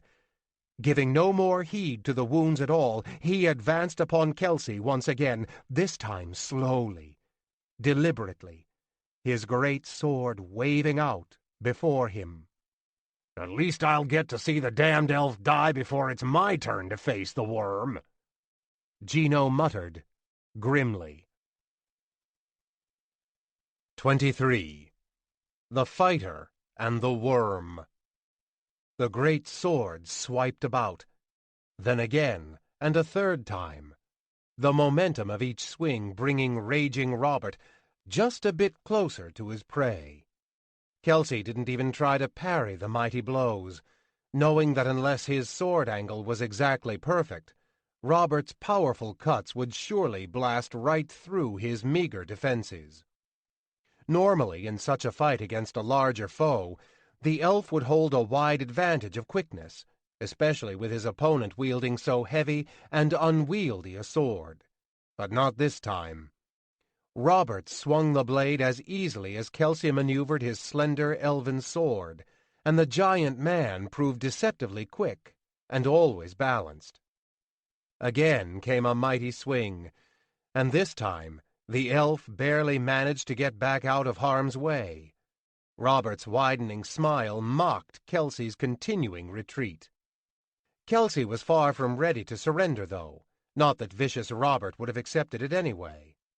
He had gone through many trials to get to this point, and now, so close to realizing his quest, the one great task appointed him for his life, his elven blood coursed through his slender limbs and renewed his vigor. Besides, the elf reminded himself as the red-haired giant continued to stalk in, he had known all along that the fight against Robert would be the greatest trial of all his life. Robert's sword whipped across yet again, and once more Kelsey slipped backwards out of reach. The huge man came on fiercely, suddenly, turning his wrists to send his weapon up high, then reversing his grip to angle the sword for a mighty downwards chop. Kelsey threw his sword up above him, angled diagonally. In typical combat, the cunning elf would have turned his sword horizontal as the blow came in, catching his opponent's weapon on his own blade to fully stop his attacker's momentum chop.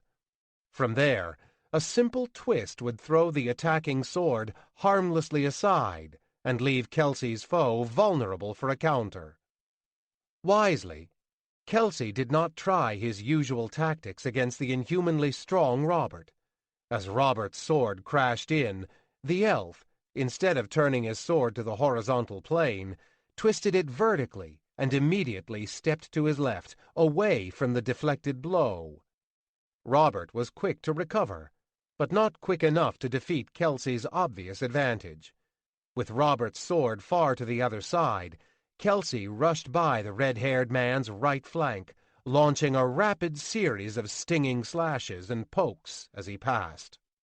"Oh, grand move!"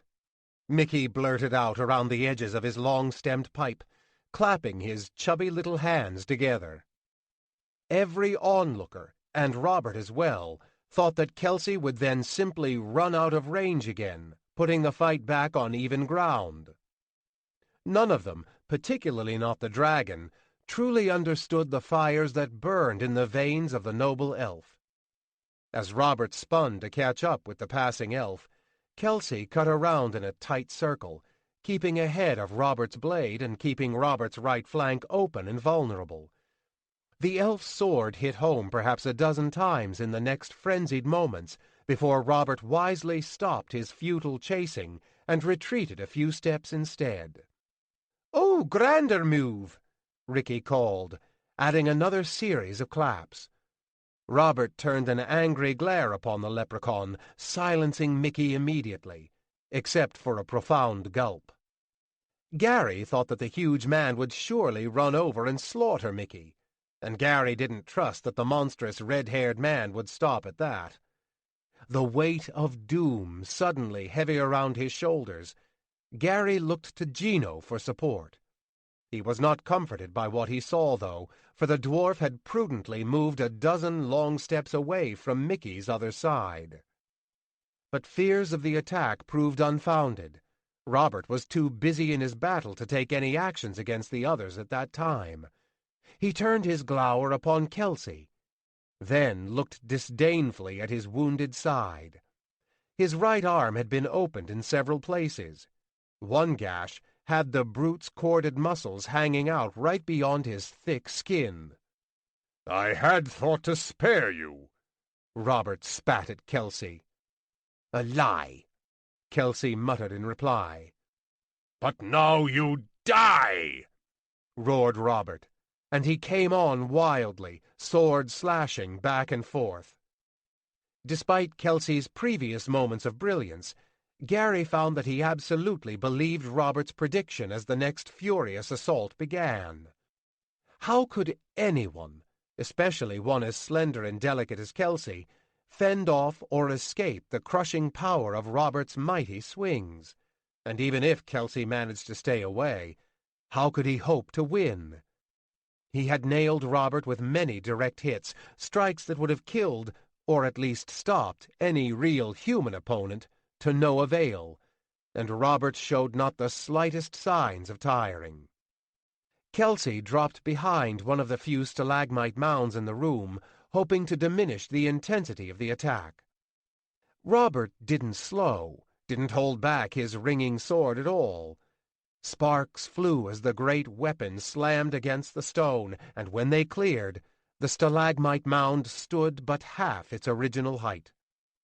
To the companion's dismay, Robert's sword had not broken, had not even visibly chipped.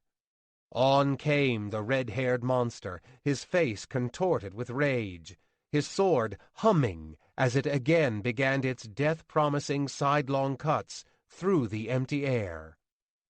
Kelsey did not fear his constant retreating in the vast room, but neither did he believe that he was gaining any advantage, that the great Robert would tire. The elf knew that he would have to continue his brilliance and his daring, and that one mistake would surely cost him his life. Kelsey nearly laughed at that thought. His life mattered not, when weighed against the successful completion of his life quest. Kelsey backed and watched closely the subtle movements of Robert's fingers clenched about the huge sword's leather-strapped hilt. Gary tried to look away, not wanting to see his friend share a similar fate with the halved stalagmite. He found that he could not avoid the remarkable spectacle, though, and his mouth drooped open in confusion when he looked back to the combatants, back to Kelsey, unexpectedly smiling with apparently sincere confidence. Gary couldn't know it then, but the elf had found his advantage. For all of Robert's sheer power and uncanny quickness, the dragon was not a swordsman, at least not by the elf's high standards. Robert's attacks were straightforward, his movements, even his feints, becoming more and more predictable to the seasoned warrior of Tylwyth Teg. Kelsey continued to watch those gnarly, huge fingers, waiting for the telltale turn. A few strides, a few swings later, Robert twisted and sent his sword flying up high, and Kelsey was ready for him. Just like the first time he had attempted the downwards chop, 3 quick strides brought the red-haired man rushing towards the elf. Kelsey, though, did not offer a defense similar to the previous one. He, too, came rushing forward, sword leading, desperate to beat Robert to the quick. Robert's great sword was still up, high over his head, when the fine tip of Kelsey's elven blade came in tight against Robert's throat. "You lose!" the elf cried. Robert roared and drove his sword down at the elf. Kelsey could have thrust his sword right through Robert's throat. His instincts almost made him do it. But what good to him would be a slain dragon? He dove aside instead, rolling to his feet and pointing an accusing finger Robert's way. "Treachery!" he yelled, looking to his companions, the witnesses, for support. "I had you bested." "I am not down!" Robert roared back. "You had nothing!" "What fairness is this?" Kelsey cried, pleading his case to Mickey and the others, to the stones of the cavern, to anyone and anything that could hear his voice. He turned back on Robert. "Must I kill you to win? What is my gain, then, in this challenge of honor?" "You had nothing!" Robert roared back, and it seemed to Gary as if his voice had changed somewhat, taken on a more throaty call. My sword was at your throat, and mine at your head, Robert quickly added. To finish your move would have allowed me to finish mine. Robert poked his finger against his own throat. Small hole, he spat sarcastically. Perhaps fatal, but not so surely fatal as an elf cut down the middle. Kelsey knew Robert's estimate of the fight was far from accurate. He could have driven his sword right through Robert's neck and still dodged the downwards chop. But Robert's argument was convincing, Kelsey knew, convincing enough for the dragon to avoid the mark of dishonor in the general retelling of the fight. He's playing Bilbo's game, Gary muttered under his breath. Mickey looked up at him curiously, remembering the story, then nodded his accord. Half-truths, Gary went on. Kelsey had him. Tell that to Robert, Mickey muttered. But wait long enough for me to get far from your side afore you do, lad. Gary didn't miss the leprechaun's point. Enough of this foolishness, Robert roared suddenly. With one arm, he waved his huge sword across the room. It hit the wall with a blinding flash and hung in place, halfway embedded in the solid stone. Gary thought for a moment that Robert had capitulated, had admitted that Kelsey had fairly won. Sensing the truth, though, Kelsey raced back to retrieve the magical shield of Cedric Donegarten, working frantically to get it in place on his slender arm. Gary started to question the elf's movements, but when he looked back to Robert, he came to understand so very much. Robert began to change. The human coil warped and bulged. Red hair wrapped Robert's head and blended with his mutating skin. A great wing sprouted, then another, and huge claws tore the boots from the creature's feet. Great snapping sounds of reforming bones echoed sickeningly through the chamber. A monstrous, scaly tail slammed to the floor behind the creature and rushed out as it thickened and elongated, seeming almost like a second creature. "Oh, my God," Gary Ledger stammered. "Son of a holy shit! Oh, my God!" Gary simply ran out of expletives. His mouth worked weird contortions, but no words spewed forth. If Tommy had been standing beside him and had uttered one of his customary "does," Gary would certainly have patted him on the leg for giving him the right word. Nothing in Gary Ledger's life, not the volumes of fantasy reading he had done, nor any sights he had ever seen in his own world or in Fairy, could have possibly prepared him for the spectacle before him. The chamber no longer seemed so large. The dragon had reached 50 feet long and continued to grow, to stretch. Gary remembered the dry lake, Loch Tullamore, and now he understood how the dragon might indeed have hissed it away. He clutched at the hobbit, sitting in a pouch at his belt, like it was some protecting amulet, a source of strength and a reminder that others had faced such a creature and lived to tell about it. But even Gary's amulet could not begin to insulate him from the sheer terror of facing Robert the Wretched. The change was complete then. Robert loomed nearly 100 feet in length, with spear-like, stone-tearing claws, and a maw that could snap a man in half, or fully swallow him, at the dragon's whim. Gary's knees went weak under him. He wanted nothing except to run away, but knew his legs wouldn't carry him. He wanted nothing except to close his eyes, but he could not, held firmly by the awesome spectacle, the majesty and the horror of the true dragon. "Enough!" the dragon roared.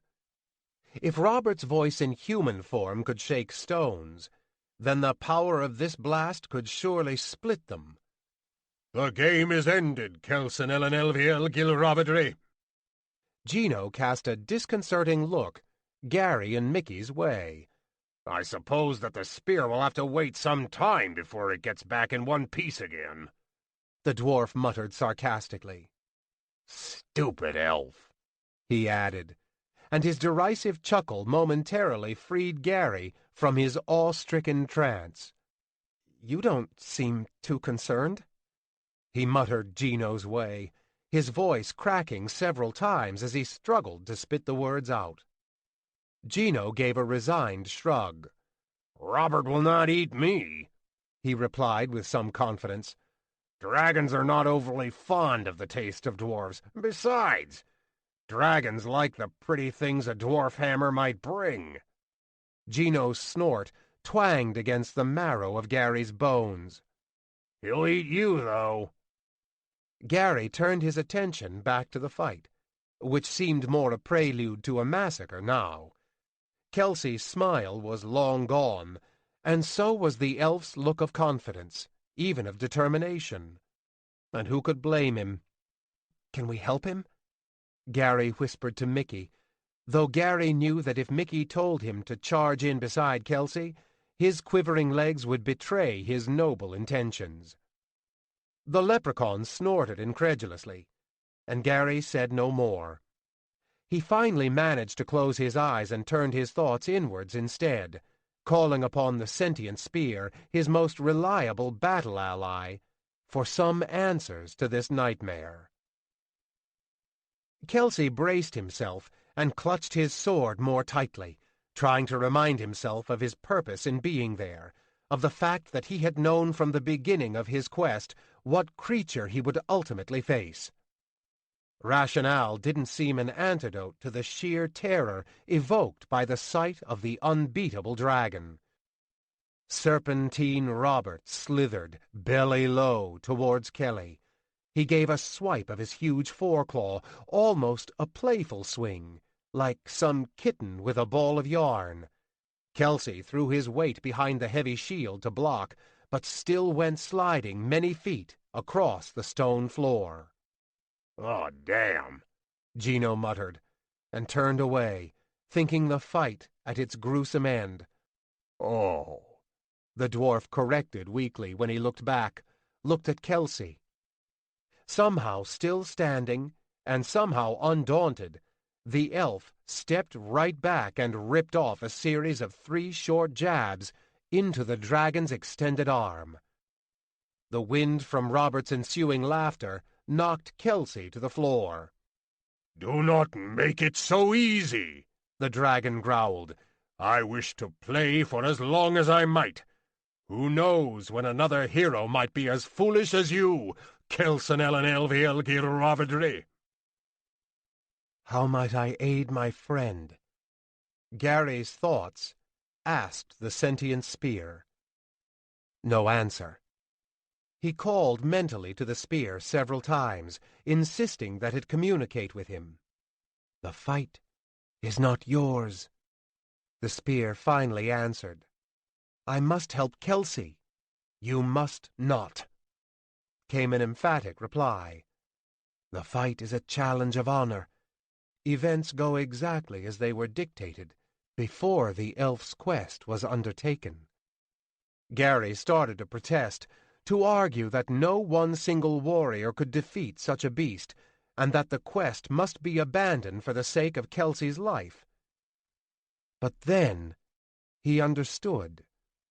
The spear cared nothing for Kelsey.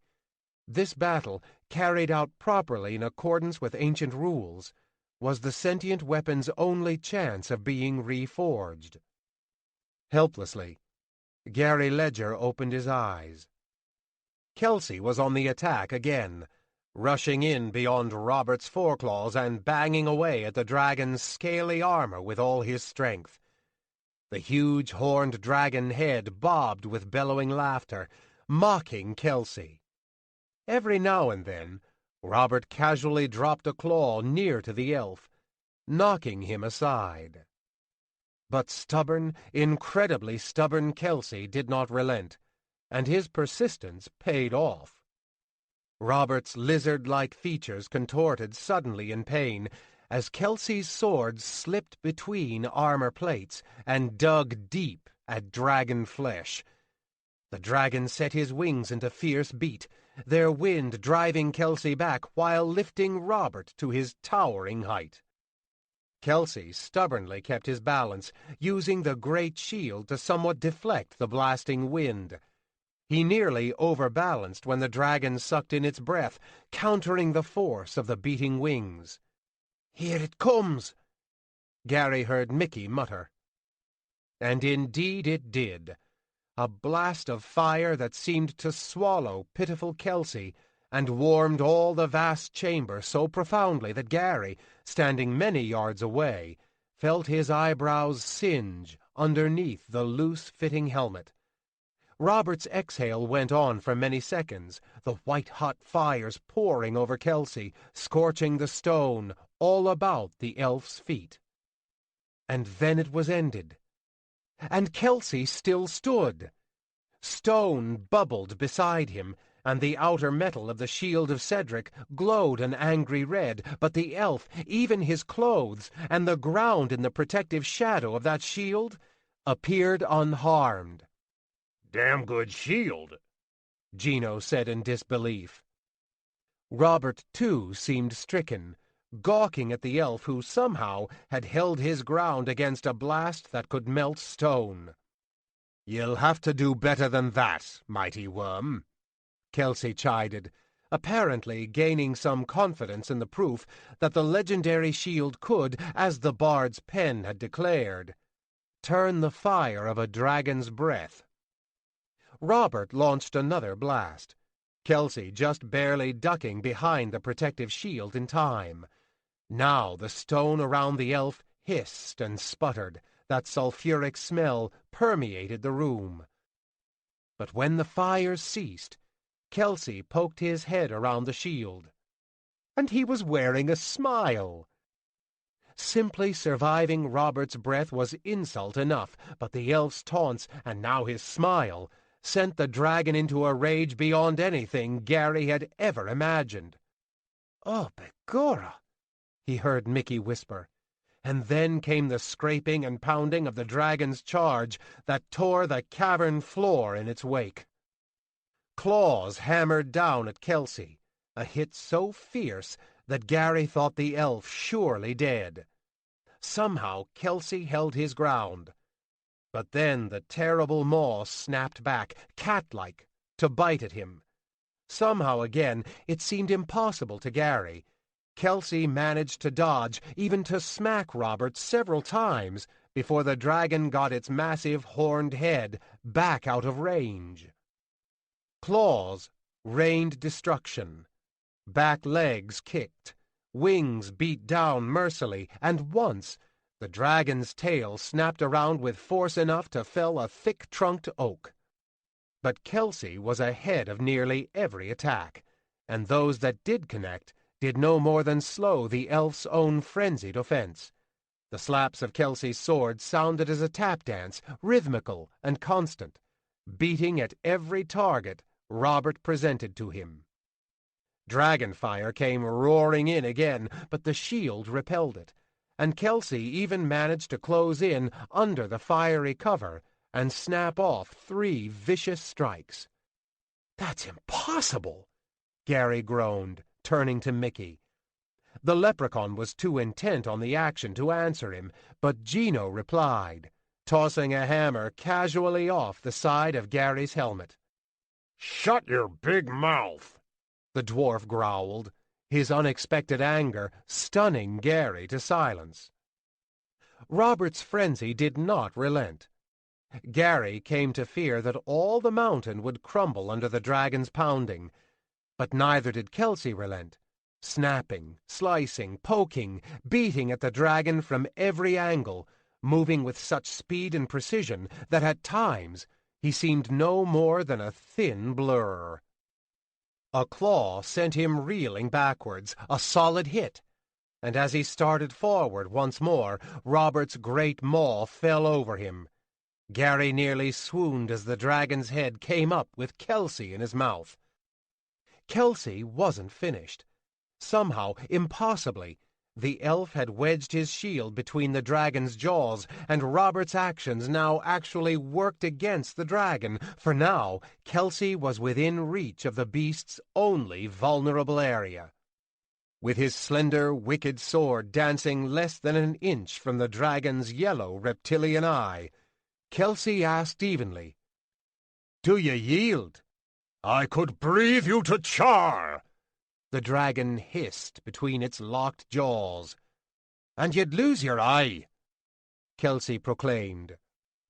Robert made not a move, considering his options. "I don't believe it," Gary breathed, his voice full of stunned elation. He just shook his head and stared blankly as the godlike dragon obediently lowered the elf to the floor and released him.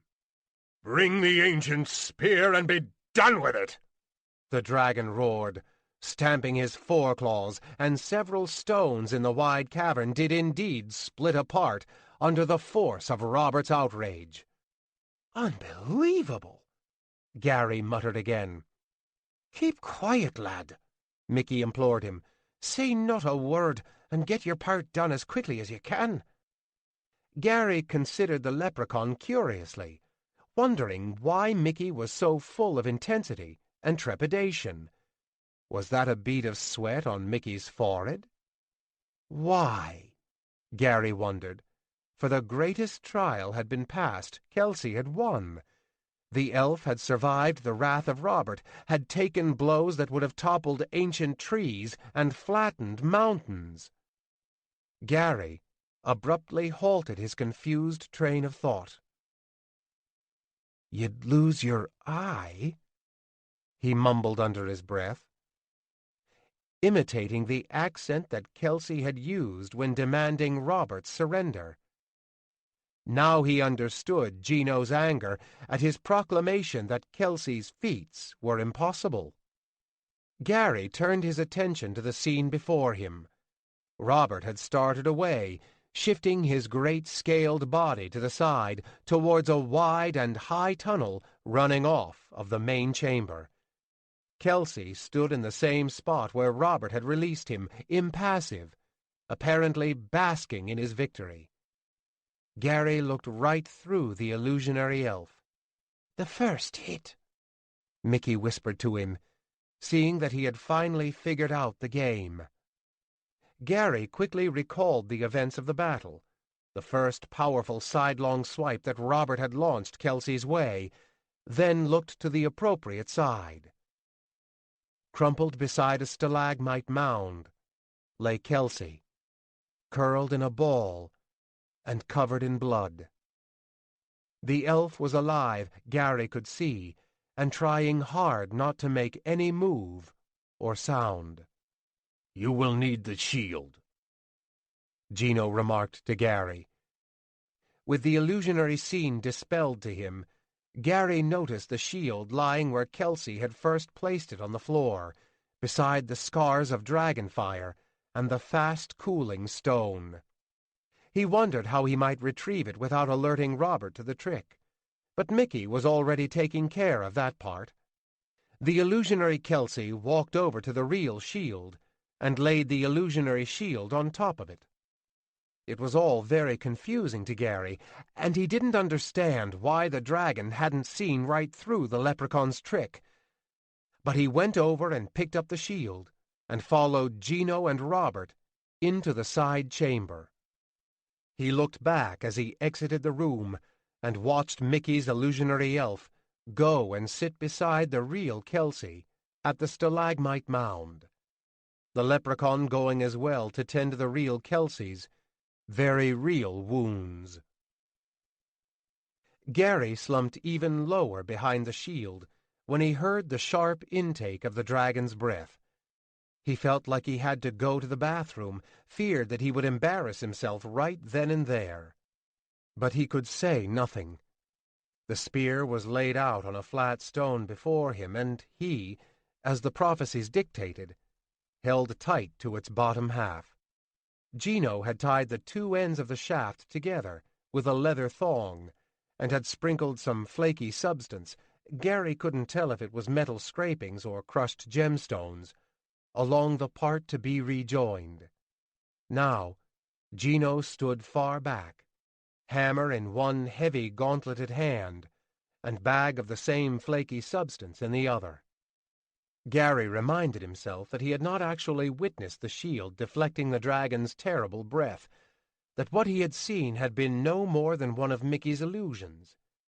He peeked up over the rim of the shield, wanting to protest, but saw that he hadn't the time.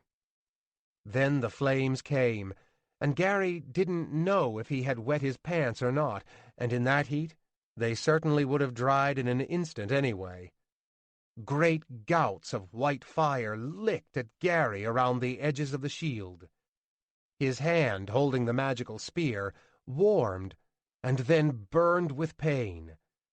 He held onto the weapon's shaft, though, for Gino had promised him some very unpleasant consequences if he didn't. And then it was over, suddenly. Gary blinked the sting out of his eyes, almost fainting with relief that the shield had indeed turned aside the white-hot flames. On the flat stone before him, the magical spear glowed an angry orange in the dimly lit room. Immediately, the dwarven craftsman fell over it, sprinkling flakes and pounding away, sprinkling and pounding. Gino muttered many arcane phrases that Gary couldn't begin to understand, but from the dwarf's ritualistic movements and reverent tone, Gary correctly assumed it to be some sort of smithy magic, a spell to strengthen the bonding beyond the might of simple metal. The work went on for many minutes, Gino tapping and banging, chanting and sprinkling still more of the flaky substance on the still-hot metal shaft. Then the dwarf lifted the spear up and looked along the shaft, checking to be certain that it was perfectly straight. He dropped it back to the stone, gave a few more taps, and lifted it for another inspection. Gino's smile was all the answer that Gary Ledger needed. The dwarf backed away and slipped his hammer into a loop on his belt. The glow dissipated. The spear seemed remarkably cool. "So now you are in the legends once again, mighty Robert," Gino called to the dragon. "All the world will know that it was Robert, greatest of wormkind, who gave the fires to reforge the ancient spear." The dwarf's attempt to placate the fuming dragon seemed to have little effect. "Get you gone from my mountain!" the beast roared. Gary concurred with Gino's nodding head. They wouldn't have to be asked twice. "Pick it up," Gino instructed Gary, indicating the spear. With one hand, Gino easily hoisted the long weapon. It seemed even lighter now than either of its previous parts, and even more balanced. If before Gary had believed that he could hurl it 100 yards, now he felt as though he could throw it 200. The sentient spear did not communicate to Gary in any discernible words, but Gary could clearly feel its profound elation. 24. Crows. 20 lava-newt escorts walked in tight formation right behind the companions, their leveled spears guiding wounded Kelsey and his friends out of the lower tunnels. The dragon had warned them not to go anywhere near the castle on their way out. "Or ever again!" Robert had roared. But it had seemed to Gary that he directed his warning particularly at Mickey McMickey. Had Robert guessed the trick? Gary wondered. But he dismissed the notion, thinking that the beast would never have let them out if it had. Truly, Gary was glad now to be out of sight of the awesome dragon, and had no intentions of ever coming anywhere near Robert's castle again. He hadn't yet shaken off his fears, though. Fully supporting Kelsey now, he kept looking back over his shoulder, fearing an imminent attack from the lava-newt guards. "Don't you worry, lad," Mickey told him, noticing his uneasiness. "Robert would not dare to break his oath." Never trust a dragon, Gino added, unless you have beaten him in a challenge. Even worms have some sense of honor. That's what it always seemed to come down to in this strange and magical world, Gary noted. Honor. He's no choice but to let us go, Mickey finished smugly. The leprechaun's gray eyes turned up in a profound smile of victory as he drew another long drag of his pipe. Gary was glad to hear it, but his face, unlike the leprechaun's, reflected no hint of elation. Kelsey winced in agony with every passing step, and Gary thought the elf would surely faint away.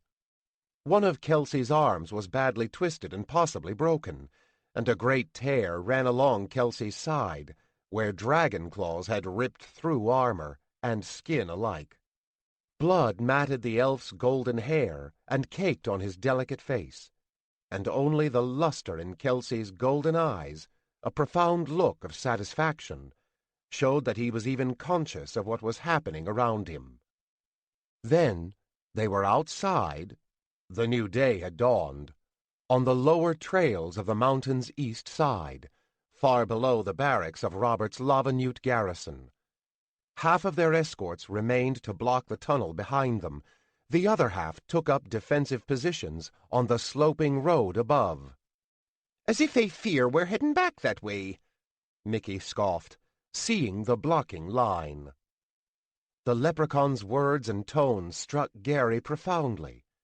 They were free. Even Gary realized it fully then. They were free of Robert, and Gary was free of Fairy, for he held the reforged spear. The terms of indenture had been met. Gary could soon go home. Home. The word sounded strange to Gary. Walking along a towering mountain in a land so unlike his own. It seemed like many years since he had been in Lancashire. Seemed almost as if that other world had been just a long dream, as if this land of fairy was somehow more real. More real than the plastics factory, more real than the tedium of standing beside the humming grinder, dropping in chunks of scrap plastic, and dreaming of absurd adventures. Gary bit back a chuckle at that notion. Absurd adventures? They didn't seem so absurd to Gary Ledger anymore, especially not with an elf leaning heavily on his shoulder, with a leprechaun and a dwarf trotting along beside him. Gary couldn't bite back his chuckle, despite Kelsey's wound. He looked back up the mountain path to the red-scaled lava newts, standing solemn guard across the road. "So tell me how," he bade Mickey, as they put even more distance between themselves and the lava newts. Mickey looked up at him to consider the vague question, staring as if he had no idea of what Gary was talking about. "You said that illusions were of no use against dragons," Gary clarified, though he guessed correctly that Mickey already knew what was on his mind. "I said that they weren't about to work well on the dragon," Mickey corrected, "as it is with dwarfs, lad. Not so good." He gave Gary a wink. "But I can always find a bit of use for them." "It worked perfectly," Gary remarked, both his tone and subsequent expression revealing clear suspicion. "Too perfectly." "It was a fight," Mickey reminded him. "Sure and Robert would have seen right through me tricks if he had the time to think on them. But he had a mighty foe before him, and he knew it," Mickey asserted. "Besides, me magic was at its strongest in there." Mickey stopped abruptly and turned his eyes back to the trail before them, as if he hadn't wanted to make that statement. Gary didn't fully appreciate the leprechaun's slip of the tongue, though, too involved with his own recollections of the battle. "Then we cheated," he said at length. "Robert really won, and was under no obligation to forge the spear, or to even let us out of there." Gino kicked him hard on the shin, a blow that nearly sent both Gary and Kelsey tumbling to the ground. "Give me the elf, then," the dwarf snorted at Gary. "And you walk back up there and surrender yourself to the dragon. Let your conscience be appeased while your body is being devoured. Gary never took his glowering eyes off the dwarf as he reached down and rubbed his bruised shin. "Your reasoning is right, lad," Mickey put in. "But so is the dwarf. You cannot play fair with a beast like Robert. It's not a fair fight to begin with, you know." "The end justifies the means?" Gary replied. Mickey thought over the strange phrase for a few moments, then nodded. "When playing with a dragon," he agreed. "Besides, lad, the real Kelsey had Robert beaten before he ever turned into the dragon. It was Robert who chose the swords for the challenge, and in that fight, Kelsey truly won." Gary let it drop at that, glad for the reminder and glad that he could agree with Mickey's reasoning. For some reason, he had to feel that honor had been upheld in the challenge. Kelsey patted him on the shoulder then, a minor movement, but one that struck Gary profoundly. He turned to regard the wounded elf and found, to his surprise, sincere approval in Kelsey's golden eyes. They continued on down the mountain at as great a pace as they could set, with Gary half carrying Kelsey. The castle was soon far behind them, to Gary's relief, but he couldn't help noticing that Mickey kept glancing back that way. It wasn't as though the leprechaun feared any imminent attack, again to Gary's relief, but rather Mickey's gaze reflected a longing, a heartache, as a young mother might glance over her shoulder after dropping her child off for the first day of school. Gary tried to put it all together in private, knowing that Mickey would offer no explanations.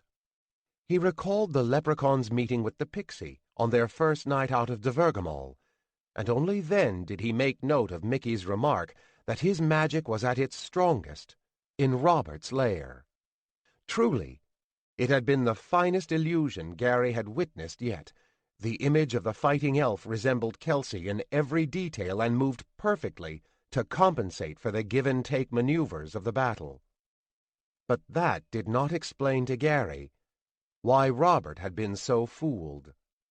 The only reason Mickey's illusions had once been able to trick Gino, back in the dwarf's cave when it appeared as though Kelsey had walked into the wall trap, was that Mickey had shown Gino what the dwarf had expected to see. Not so in Kelsey's fight against Robert. Most likely the dragon would have expected what had really happened, would have expected to see a broken Kelsey go flying away after the first claw strike.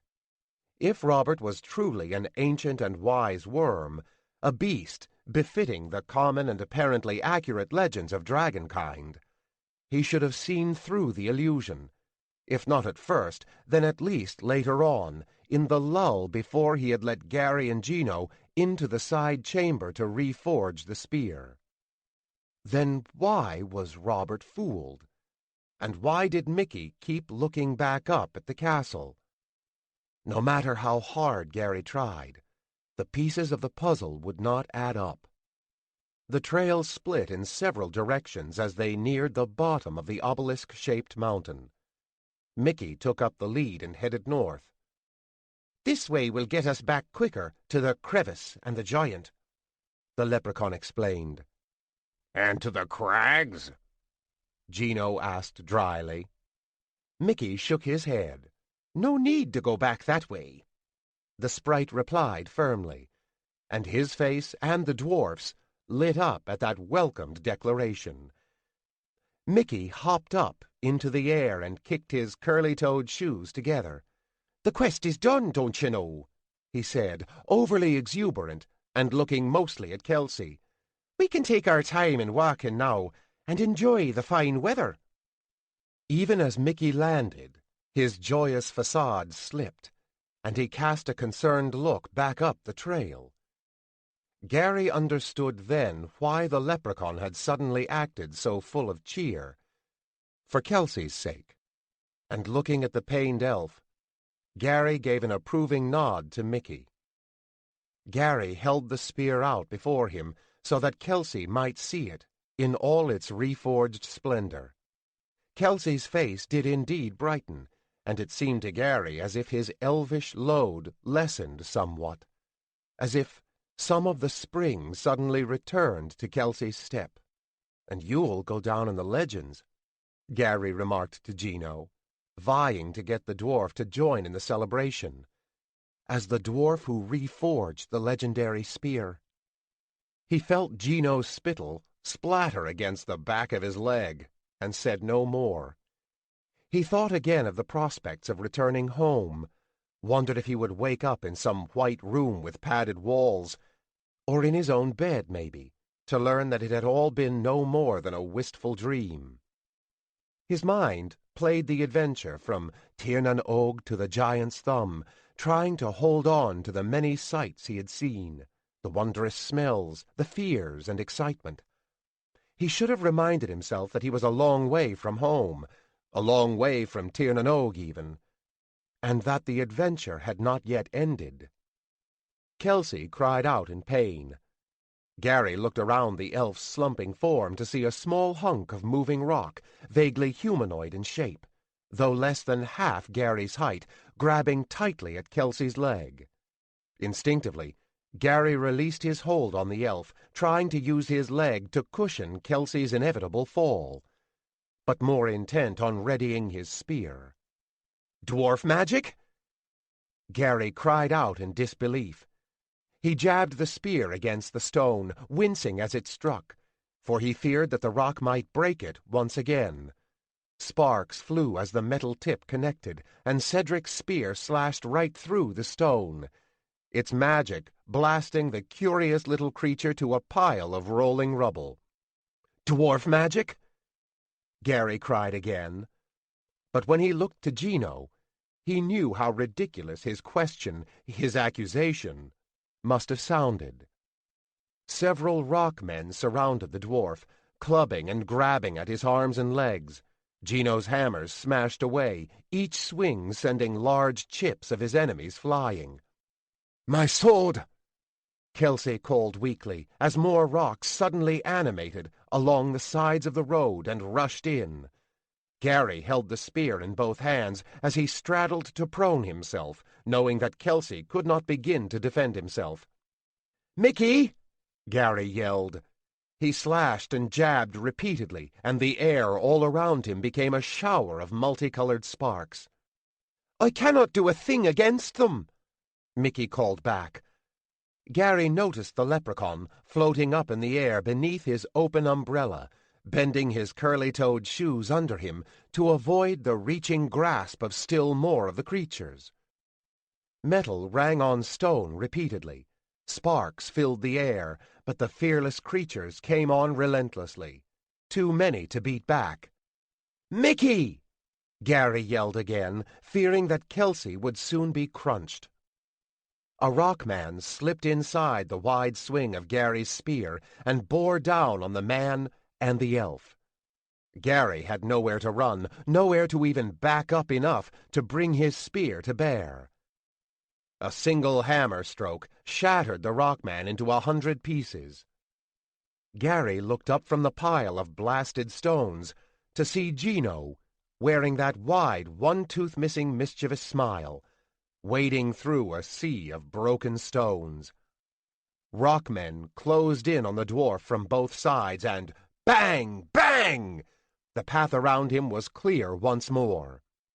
"They are just stones," Gino muttered, and to further display his superiority, he grabbed the limb of the closest creature and bit off its stubby rock fingers. "What did I tell you about that one's meals, lad?" Came Mickey's call from above, a sense of relief evident in the leprechaun's tone. A hammer flew past Gary, connecting on a creature that had closed behind him. "Keep them away from you," Gino instructed. "Play defensive and protect the elf." Gino smiled as another rockman came into range. He casually reached out and bashed it apart. "Just keep them back," he said to Gary again, "and let the dwarf do what a dwarf was born to do." Gary whipped his spear across in a wide arc, back and forth, slashing any of the rockmen that strayed too near. Gino, true to his boastful promise, marched all about the perimeter of that area of sanctuary, seeming impervious to the creature's stone-handed attacks and shattering every opponent with a single stroke. "You have to know where to hit them," he said to Gary on one pass, tossing a playful wink. As if to accentuate his point, the dwarf absently launched a backhanded stroke that seemed to just nick another of the creatures. It exploded and lay in 100 pieces. More of the area's rocks animated and fearlessly came in at the companions, but with Mickey up high guiding Gino's positioning, the creatures had no chance. But then Gary felt the ground buck under his feet, as if the whole side of the mountain had shifted. He looked to Gino curiously for some answer, but the dwarf only shrugged his broad shoulders, having no more of an explanation than did Gary. "Uh-oh," they heard Mickey mumble from above. The leprechaun stared numbly and pointed back along the trail. Gary and Gino, too, dropped open their mouths when they looked back at the huge slab of humanoid-shaped stone rising up 50 feet away, but still towering over the companions. "Lead on!" Gary cried to Gino. He grabbed Kelsey roughly and slung the elf right over his shoulder as Gino rushed by, the dwarf obviously as frightened as Gary, frantically clearing the path ahead of the smaller rock men. The ground shook with the thunder of a gigantic footstep. Gary didn't have to look over his shoulder to know that the stone behemoth was close behind. "Do you know where to hit that one?" Gary cried to Gino. "Even if I did, I could never reach the spot," the dwarf roared back. Another small rockman appeared in the path ahead of Gino's frantic rush. Another rockman disappeared into a pile of broken stones. "Only one thing stupider than blocking a dwarf's charge," Mickey explained to Gary, floating down near to Gary's shoulder. "What's that?" Gary had to ask, realizing that Mickey would wait all day for the correct prompt. Another rockman rose before Gino, lifting its arms threateningly for the split second it took the dwarf to reduce it to a pile of rubble. "Blocking a dwarf's retreat," Mickey answered dryly. Gary shook his head and looked over Kelsey's form to regard the leprechaun. He appreciated Mickey's humor at that dark time, but he noticed that Mickey, glancing back at the pursuing behemoth, did not wear a smile. Gino continued to keep the path clear before them, cutting a wide swath along the trail, even smashing apart some boulders that showed no sign of animating. But even on a smooth and clear path, Gary, burdened by Kelsey, could not hope to outrun the stone giant. "Thou must not throw me!" came an emphatic cry from the sentient spear, sensing Gary's intent. Gary didn't bother to answer. When he came to a small climb in the trail, not too great an obstacle, but certainly one that would slow him more than it would slow the pursuing giant, he turned about and lifted the mighty spear in one hand. "I am the cause!" Cedric's spear protested. "I must be protected!" "You've got that backwards," Gary muttered. He aimed for the approaching giant's chest, then realized that the minuscule weapon, powerful though it was, would probably not even penetrate that thick slab deeply enough to affect the monster. Gary lowered the angle and heaved. The balanced spear's flight was true, and the magical tip buried deep in the stone giant's knee. Great cracks appeared around the vibrating shaft, encircling the whole of the giant's leg. The monster stopped its advance and swayed dangerously. Gary turned and fled. "You cannot leave the spear," Kelsey, on the verge of unconsciousness, implored him. "You want to go and get it?" was Gary's immediate reply. He trotted more easily now, trying to keep Kelsey's ride less bumpy and thinking the giant left behind. But then there came a tremendous crash, followed a moment later by another. Gary looked back to see the giant once again in pursuit, hopping across great distances on its one good leg. "Damn!" Gary spat, and he put his head down and ran on.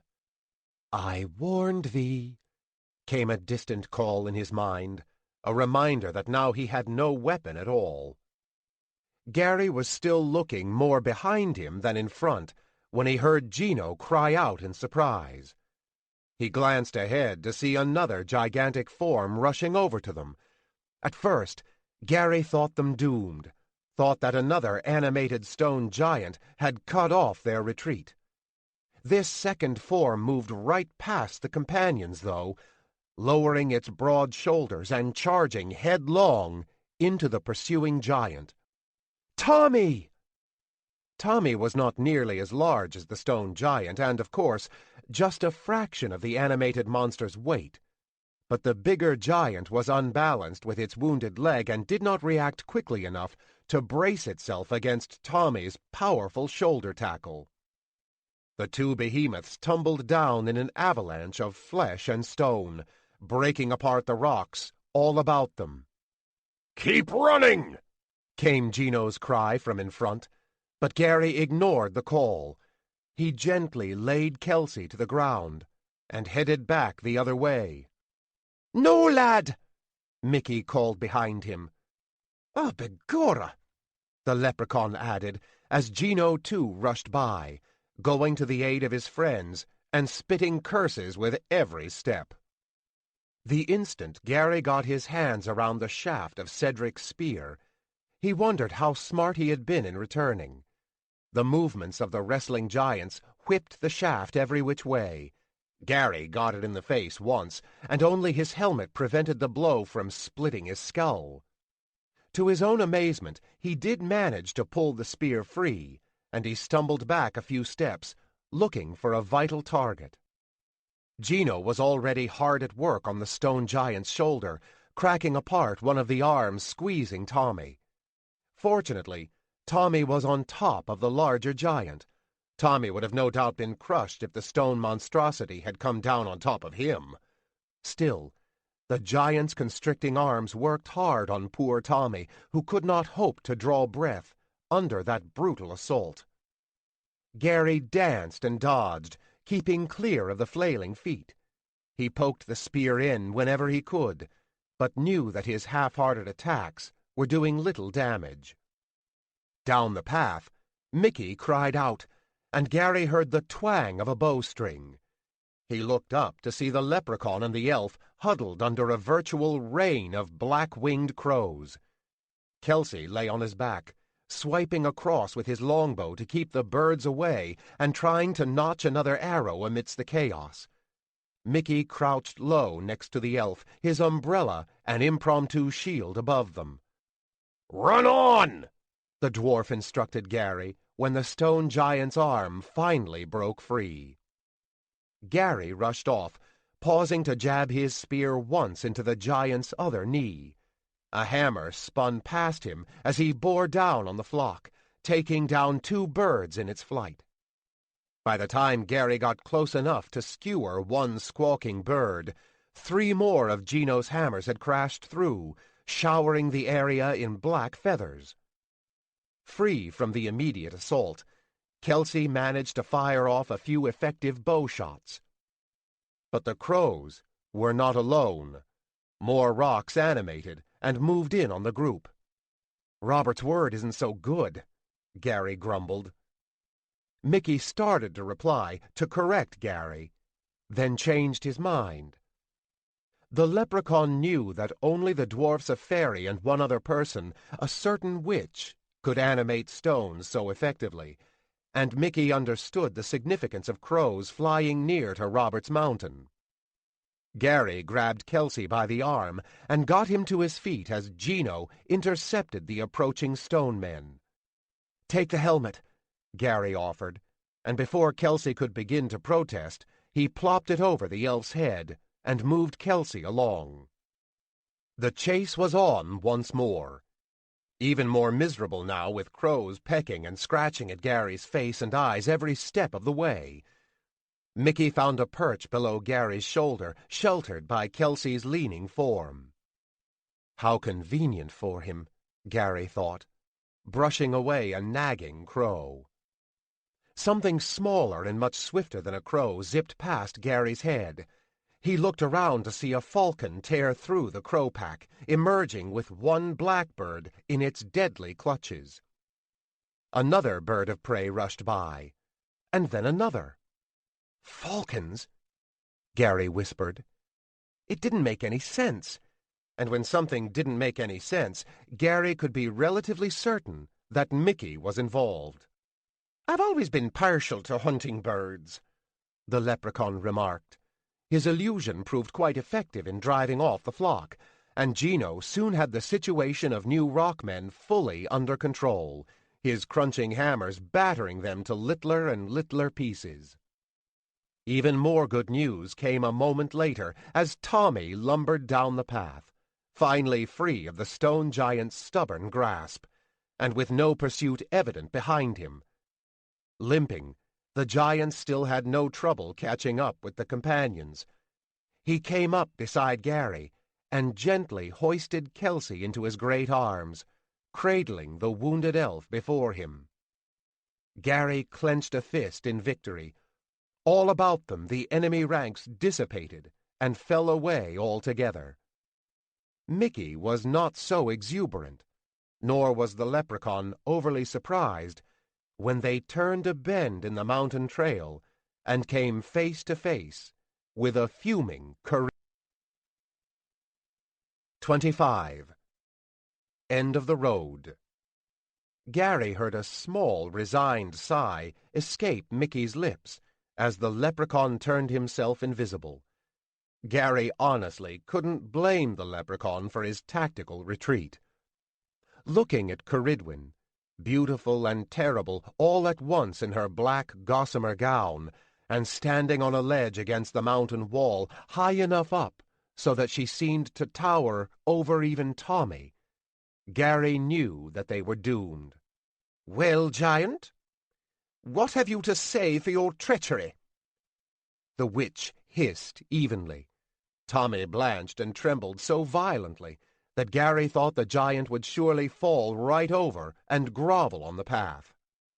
Kelsey pulled free of Tommy's weakened grasp and dropped to the ground, somehow finding the strength to get to his feet and move in at the witch. The elf pulled himself up straight and proud before the evil sorceress, drawing out his magical sword. "This is none of your affair," he growled. Ceridwen laughed so hard that tears streamed down her porcelain-white cheeks. She snapped her fingers and Kelsey vanished, or at least Mickey's illusion of Kelsey vanished. Gary saw the real elf then, on the ground and crawling doggedly, stubbornly towards the witch. Ceridwen paid him no heed. She snapped her fingers again, and Mickey reappeared off to the side of the trail now, sitting atop a flat boulder. "It was worth the try," the leprechaun remarked, trying to appear unconcerned. He pulled out his pipe and tapped it on the stone.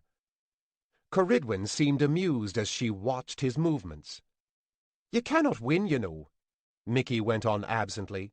"For all your tricks and all your traps, the spear is whole again. Even yourself cannot break it." Ceridwen's smile faded, replaced by a glare so cold that it stopped Gary's heart in mid-beat.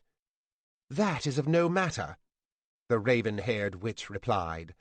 "The spear is forged, but it will not be seen again in the wide realm of fairy." "Empty promises," Nicky answered, conjuring a tiny flame above his fingers. He took a long and easy draw on his pipe as he lit it. "The word'll get out, you know it will. Once the people of fairy know that the spear is whole again, they'll play up against King Kinnimore.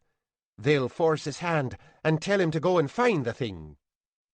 Ceridwen smiled confidently and shrugged. "And so the king will begin a search, and so will the finest knights of the land. But will they come to Innis Gwydryn? And if they do you really believe that they will ever leave?" She looked down to regard Kelsey then, still stubbornly crawling towards her and muttering breathless curses with the little air his injured body could draw. Mickey returned the witch's shrug, but stopped short of smiling. "But the word will be out," he said. "The spear is whole," they'll cry in the streets of Dilnamara. "The spear is whole." They'll whisper in Connacht, through the halls of your puppet king's own castle. And the Tilwith Teg lady, let us not forget the fair folk of Tir na Og, Kelsey's quest is fulfilled. When the kin hear the word, and hear of your interference, they're sure to unite against ya. They're a tolerant bunch, the Tilwith Teg, but I'm not forgetting them angered at me." Cerridwen laughed again, this time an evil cackle. "Then none shall return to deliver the word," she retorted. "Damn you!" cried Kelsey, defiantly tucking his feet under him and hurling himself the remaining distance to the witch. His sword flashed across Cerridwen's face, but the stroke didn't even turn Cerridwen's head to the side, had no more effect than to heighten the witch's mocking laughter. Bravely, stupidly, his rage beyond reason, Kelsey drove his sword in again, this time point first. Cerridwen caught the blade in her bare hand and held it before her, motionless. "I have already told you, foolish elf," the witch explained. "Your weapons, even weapons forged by the magic of the Tilwith Teg, cannot bring harm to me." She released her hold on Kelsey's sword suddenly and slapped the elf across the face with an easy backhand motion that launched Kelsey through the air. He flew a dozen feet, crashing down heavily against the mountain wall, where he crumpled and lay very still. "Stone bubbles!" Gino roared. "How will you do against my weapons, filthy witch?" The dwarf banged his hammers together and drew back, as if he meant to launch them. A simple wave of Cerridwen's hand loosed a huge slab of rock right above Gino's head. The dwarf immediately dropped his hammers and managed to get his hands up in time to catch the falling stone. But though he broke the slab's initial momentum, this hunk of rock was too large even for Gino to handle. He stood under it, his legs and arms trembling violently under the tremendous strain. "How ironic that a dwarf of Dvergamol would die so!" the witch cackled. "A dwarf crushed by stone! Such a fitting end!" Gary looked to Gino, to Kelsey, not knowing where he should begin to help. "Keep still, lad," Mickey whispered to him, coming back to his side and apparently guessing his intent to act. "We'll try to get her to accept a surrender." Gary wanted to scream, "No," 1,000 times in the leprechaun's face, 1,000,000 times in Cerridwen's face. So many obstacles had been overcome. Poor Kelsey should not die knowing that his life quest had failed after all. But Gary saw no other course, saw no way to harm the terrible witch. "You must be desperate to come so near to Robert's Mountain," Mickey reasoned, trying to make some headway in his discussion with the obstinate sorceress. "Even sending crows, your calling card if you ever had one. I'm not thinking that Robert likes having you about. But you have fixed that for me already, haven't you, leprechaun?" Cerridwen spat back. "The spear is forged, thus the dragon lost the challenge. 100 years, is it, before Robert might emerge from his castle?" Mickey thought fast to get around the logic trap. "But his minions?" The leprechaun started to reply. Cerridwen's renewed laughter cut him short. "Lava newts!" she scoffed. "And what else, leprechaun? Do tell me, what other mighty minions has Robert the Ridiculous prepared to drive me off? This isn't going to be easy," Mickey muttered to Gary. "You have done so much for me," the witch went on, ignoring Mickey's remark. delivered the forged spear, and banished Robert for 100 years. 100 years! The crags will again be mine, decades before the dragon can even step out of his castle once more to challenge me. So let us go and we'll call it even, Gary remarked. Ceridwen's smile disappeared in the blink of an eye. Let you go? She muttered incredulously. If we have done so well by you, Gary began. Silence! The witch roared. Anything you have done to aid me, you have done inadvertently. I have not forgotten your disobedience. She looked directly at Tommy as she said this, and Tommy suddenly didn't seem so large to Gary. You were told to remain on Innisquidrin, the witch fumed. Yet I returned to find my guests gone. You must admit that the lad was resourceful in finding a way through your spell, Mickey put in the hopes that Ceridwen would think it better to keep Gary alive and at her side. If she even heard the leprechaun's words, she made no indication of it. Gone! She growled again, her ire rising dangerously. And you, giant! She spat. I took you in and gave you a home. This is how you repay me? She waggled one finger, and a small flame appeared atop it, dancing in the air, growing hotter and larger. I will burn the skin from your bones, ungrateful beast, the witch promised, and feed you to my goblins, more loyal by far. What a pitiful thing Tommy One Thumb now seemed. The giant who had casually tossed a mountain troll through the air, who had charged fearlessly into the grasp of a stone behemoth much larger than he, fell to his knees before the threats of the sorceress. He tried to speak out, but only undecipherable blabber came past his trembling lips. Ceridwen snapped her fingers, and a burst of flame appeared next to Tommy's head, singeing his hair. He slapped at it wildly, began to blubber and scream out his pleas. He hasn't hurt anyone, Gary breathed. Easy, lad, implored the leprechaun. We're not wanting to share a similar fate. We'll go for the surrender. A sudden thought came over the outraged man. He looked at Mickey, his lips curling into a wicked smile. Who made the spear? Mickey shrugged, seeming confused.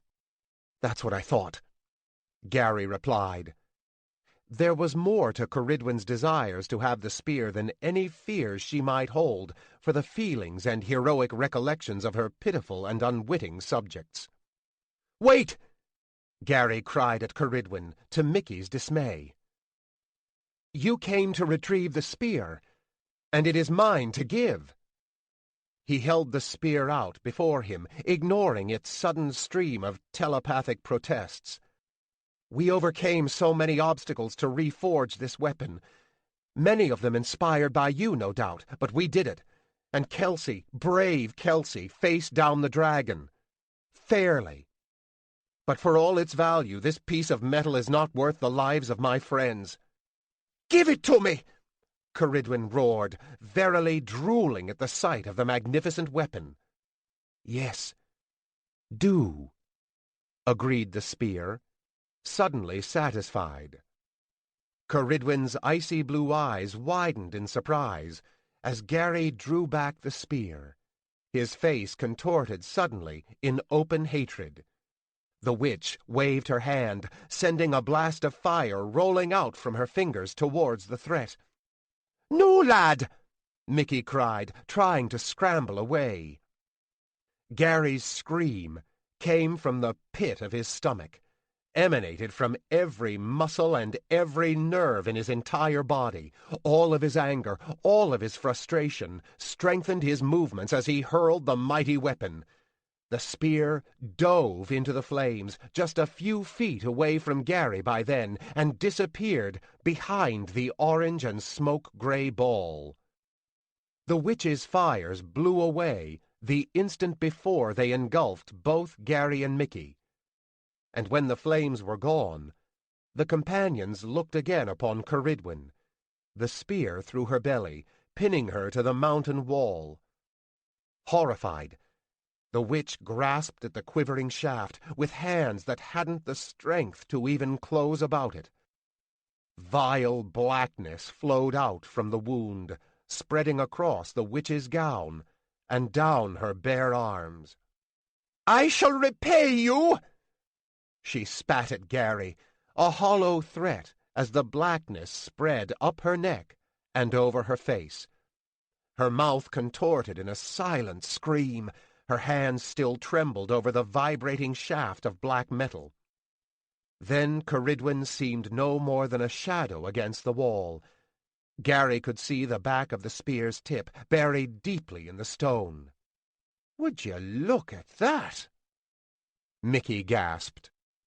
Ceridwen's final, agonized scream split the air. Then there was only the mourn of the wind, and the spear, and the marked stone covered still, covered forever, by the witch's shadow. "How did you know?" Mickey asked Gary. Gary shrugged. "I did not," he answered honestly. But Robert claimed that no fires wrought by mortal hands could soften the blade. If he spoke truly— "Ah, what a fine lad you are!" Mickey chuckled. Gary looked down at the leprechaun, his green eyes catching Mickey's in a wistful gaze. "I did not know," he said again. "But I had to believe." "If you are done with your congratulating over there," came a strained call from behind. The startled companions turned to see Gino, his bandy legs finally beginning to bend under the tremendous weight of the fallen slab. Tommy got to the dwarf first, and, with Gary and Gino's help, managed to angle the slab to the side, away from the dwarf, where they let it crash down to the path. "Lad!" Mickey called from across the trail. They turned to see Kelsey, struggling to his feet with the leprechaun's diminutive support. Gary rushed over and hooked Kelsey's arm over his shoulder. The elf was surely wounded and surely exhausted, but looking at the luster in his golden eyes as he regarded the spear hanging still in the bare stone, it was obvious that he would survive and heal well.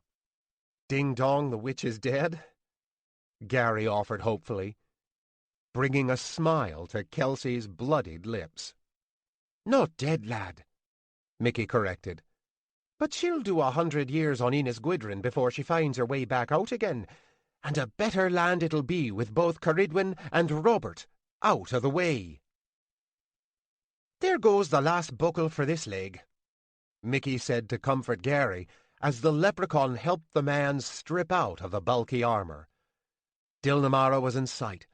The companions had come to the end of their long road. "Where is the damned elf?" Gino muttered, not happy at all about the unexpected delay. They had come into the region many hours before, but Kelsey, seeing an uncommon number of King's soldiers milling about, had determined that they would wait outside of the town, hidden by a large hedgerow. It had to be a large one, since Tommy was still with them, until he could determine what was going on. Taking the guise of one of the many beggars of the pitiful region, the elf had slipped out into the fading daylight.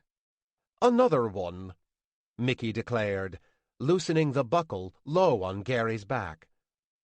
The leprechaun noticed something curious then, and after a moment's consideration, he quietly lifted an item from Gary's belt and slipped it under his own cloak. "Damned elf!"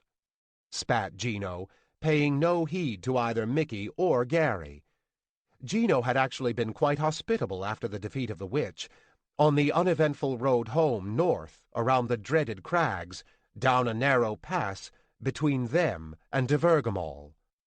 But then Kelsey had informed the dwarf that he would not be released straight to his mountain home, that he would have to accompany the group all the way to Dilnamara, in case there arose a question concerning the authenticity of the forging. A movement to the side turned all of them about. They relaxed immediately, recognizing the slender form of Kelsey. "King's guards," he confirmed. "All about the keep. It would seem that I am an outlaw, as are you, Gary Ledger. And you as well, Leprechaun, if they ever figure out that it was you posing as a babe in Gary's arms when we procured the items. They gave us the armor freely," Gary protested. "Aye," Mickey agreed. "But then me illusion on the king's edict went away, and Prince Geldian realized the truth." Kelsey nodded his confirmation. "How long, then?" Gino interrupted gruffly. "I've 100 contracts to fulfill before the first snows of winter." Kelsey honestly had no answer for the dwarf. "Baron Poole remains in charge only of his keep," he explained. "The outlying lands are heavily guarded. I do not know how we might get through to deliver the forged spear." A moment of silence hung about them as they privately considered their options. "But if we did get the spear to Poole," Gary prompted. "Then what? Geldian'd not be a happy sort," Mickey replied. "But likely there would be little that the prince could do," reasoned Kelsey. "With the spear in his possession and the armor and shield returned, Baron Poole would prove that he was in the right in giving the items to me. The truth would free Poole of Geldian's evil grasp. Then let Gino deliver it," Gary said casually. Gino glowered Gary's way. "They're looking for a man, an elf, and a leprechaun. Not a dwarf," Gary reasoned. "Disguise the items and let Gino walk them right into Baron Poole." "It might work," Mickey muttered. "Gino leading a burdened mule, Baron Potts." He held up the helmet of Donegarten, suddenly appearing as a rather beat-up old cooking pot, and other items less interesting to Geldian than a magical spear and a suit of mail. "Mule?" Kelsey and Gino remarked together. "Come here, would you know?"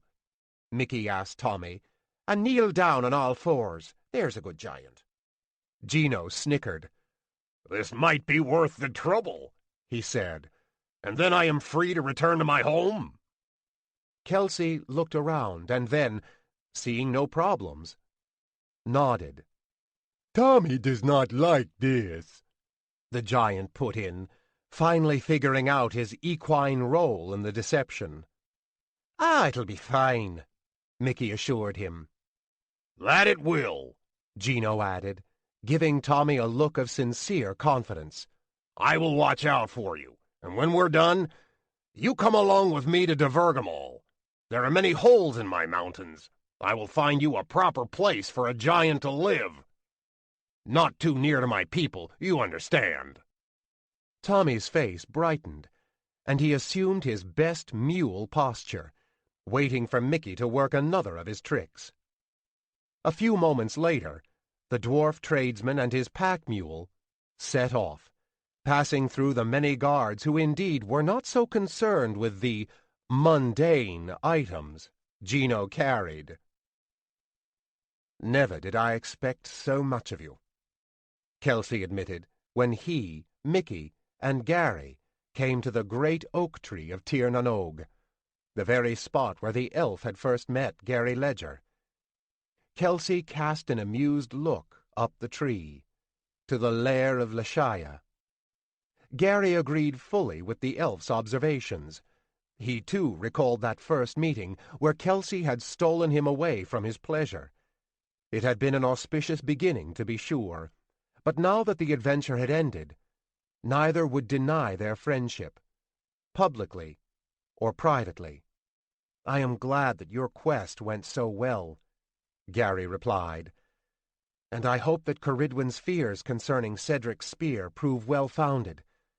The people of Dilnamara could use a new attitude."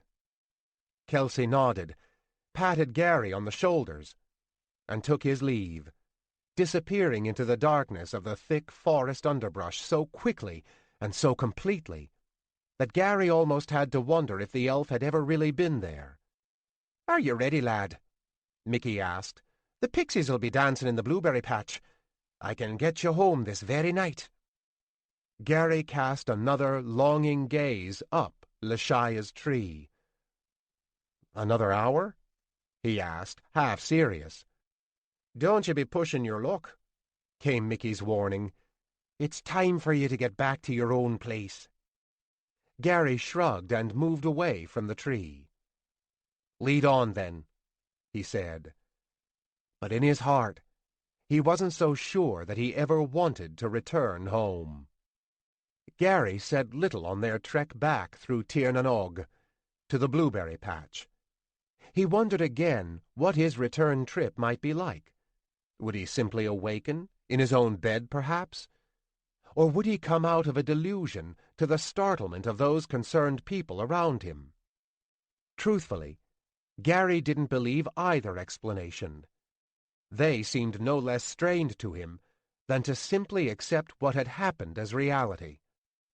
But that wasn't exactly what an insane person might believe. Disturbing questions, questions of reality itself, nagged at Gary. But he found he had no time then to contemplate them. Blueberry bushes were all about him, and in sight, too, was the small ring of light within the joyful and mysterious dance of the tiny fairies. He cast a final look to Divergamal, where the moon was coming up behind the great and stony peaks. And then, on Mickey's nod, he stepped into the fairy ring. As soon as Gary had melted away into the enchanted night, Mickey McMickey pulled a curious item out from under his cloak, a jeweled dagger, ancient and marvelously crafted, that Gary Ledger must have inadvertently taken from Robert's castle. The implications of the theft, inadvertent or not, were quite grave. But Mickey tried not to view things that way. He wondered now how he might use this unfortunate twist to his advantage in his quest to retrieve his bartered pot of gold from the treasure hoard of the wicked worm. Epilogue. Gary Ledger groaned as he rolled over on the scratchy ground, prickly bushes picking at him from every angle. He managed to roll to a sitting position, smelling blueberries all around him, but it took him some time to figure out where he was. Images of sprites and elves, dragons and bandy-legged dwarfs danced all about his consciousness, just out of his reach. So it was just a dream, he remarked, trying to hold on to at least a part of the grand adventure. But like any dream, the images were fleeting at best, and entire sections were missing or out of place. He remembered the general details, though, something about a spear and a horrendous dragon. And wearing armor. Gary distinctly remembered the sensation of wearing the armor. Gary looked down to his side, saw the hobbit lying on the ground next to him, and knew what had inspired his evening adventure. He realized then that he had missed supper.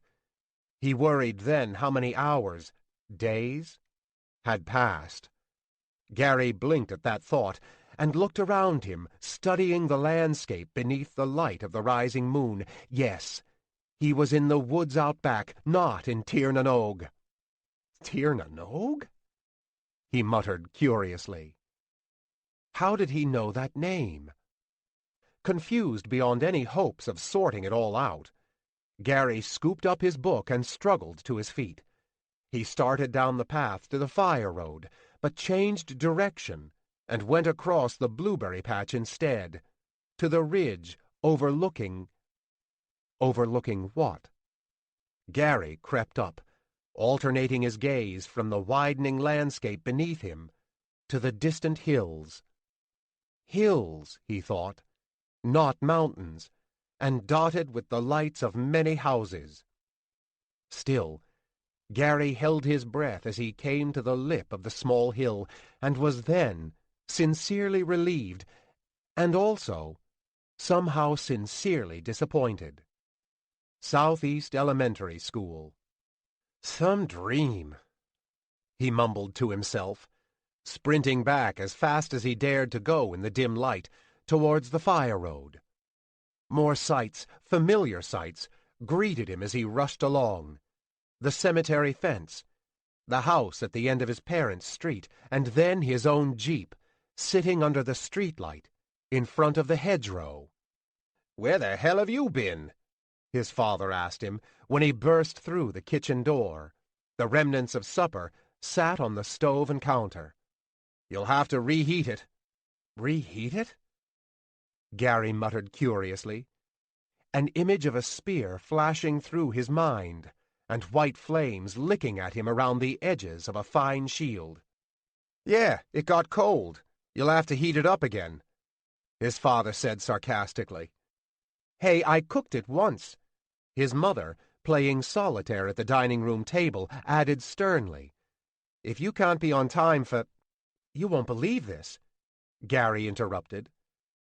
"I fell asleep down in the woods." "Fell asleep?" his father asked with a snicker. "You're working too hard," his mother piped in, suddenly the concerned hen once more. She shook her head and gritted her teeth. "I hate that place." It all seemed so very commonplace to Gary, so very predictable. "Say the 17 words, Mom." He hadn't been gone a very long time. He was amazed that he had encapsulated so wild an adventure in so short a nap. He grabbed a quick bite and went up to bed, announcing that he needed the sleep, and also privately hoping to recapture some of that strange dream. Honestly, Gary didn't know how he was going to drag himself out of bed the next morning, how he was going to go back to the mundane realities of life around him. Back to the grind. "Well," he told himself, slipping out of his clothes and falling into his bed, "at least I'll have something new to think about while I'm loading those chunks into the grinder." Almost as an afterthought, Gary took up The Hobbit, opening it to mark the spot where he had left off. His eyes nearly popped from their sockets. For Gary Ledger looked upon not the expected typeset of a paperback, but upon the strange and flowing script of Mickey McMickey. This concludes The Woods Out Back. Please visit our website, www.tantor.com, for more information on our growing library of unabridged audiobooks and to take advantage of special offers. Or call toll-free 877-7-TANTOR to request a catalog.